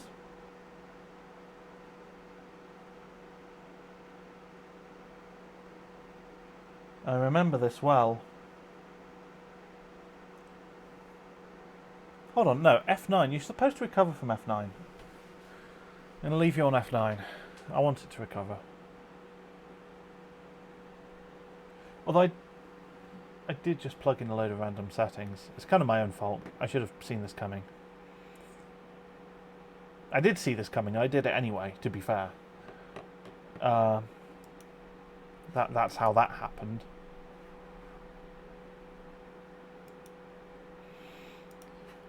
It is kind of funny how it's like I've got the score I've got isn't bad, but yeah. Oh, if I can beat Lucky Noob, that would be great.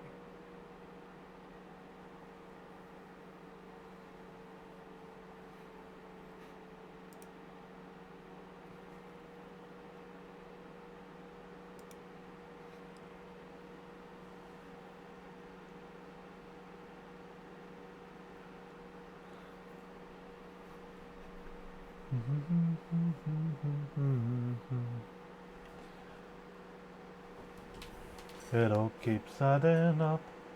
I think I'm cracking up. Do do do do do do do do do do. Right. Let's loosen this up a bit. I feel like these should work.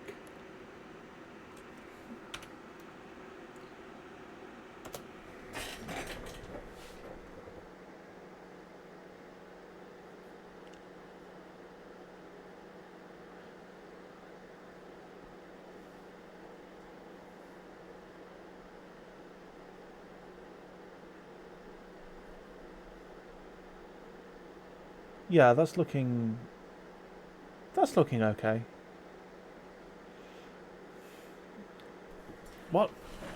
What's my TRAS for IDA? That might have been the problem. I had 36 TRAS for IDA. Maybe. I need to sort out maxmem again. But I'm going to do a proper run without hardware, without task manager even. And then I'm gonna, I'll have to close it, reopen it. You know, lower priority. And double check how much memory it uses, figure out a maxmem, or figure out a removemem even.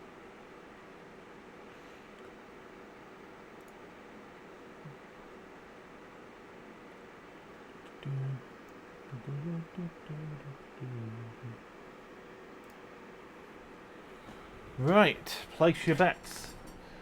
12k, over or under?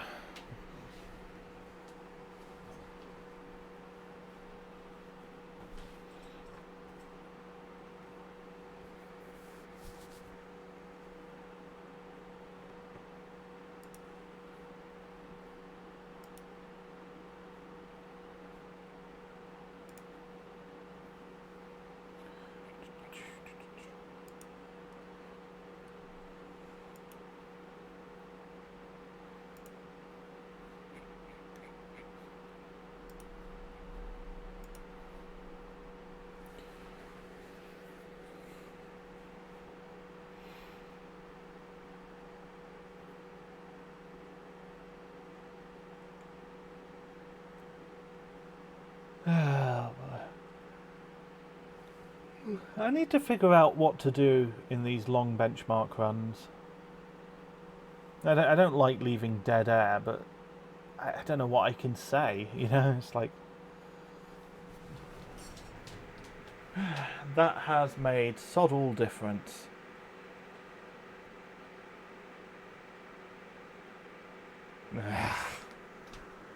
Okay. Well, I'm going to push it anyway. I want to push it. I don't know why I'm trying to push it, because it seems like I could just like slam 1.5 volts through the core and just see what I can clock it to, and that would probably get the best score. But I want to push it. So, set priority normal, relaunch.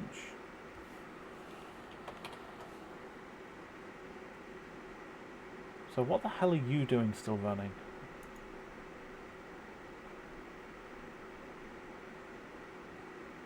Meh. Alright, run Cinebench.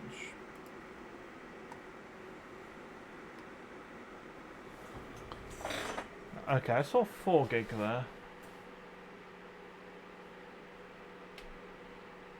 So probably have to remove about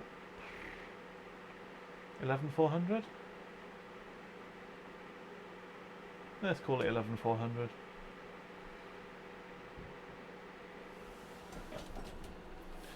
Okay, you know what? I know that it doesn't really change throughout the run. Let's just get on with that.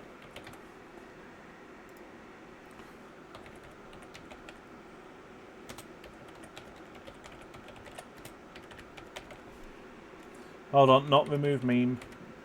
Remove mem. Wait, what? Oh right, remove memory. Been doing this for too long.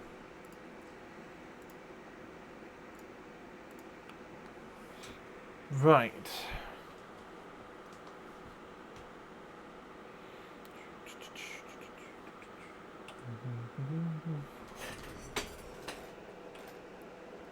Come on. There's our 02.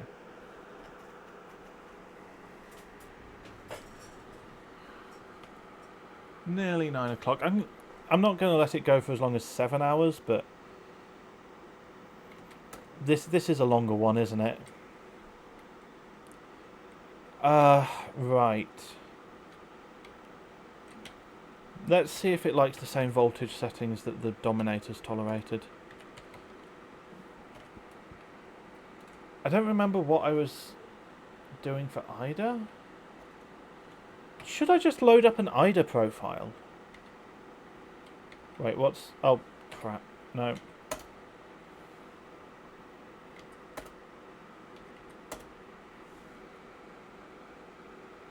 Sean says, hey, I'm staying entertained. Well, I'm glad to hear it. I'm going to load up an IDA profile. Why not?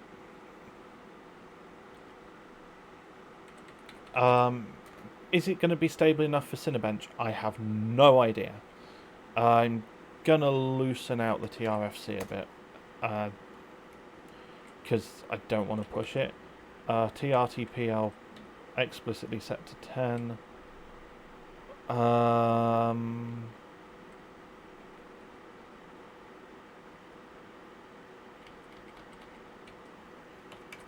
Base clock I'll set back to 100. And I'll have to go into advanced CPU configuration and disable PBO.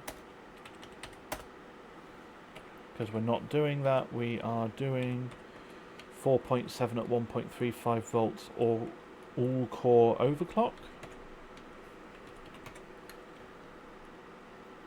Which also means I don't need to mess with the chipset voltages because I'm not doing base clock. And yeah, let's see if it likes that.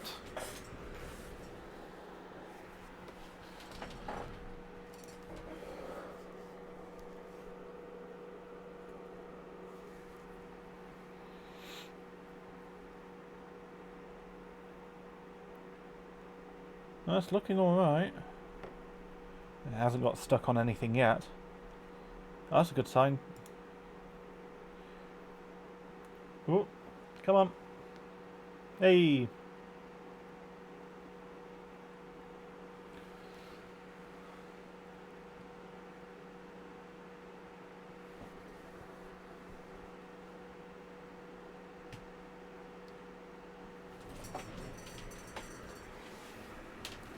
Alright then. Double check it's booted right in CPU-Z. Like, the odds are that this is going to just immediately crash in Cinebench, right? Like, I don't want to curse it or anything, but surely Cinebench is more memory... Well, actually, I'm not sure if Cinebench is more memory heavy than IDA, you know? I think it might not be.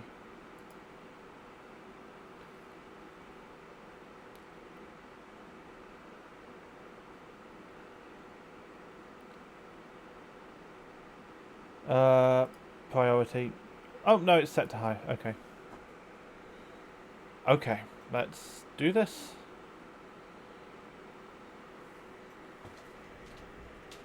And let's hope.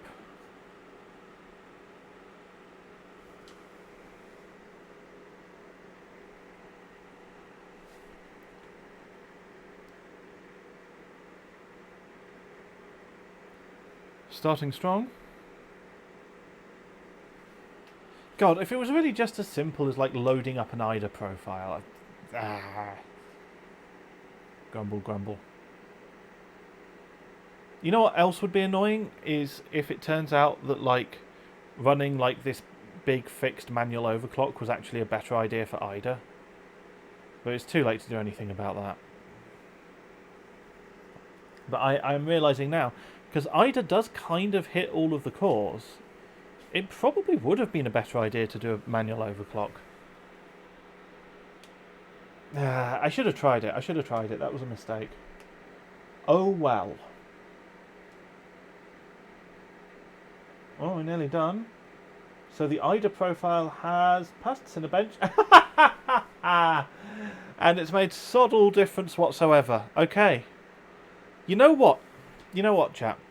I think I am comfortable at this point saying that my memory settings don't make the slightest bit of sodding difference.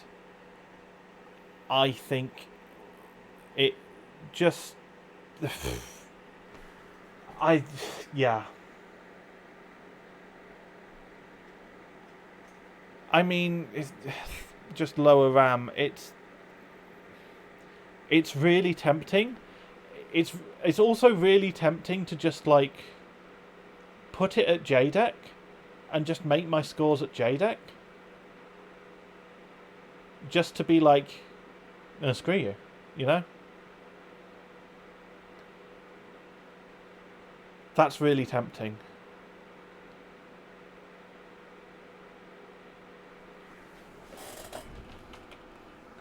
I don't care. Go away. Yeah.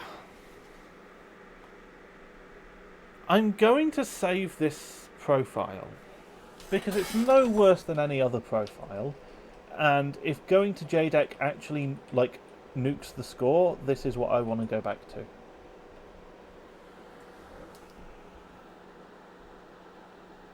Alex says I got to go now, so hopefully you see it. No worries, man. Guessing you're going to bed or something, sleep well. But yeah, it's no worries at all. No one's obliged to watch. I just hope you enjoy it. Glenn says it's a weird test to have as a memory benchmark. It is, isn't it? It is.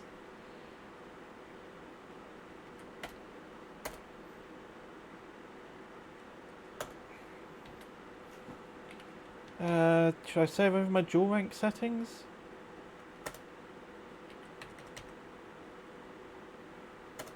Yeah. I do kind of want an excuse to post a score with the dual rank memory.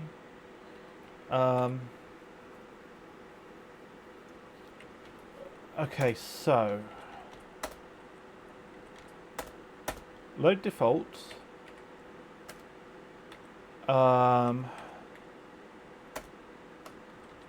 Integrated peripherals, LAN controller, Wi-Fi, audio, integrated graphics, CSM. Was there something in here I was messing with? Oh no, it's in the other one. 4.7 at 1.35. Oh.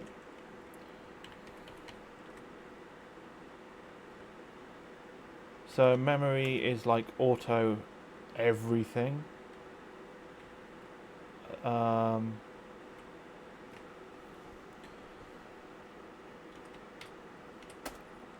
NX mode, disable that. That makes a slight difference to efficiency.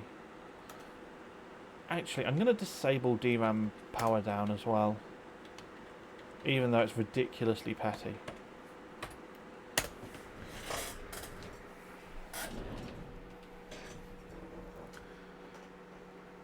Alex says it was interesting to look. Yes, oh, I'm glad to hear it.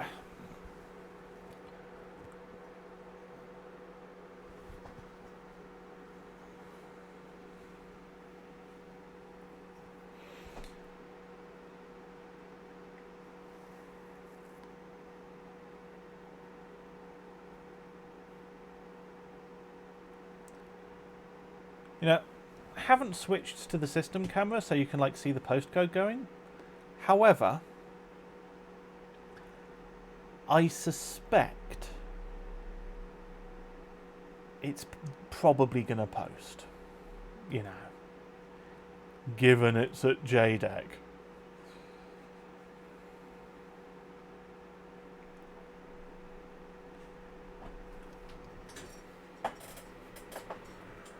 I'm actually going to check what it's doing in CPU-Z.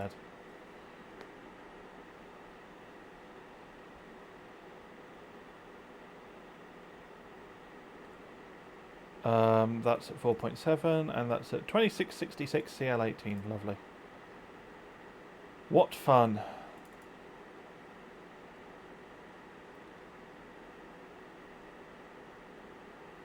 I think some of the random watch it not post. Yeah, thankfully it posted. That would have been... I mean, it would have been funny, to be fair.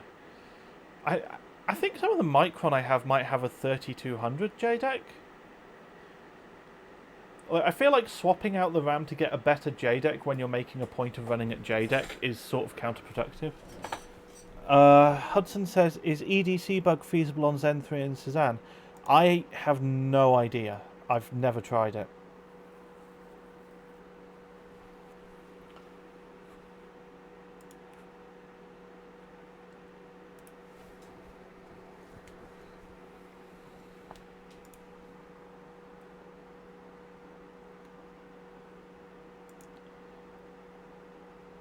Sean says the dual rank is 2666. Yeah, so the dual rank B die I was running was also 2666. But I have something like Micron, is it like Rev E? I've got one that's 3000 CL16, so that's going to be crap. But I have somewhere, I don't know where it's gone. Oh, here it is, I think. Is that it? Yes, so I have some 3600 CL18, it's version 3.34. And that I think is 3200 JEDEC. So tempted to switch to that.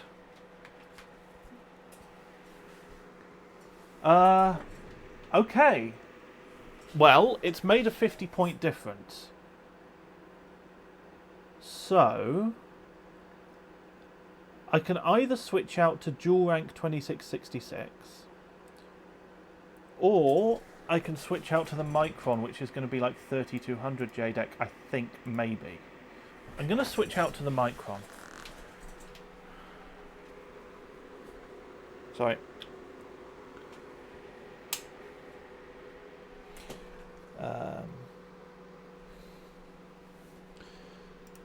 Camera only. I don't think the RAM fan is necessary anymore. I think we can pop that to one side.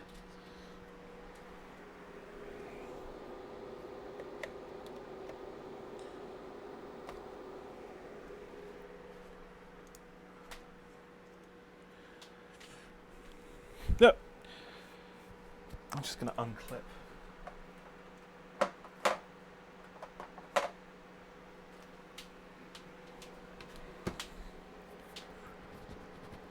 There we go. Unclipped my mic for a moment while I had to lean over to where the RAM is.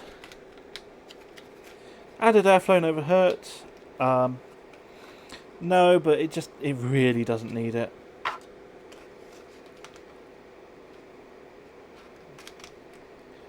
So I'll show you the micron that I'm running briefly, if I can. There we are.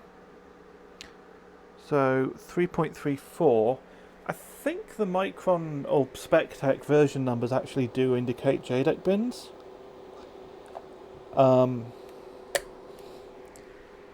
not 100% sure what's going on with them.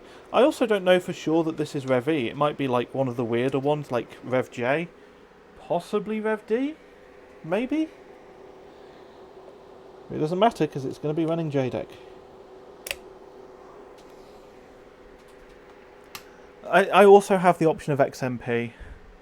I could run the dominators at XMP or something. That would probably be the highest performance option. That's not like any kind of meaningful memory overclock.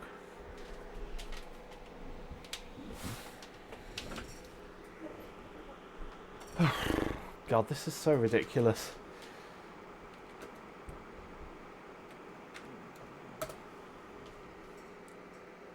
Did I see 2666 there?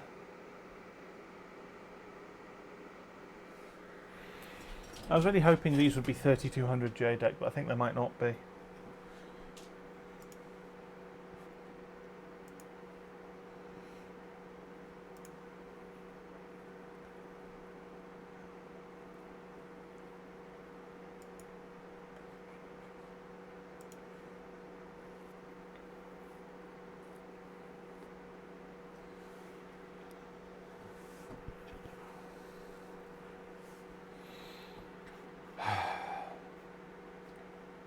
Oh, yeah, it's posted.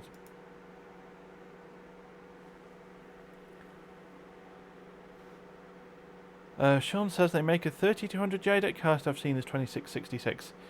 Do you mean JEDEC or Corsair? I mean, it's a standard, yeah, and I've seen, like, if you've watched Buildzoid's video about Corsair's not specifying much about their XMP anymore, their website does actually have the JEDEC specs as well, which is nice because not everybody bothers with that. And they do have some modules that are 3200 JEDEC now, but I'm beginning to think these might not be an example of that.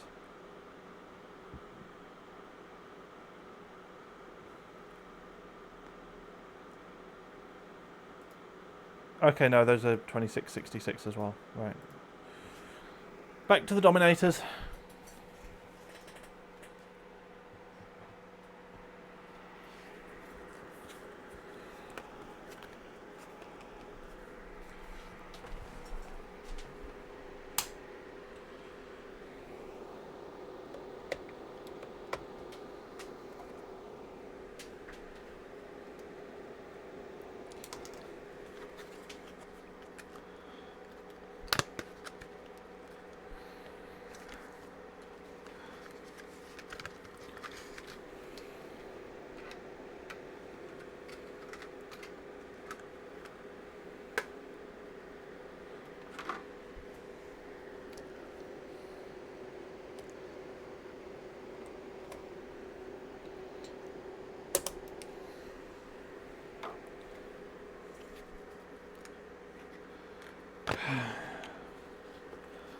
You know, when I started setting everything up, I was not anticipating that the way this stream was going to go is that I was going to decide to just, like, troll the entire stage by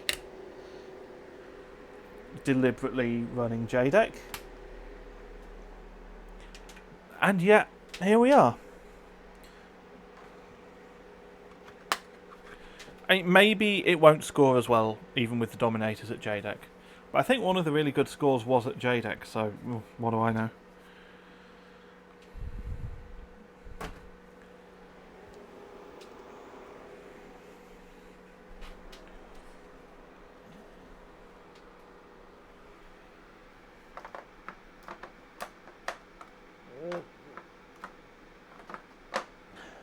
Okay. Press F1 to run setup. Why not? Let's do that, and let's change nothing.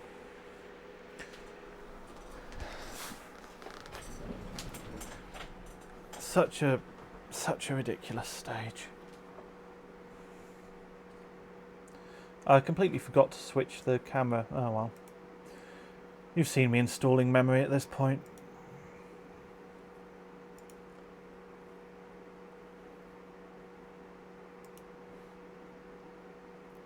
Come on. It is booting, don't worry.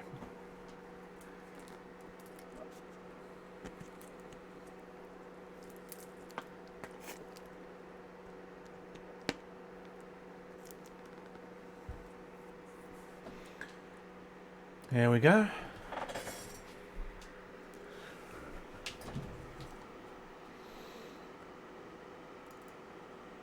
You know, I don't feel the need to fire up CPU-Z right now. Because if the worry is that it's booted up at JEDEC, I think it might have done that.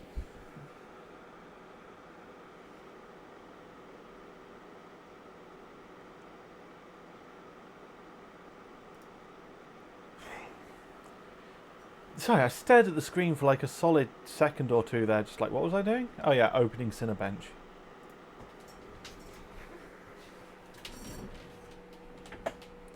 I am about to hit the 4-hour mark, and where I am on my overclocking stream is run JEDEC. Ugh, this stream could have... What am I even doing? What am I even doing? It's all a journey of discovery. Infinity says, reference voltage for DDR4 is 1.2, right? Yes, it is, yeah.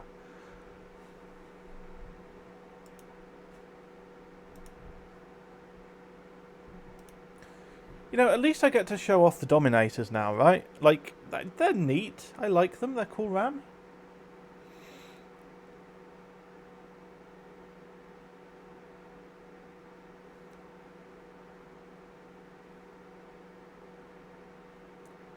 If I get like a top 3 score, I think League has been asking for video proof from like the top 3. Which, I mean, I've got that, right? Okay, that's 11,935, so I'm about 15 points off.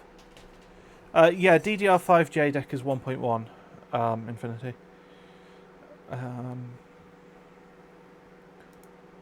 Oh, I have a message from Ground.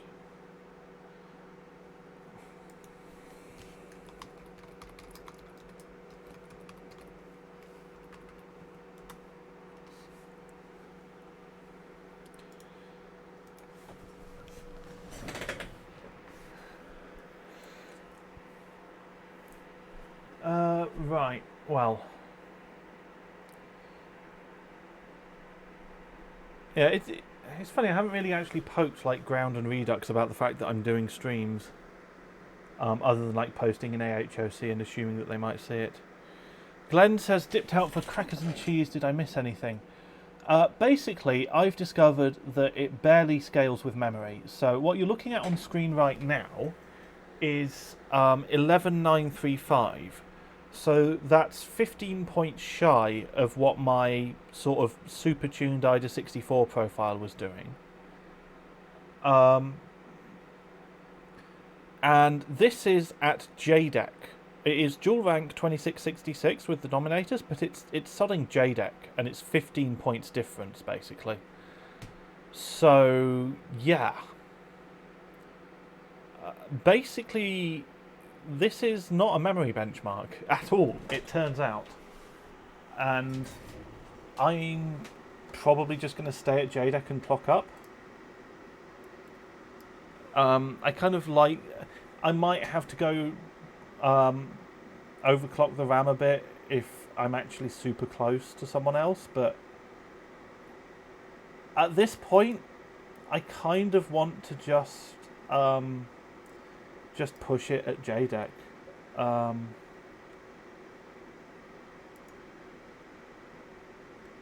Alright, so if I've applied 1.4 through Command Center Light,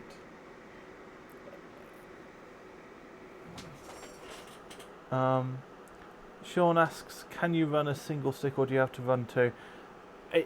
I don't think it's that insensitive to memory. I think that will matter. Okay, yeah, that's at 1.4. Good.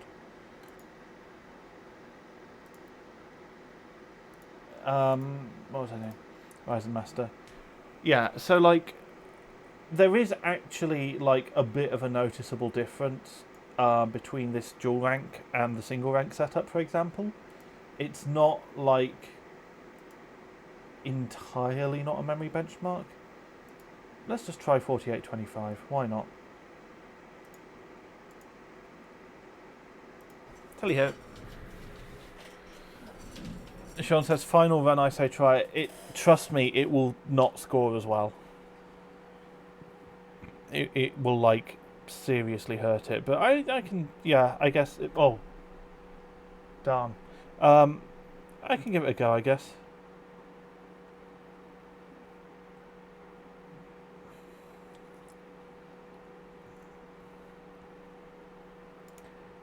So Ground messaged me an eBay Germany link to some like AMD DDR3 2400. Like, you remember when? Oh yeah, it actually does say dual channel submissions only, doesn't it? Yeah. Well then. But yeah, Ground sent me this eBay link, and I just said, I'm streaming right now. By which I mean, like, I can't respond. And he replied, do you expect that to stop me from sending you interesting mem links? Which I guess not. Fair enough. Can't really argue with that. Okay, so 1.4 was not quite enough.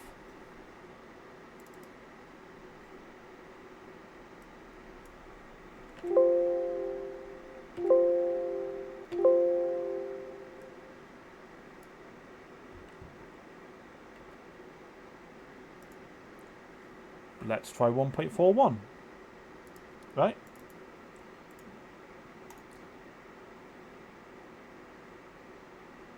Where's the no, whatever.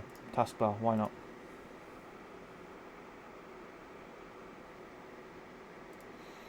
Deepa says, my 2700X can't get 10k in R23. Ooh. I mean, it is a 2700X. They're a lot older.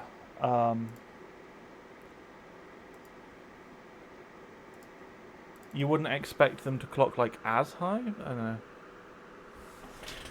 Glenn got a 2x4 kit of Dominator Platinum 2400 for 18 quid the other day. Nice! What spec is it?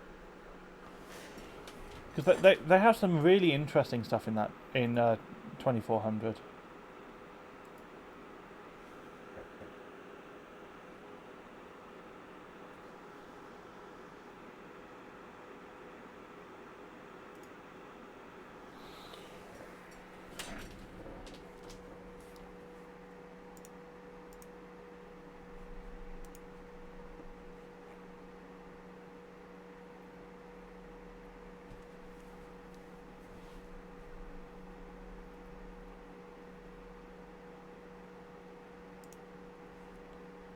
Not here yet, hopefully decent. Oh, did it not, like... Oh, that crashed again, didn't it? Did it not say?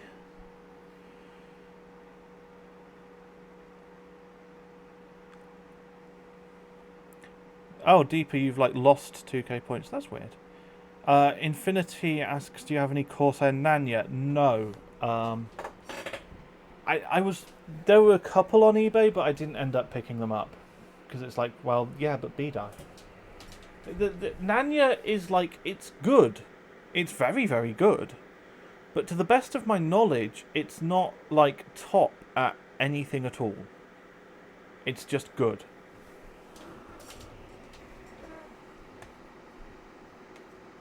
Well, at least some Nanya is good. I had some 4 gigabit Nanya version 8.23. That was shit. But, you know, that's different.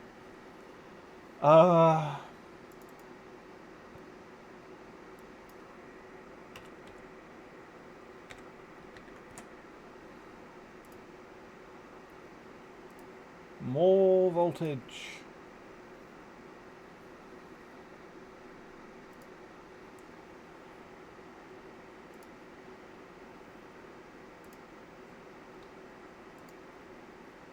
I'm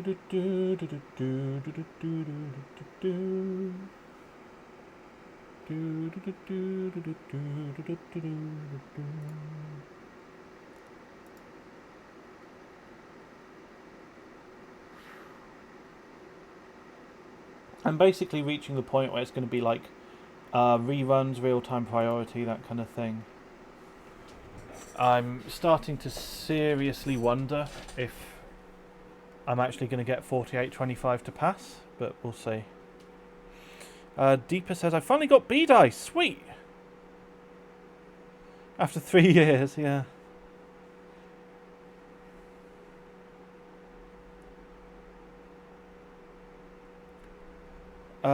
Glenn says version 4.29, 10.12, oh, darn, 10.12.12, okay.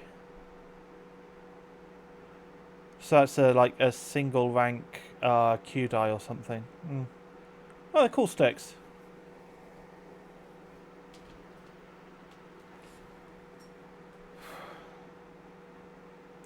You know, I've not been paying attention to the temperature readout, and I probably should have been doing that. Because I don't know if it's just going to be rolling over with voltage at this point.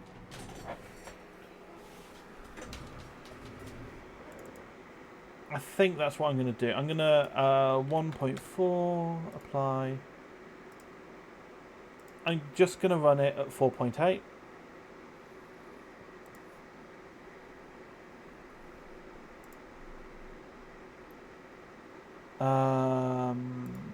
Which means I have to set all of the cores back to 4.8.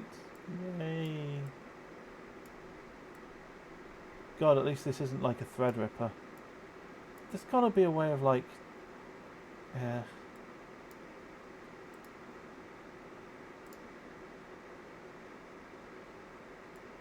Oh, there it is. So this means unlinked or linked. Lovely. That would have been nice to know earlier. But once again, Nielsen's usability heuristics, right? Like, match between the system and the real world. And clear visibility of system status, right? You've got all of this space here where you could put... Oh, you can't even see that. Right. This little thing here, that means unlinked, right? And that means linked. Like, what kind of alien looking... That's ridiculous, right? Like, they're just both space invaders. It doesn't tell you anything. Anything. Match between system and real world, right? Like, yeah, okay, that looks a little bit like a chain. That looks fuck all like anything. You have to hover over it to get a tooltip. Got all of this space here, right? And clearly they don't mind having, like, words in English. It's not like this is like a localization thing. You could just say unlinked and linked. Ugh, that's... Ugh. Well, at least I found it now. Okay, so 4.8. Fire up bench mate and let's run some more Cinebench. Should look like a chain and a broken chain, says Infinity. Yeah, exactly, right? Like, it's not as if they're that hard pressed for space. Ugh. Awful design. Awful. Don't like it.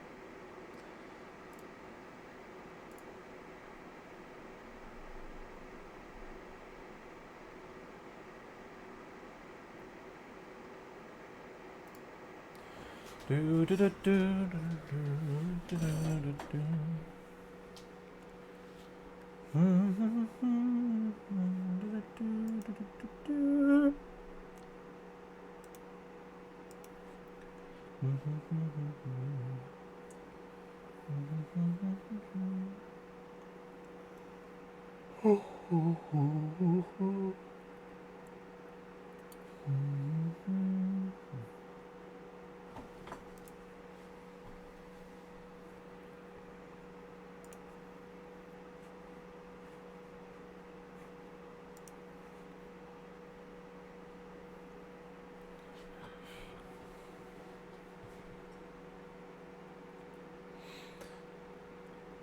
This is looking, I don't want to jinx it, but this is looking good so far. Touch wood.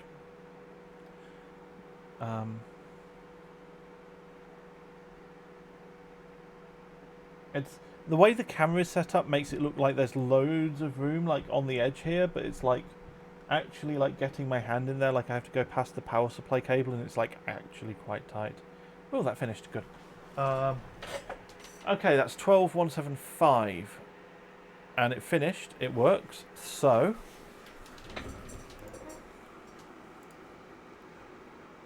I guess the next thing to do is AMD unsafe tweaks. They're very tempting. I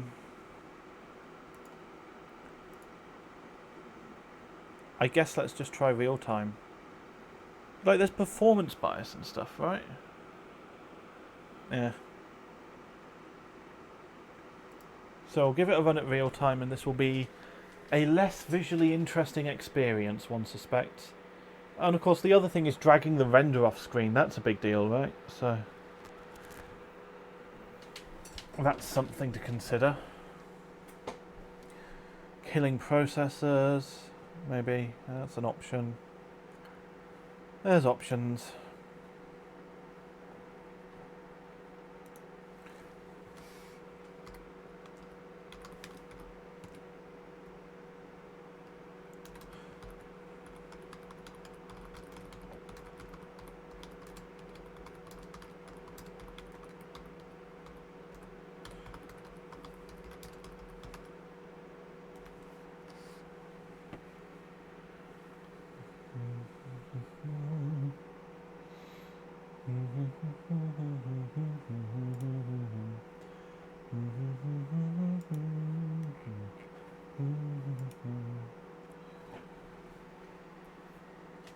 You know, I really hope this does... Oh! 12228. I think that might... Was it 25 or 55? 245. Not quite a new PB. Okay.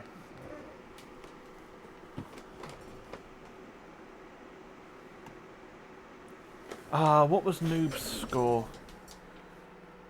He was at 12 something, wasn't he? He was at 2051, and that's with an 11900K. So it's so I would need 12306 to beat that. Yeah.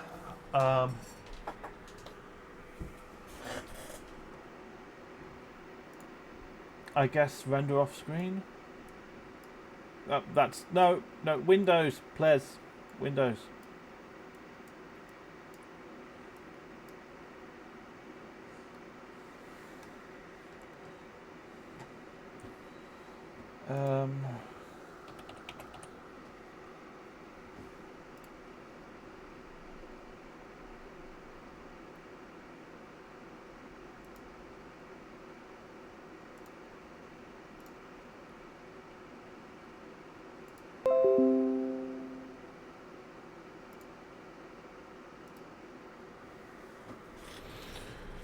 Right.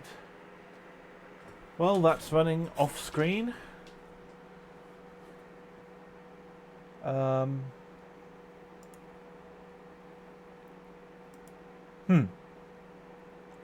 I have switched to the OS only thing, and the camera is still there. Now,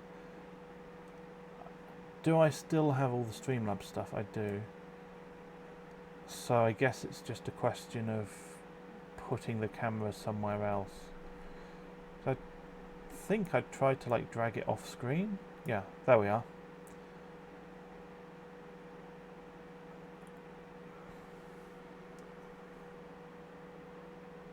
Since I screwed up and, you know, put the bit where it's going to spit the score out underneath the camera.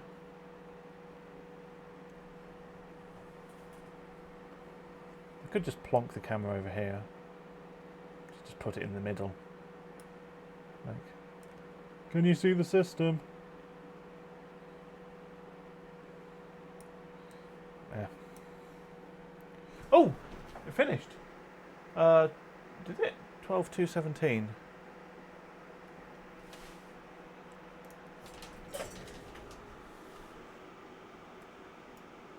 Yeah, that finished. Okay, that's not a lot better, is it?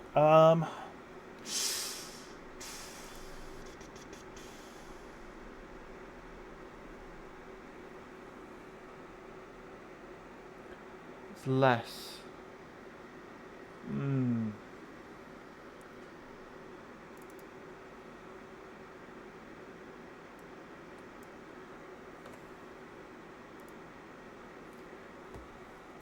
I'm going to nudge base clock up a teeny tiny little bit.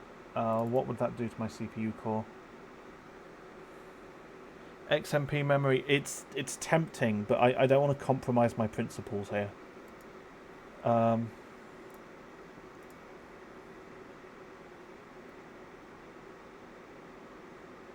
going to leave it on screen because I'm not convinced it makes a difference when you're running real time anyway.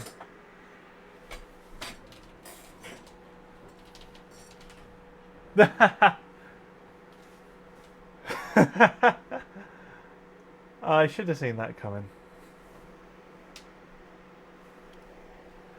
Okay, you know what? Fine. You're right. I'll XMP the memory. Hey, cheers for the follow, Benjamin. One closer to that affiliate goal. One closer.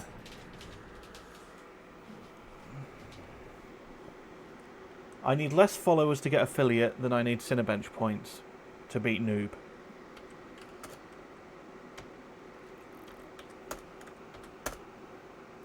Yeah, okay, I'm gonna do the thing. Let's run XMP and let's run CPU at 4.8.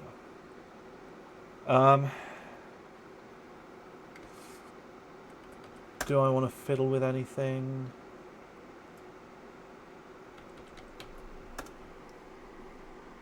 I mean, if it looks like I'm running XMP, who's to know if I, you know, were to...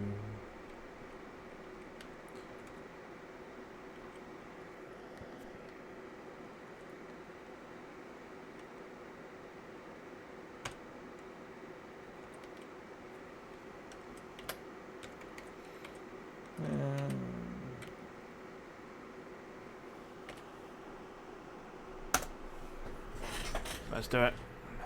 Budgemon says, I realised I hadn't been signed into Twitch for 2 months. Yep. Probably a nice experience, to be fair.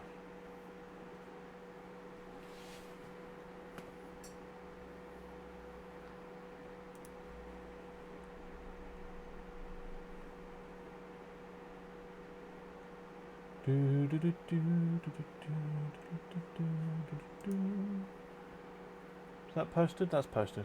Good.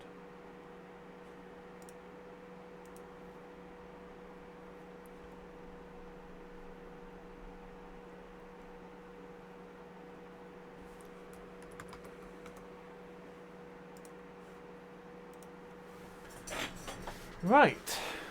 Well. Let's do it.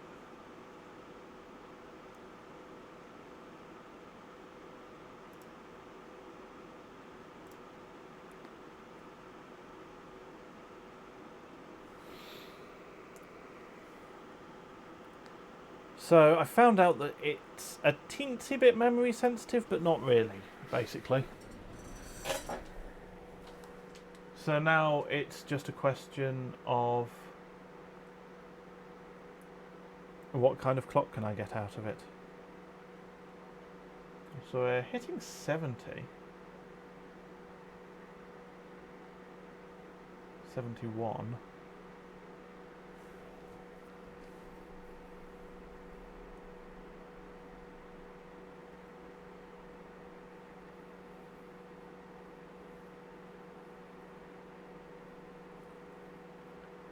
I think basically all I would be able to do to get any more clock is like, I don't know, different water block, fiddle with mounting pressure, fiddle with mounting location, stuff like that. See if I can get the temps down. Or liquid metal, to be fair, because I'm running like Arctic MX5 or something. Whereas liquid metal would probably work a lot better.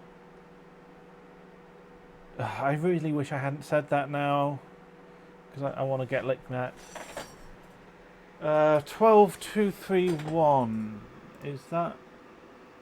It's close to a new PB. It's not that close to new. I mean, it's a rerunny thing.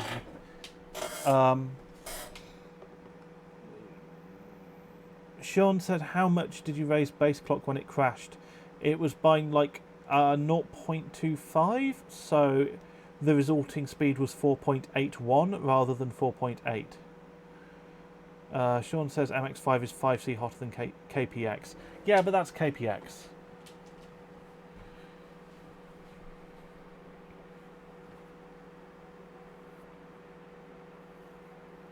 Infinity said, or a giant rad. I mean, I don't know what my water temp is, but I don't think it's like, I have a 360 rad with like fast fans.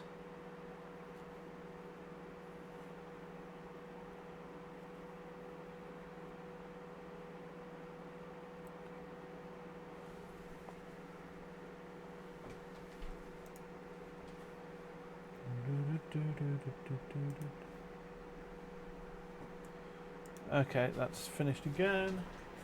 Put an ice cube in there. No, that's not allowed.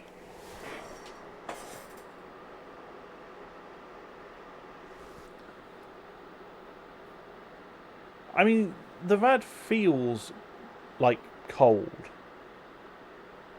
I'll say that much.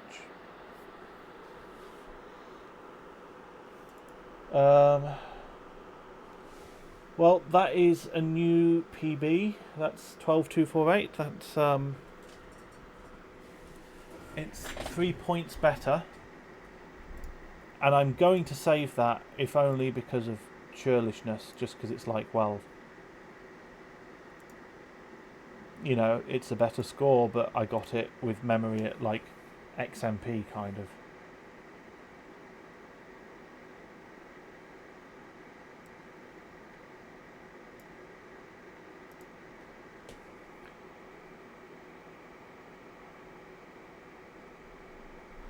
Ice cube just to cool it down between runs. No, not in the spirit. Not in the spirit of it at all.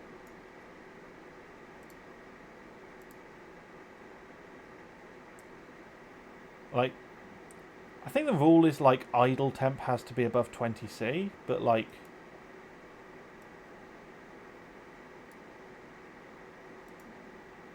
you know, the intent is ambient and I'm doing ambient.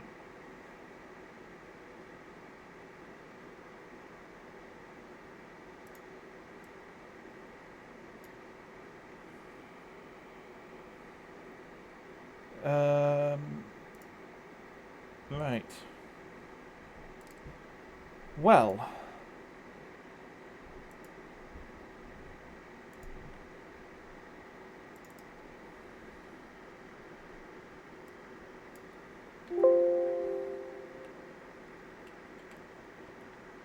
Let's try 1.42 volts with 100.25 base clock.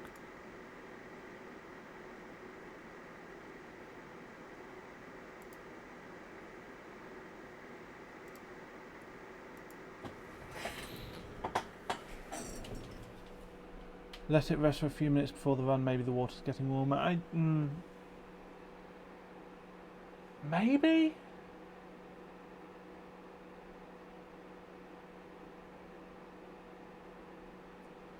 I don't know. There's a very fast pump and not a very big res.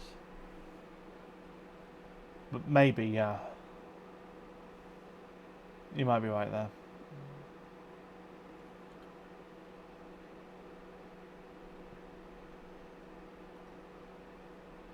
Feels like it's hit a really hard limit here.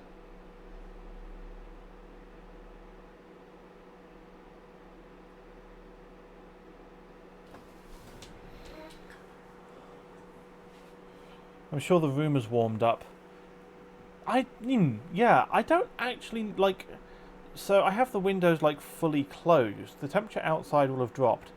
I don't feel too warm, but you know, I've been streaming for 4.5 hours, so I'm maybe a little bit delirious at this point.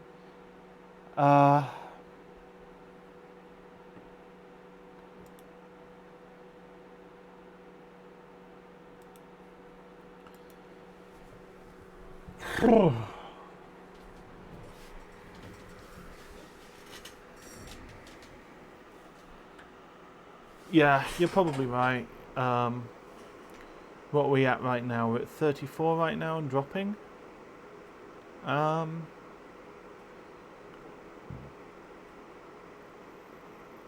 The other thing is that Ryzen's branch predictor does actually benefit from reruns generally.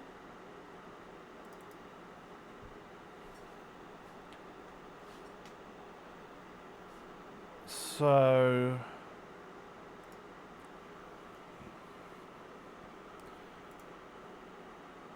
I need to rerun it a bunch. And I need to... You know what? I'm going to do a title update, even though it's only for 3 points. I'm going to update the bloody title. There, change that 5 to an 8. Done. Yeah, I think it's mostly going to be a case of... Oh, hold on.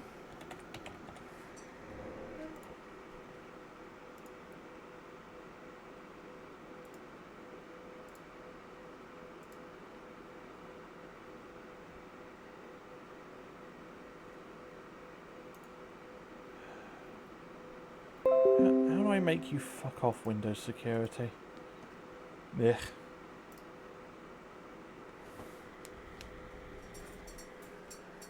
Right. Let's rerun that. We are basically at the point where it's reruns and it's real-time priority, so there's nothing on screen to look at. It's just like wait for it to spit out a result and then have another go. And hope that it doesn't crash is the other thing. But mostly just wait for it to spit out a result and then have another go.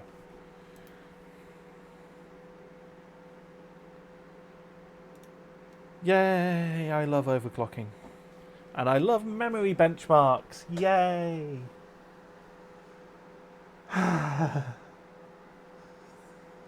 Such a ridiculous stage. Like, I really wanted to be like, oh no, it's AVX. It cares about memory. No, it doesn't. Maybe if you've got a 5950X, it cares about memory. Yeah. Is that 12259? That's 12259. Okay, well, I've got to save that.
Right.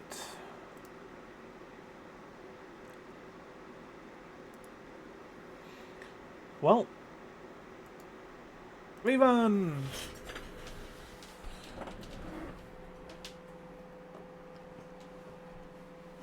I love reruns.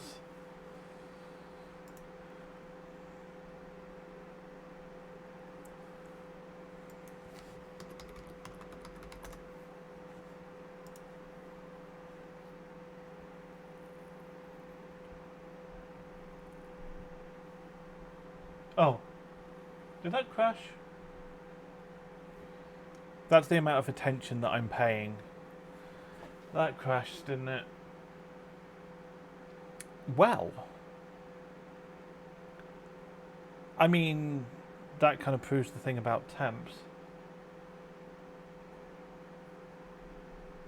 You know, so something I'm a little bit sort of concerned about is I am, you know, running excessive voltage here. And yeah, I mean, not for long, but like...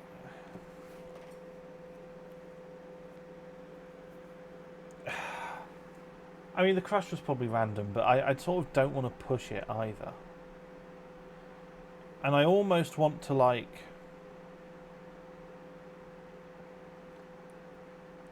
What I kind of want to do is I want to maybe see if I can, like, just throw enough voltage through it to get that tiny bit of extra base clock and get a slightly better score and then be done. So I'm kind of going to... I kind of want to do that. I kind of want to try just like 1.45 volts or something. And just really butting my head against a lack of scaling. Let's... I don't know how you like do it permanently, but let's sort this security shit out first. And get rid of that. Oh, and yet you're still there. I hate Windows 10.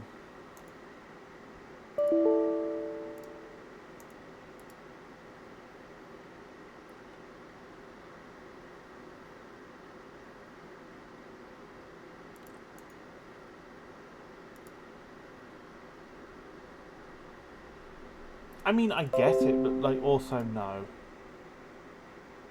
Ugh.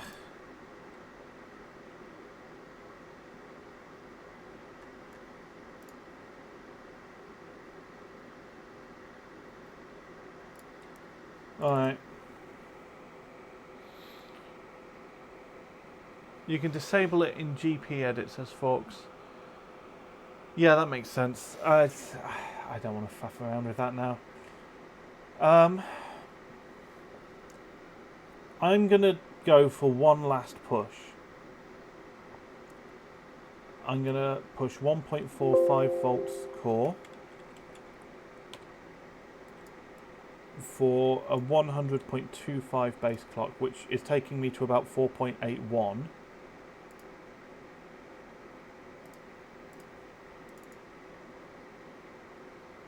Fire up Benchmate. Right. QPC skewed. Interesting. Oh, right, because of the base clock. I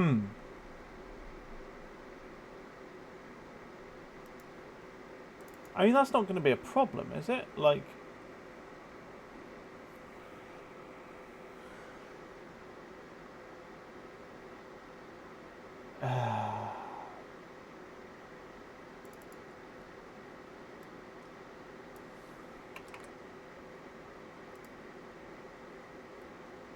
If I drop the base clock back down,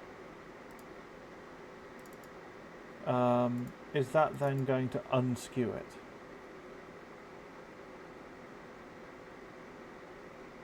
Because presumably if it's skewed that... Okay. Well, heck. Does it throw off the time? Yeah, So it depends what's using what timer? Actually, no. It should be fine, because Benchmate should be not... Benchmate should be making it, like, not use that timer. And that should just be fine.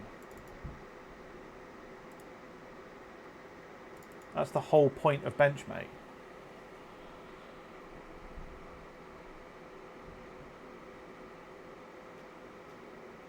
And there's actually, like, even a... It has, like, a timer emulation thing, right? So the whole point is that Benchmate is replacing that skewed timer, to my understanding. Yeah. I'll leave that on auto because I think that's surely the whole point of Benchmate is to sort that out itself. Ah, timer skew warning. Set the... Okay.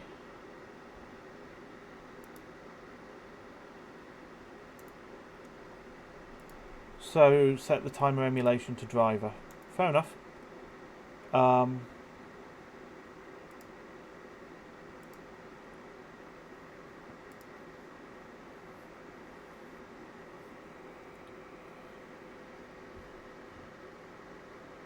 So, because it benefits from reruns, but I'm at high clock and voltage and it's maybe going to crash, what I'm going to do is I'm going to run a single core pass, which should have no trouble because it will run so much cooler.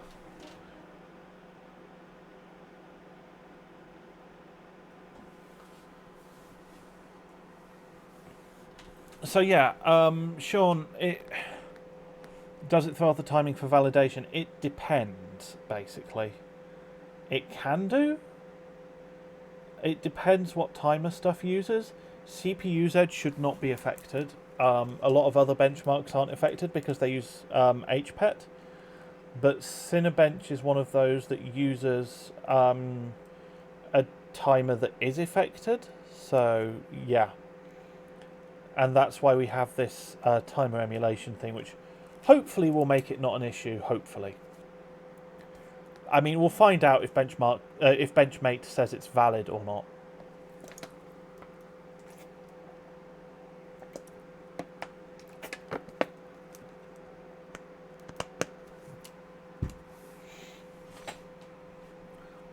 Also, the other thing is that I think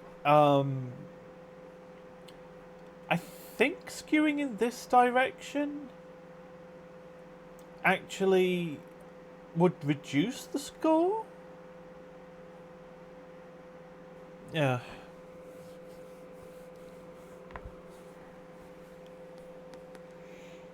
Alice says we need to get those atomic clock PCIe cards into everyone's hand. Yeah. Yeah. It's a weird one, isn't it? I don't know if that would actually help or not. I mean, it feels like it's mostly a software issue. Like, we have HPET. Sean says, did you do single core for a reason I missed it?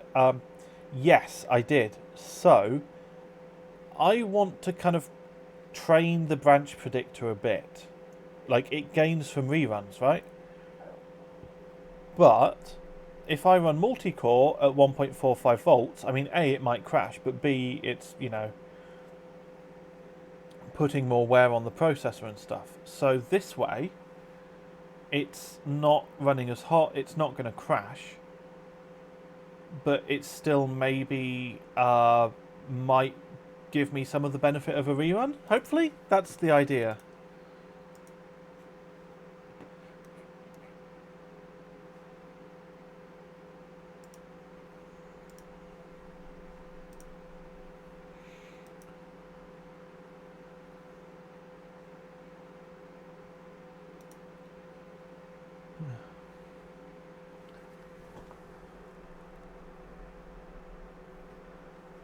I'm just checking Discord while this runs. Dave, if you're still here, how's the Raymond?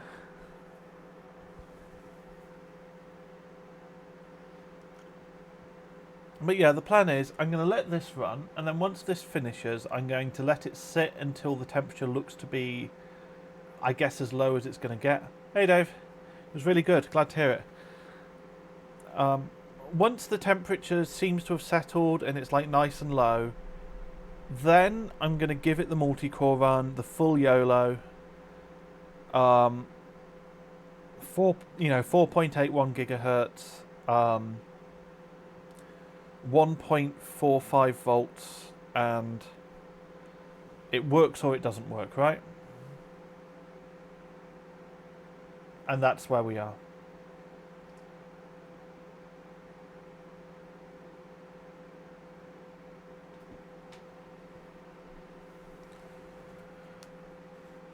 So, yeah, Dave, you said that it was ramen with a slice of American cheese? Was there anything else on it, or was it just that?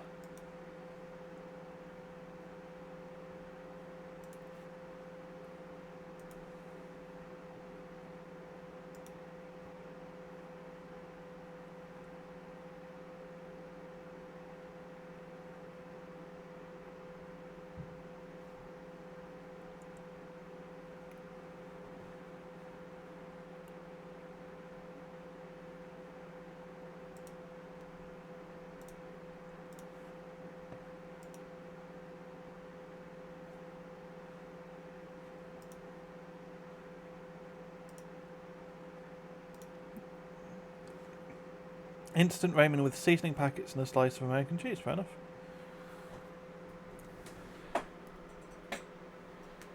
Alright, well, we are... God, this is taking... This is only about halfway. Who puts cheese on ramen? Clearly Dave does. Yes, that's your answer.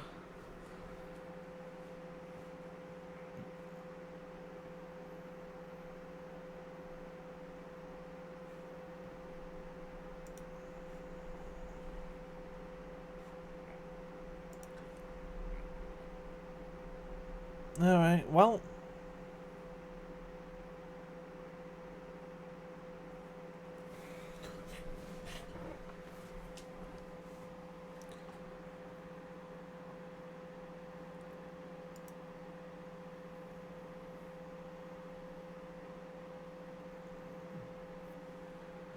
I'm caught up on Discord. Well, am I? No, there's one other thing. What is it? Yeah.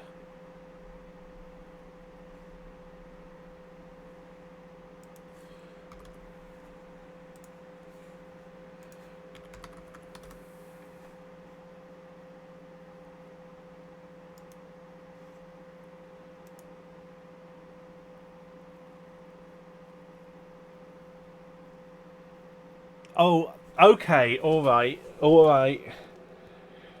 So, we have a discussion here about the pronunciation of ramen, or as I imagine you people would call it, ramen.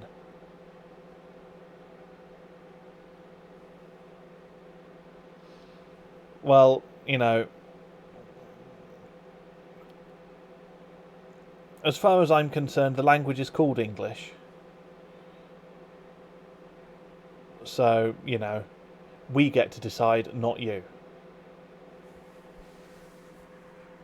Also, it's called a fucking router, alright?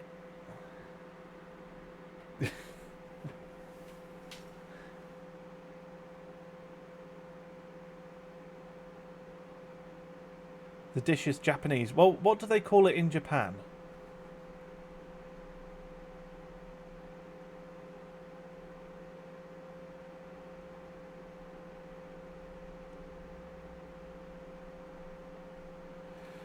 Dave, so to be honest, Dave, it's not so much a British American thing, and it's not a me thing either. It's a posh twat thing. So it's like bath and bath. I suspect, or garage and garage.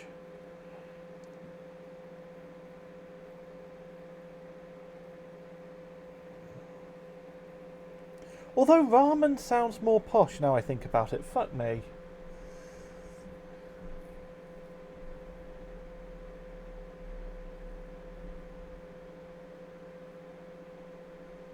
Yeah, I don't know then.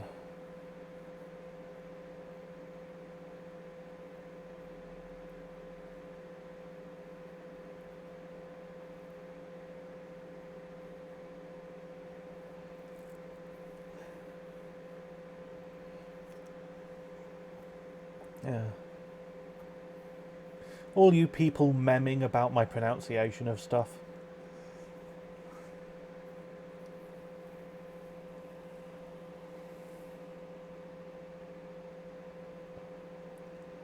There's a Nissin cup noodle soda. I mean, I quite like Nissin noodles. I don't know why... hold on. How do you do soda the flavour of cup noodles? Like, cup noodles have, like, their own flavours. They have, like, lots of different ones.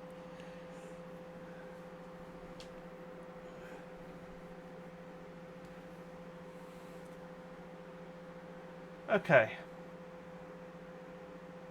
So, salt. Yeah, right.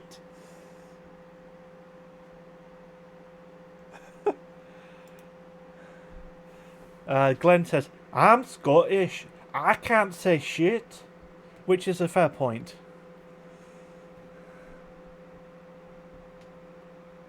Also, that's the best Scottish accent I've ever done, which tells you more about the other ones. Because I'm shit at it.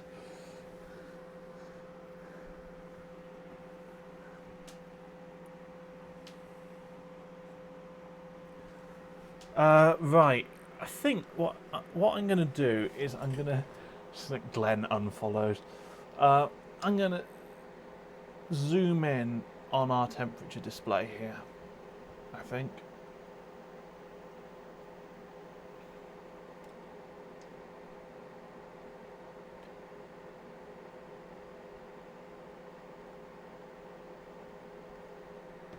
That'll do. So we're down to 30 now. I'm going to see if it gets any lower.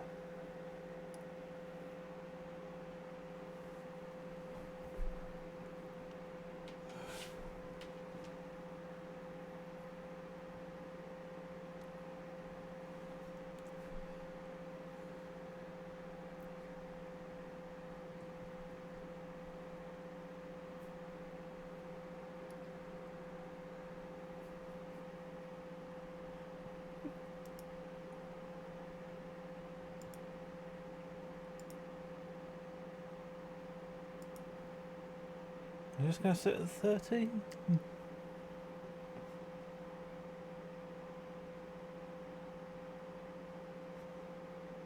29. I see a 29. Any advance on 29?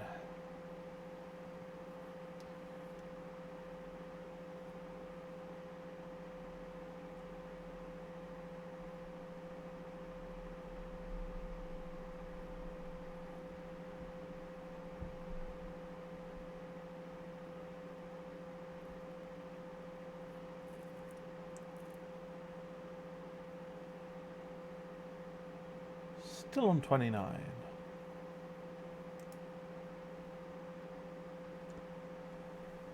Whew. Okay. I think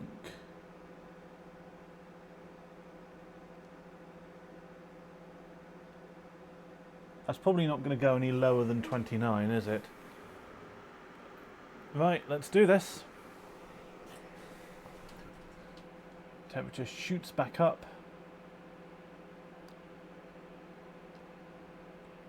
71, 73, 74.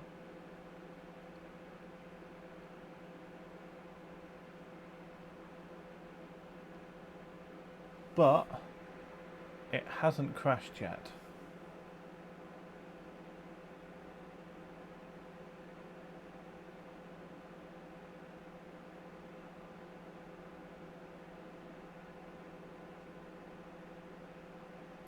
Ooh.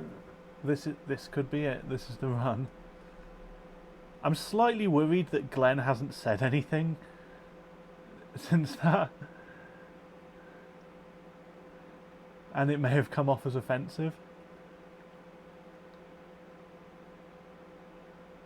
76.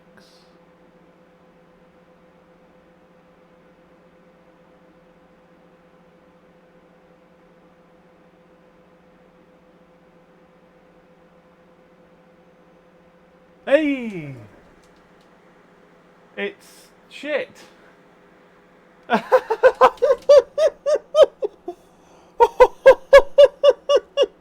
It's 11,705. It's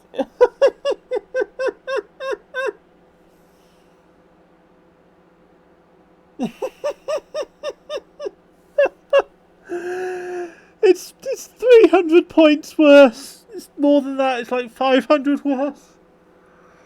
Oh my god.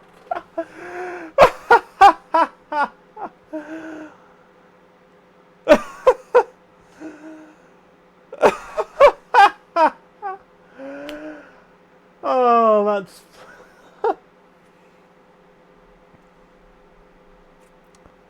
Alright then.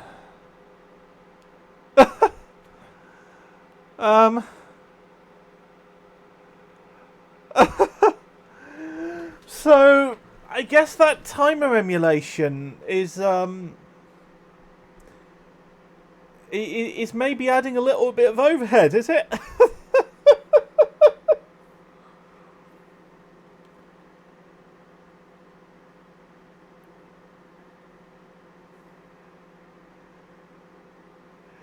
Right then, right.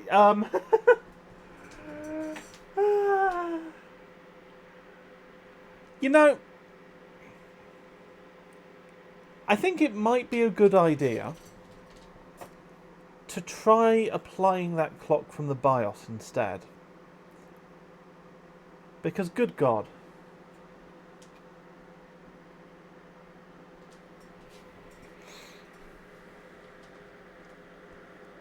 The good news is I can actually read the postcode off the OBS window now. So that's convenient. I don't want to go, like, I don't want all of my streams to just have, like, zoomed in on the postcode. Forks says off-screen render helps a bit. Yeah, I did try that, though, and it didn't make a difference. Maybe it would with enough reruns, but I don't want to, like, do too many reruns at these settings.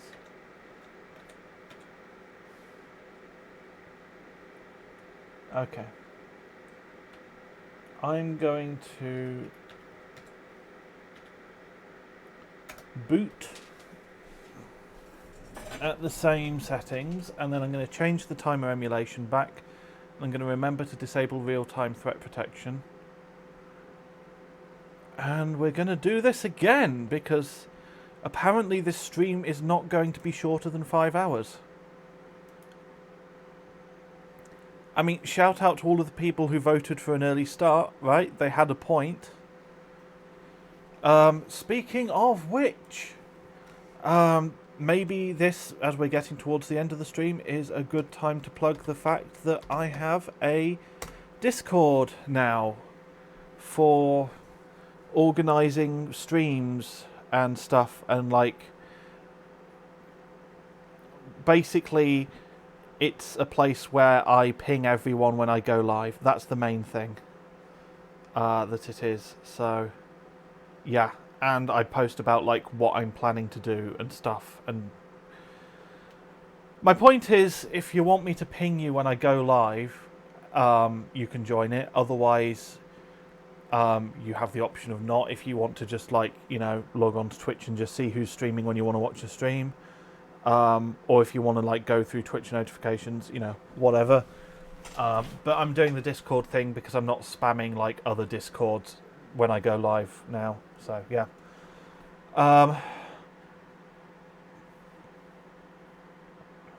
No visual gains, transparent panes. Oh, God. Oh, no. I don't know if anybody's going to get this reference, but that sounds like a Mystic Spiral lyric. It's like, no visual gains, transparent panes. And there's only like 15 people here. 50? That's not bad. But like, so I don't expect anyone to know what that's a reference to. Like a sort of, what was it, like early 2000s Beavis and Butthead spin-off? Anyway.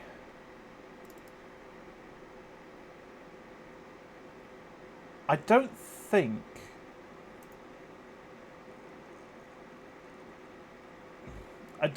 I'm going to do the single core run again, because it took forever and there's no evidence that it helps. Hey, Daria! Yes, Infinity got it. Yes! Haha!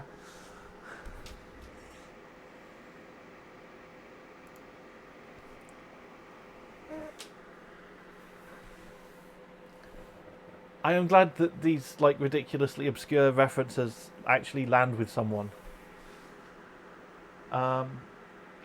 Okay, so basically I'm just going to wait for that temperature to drop by about 10 degrees, and then we're going to go again.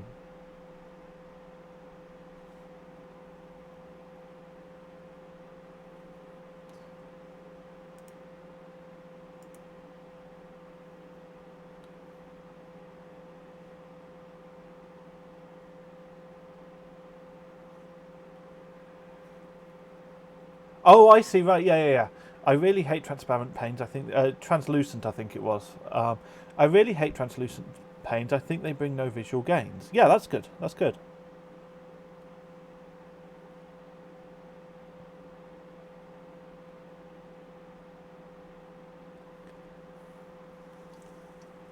Yeah. For those just joining us, while we wait for the temperature to drop a couple of degrees, we were talking about Ryzen Master earlier.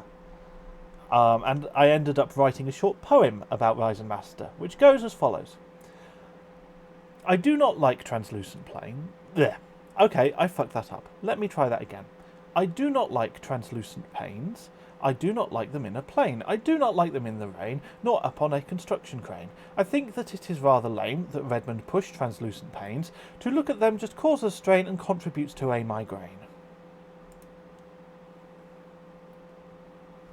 I think that was when I was only about 2 or 3 hours in. And for some reason was thinking about Dr. Zeus and green eggs and ham.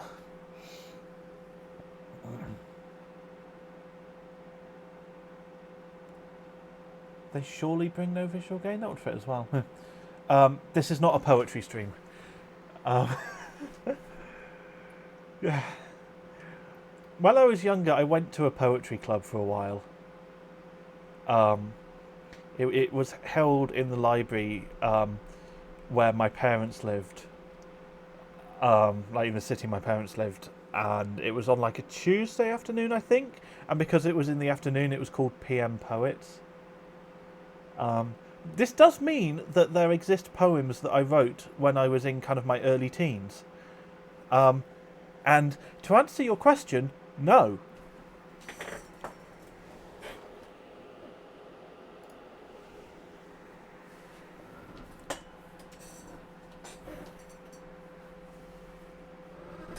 Right. This is the run. Maybe. Crispy Silicon, I accidentally won the grand prize in the state for poetry once. What? Oh, you've got to tell that story. I want to hear that. How, I mean, I suppose it's fairly, like...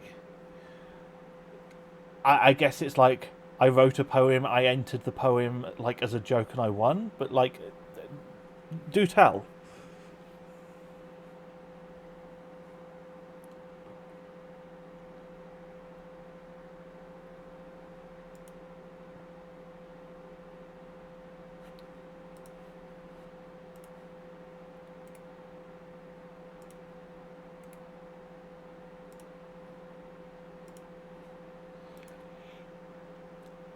Had a teacher in school ask for a poetry assignment way back in middle school. Oh, I see.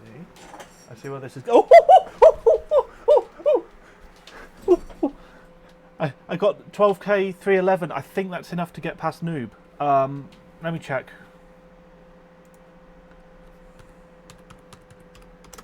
That's 2051.8 per core. Yeah, that would put me ahead of noob. Sweet. Yay!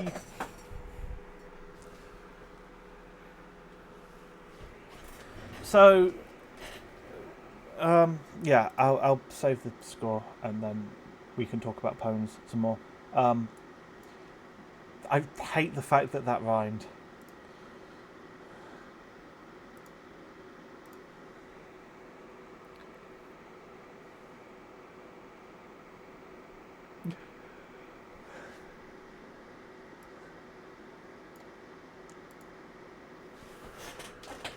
In order to get better memory scores, you must write poetry for the CPU.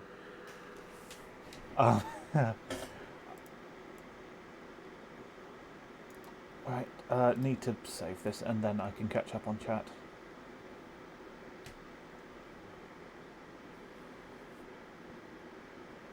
SPD.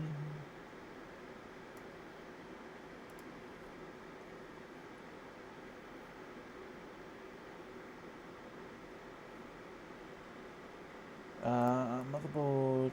Ooh.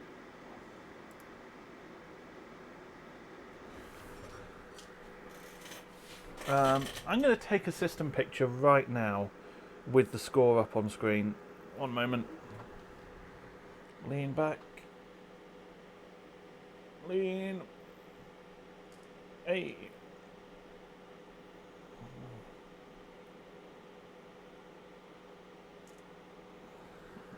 There we go. Yeah, it's so close. Save. Done. It is done. Right. So what's Crispy saying? Had a teacher in school ask for a poetry assignment way back in middle school.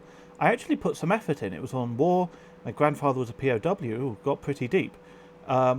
She comes to me and asks something about giving it to somebody, whatever. I say yes. Fast forward some weeks. Phone rings at home. I answer. Lady wants to let me know I won some prize. I hung up on her, thought it was an advert. She calls again, tell I'm not interested, hang up. She calls again, finally asks for my parents. So after a few minutes, came to let me know I won the grand prize in the state. Had an appointment to meet the mayor, take my picture, and won prize money. That's really cool. Forks says doesn't need SPD window. It does need the SPD window. One moment. So, anyway, I show up to get the money because I like money. Show up in jeans and a tee, and everyone else is full dress. That's just poet stuff, though, right? Like, all poets are like that.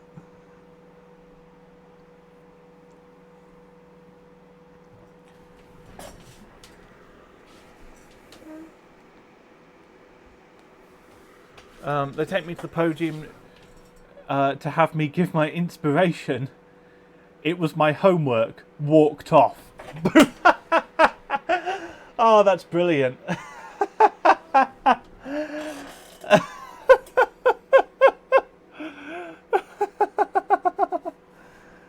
Ah. I love that. That's great. Yeah. Right. You know what? I think we've got that score saved. That was a great fucking story about the poem. Good work, man. I'm going to turn that off now, and actually,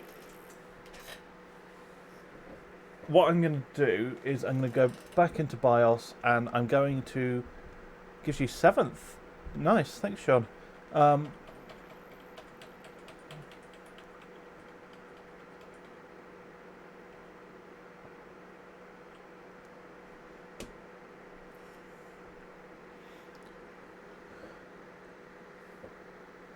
So I'm just going to load defaults. Reason being that I don't want to like accidentally boot up at like quite a high voltage. I think this is a good note to end on.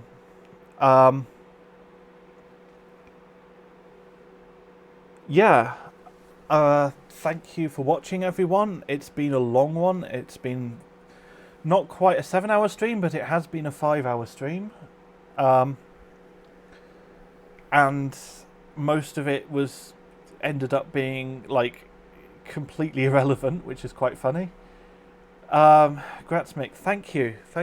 I'm pretty happy with this score. It's not.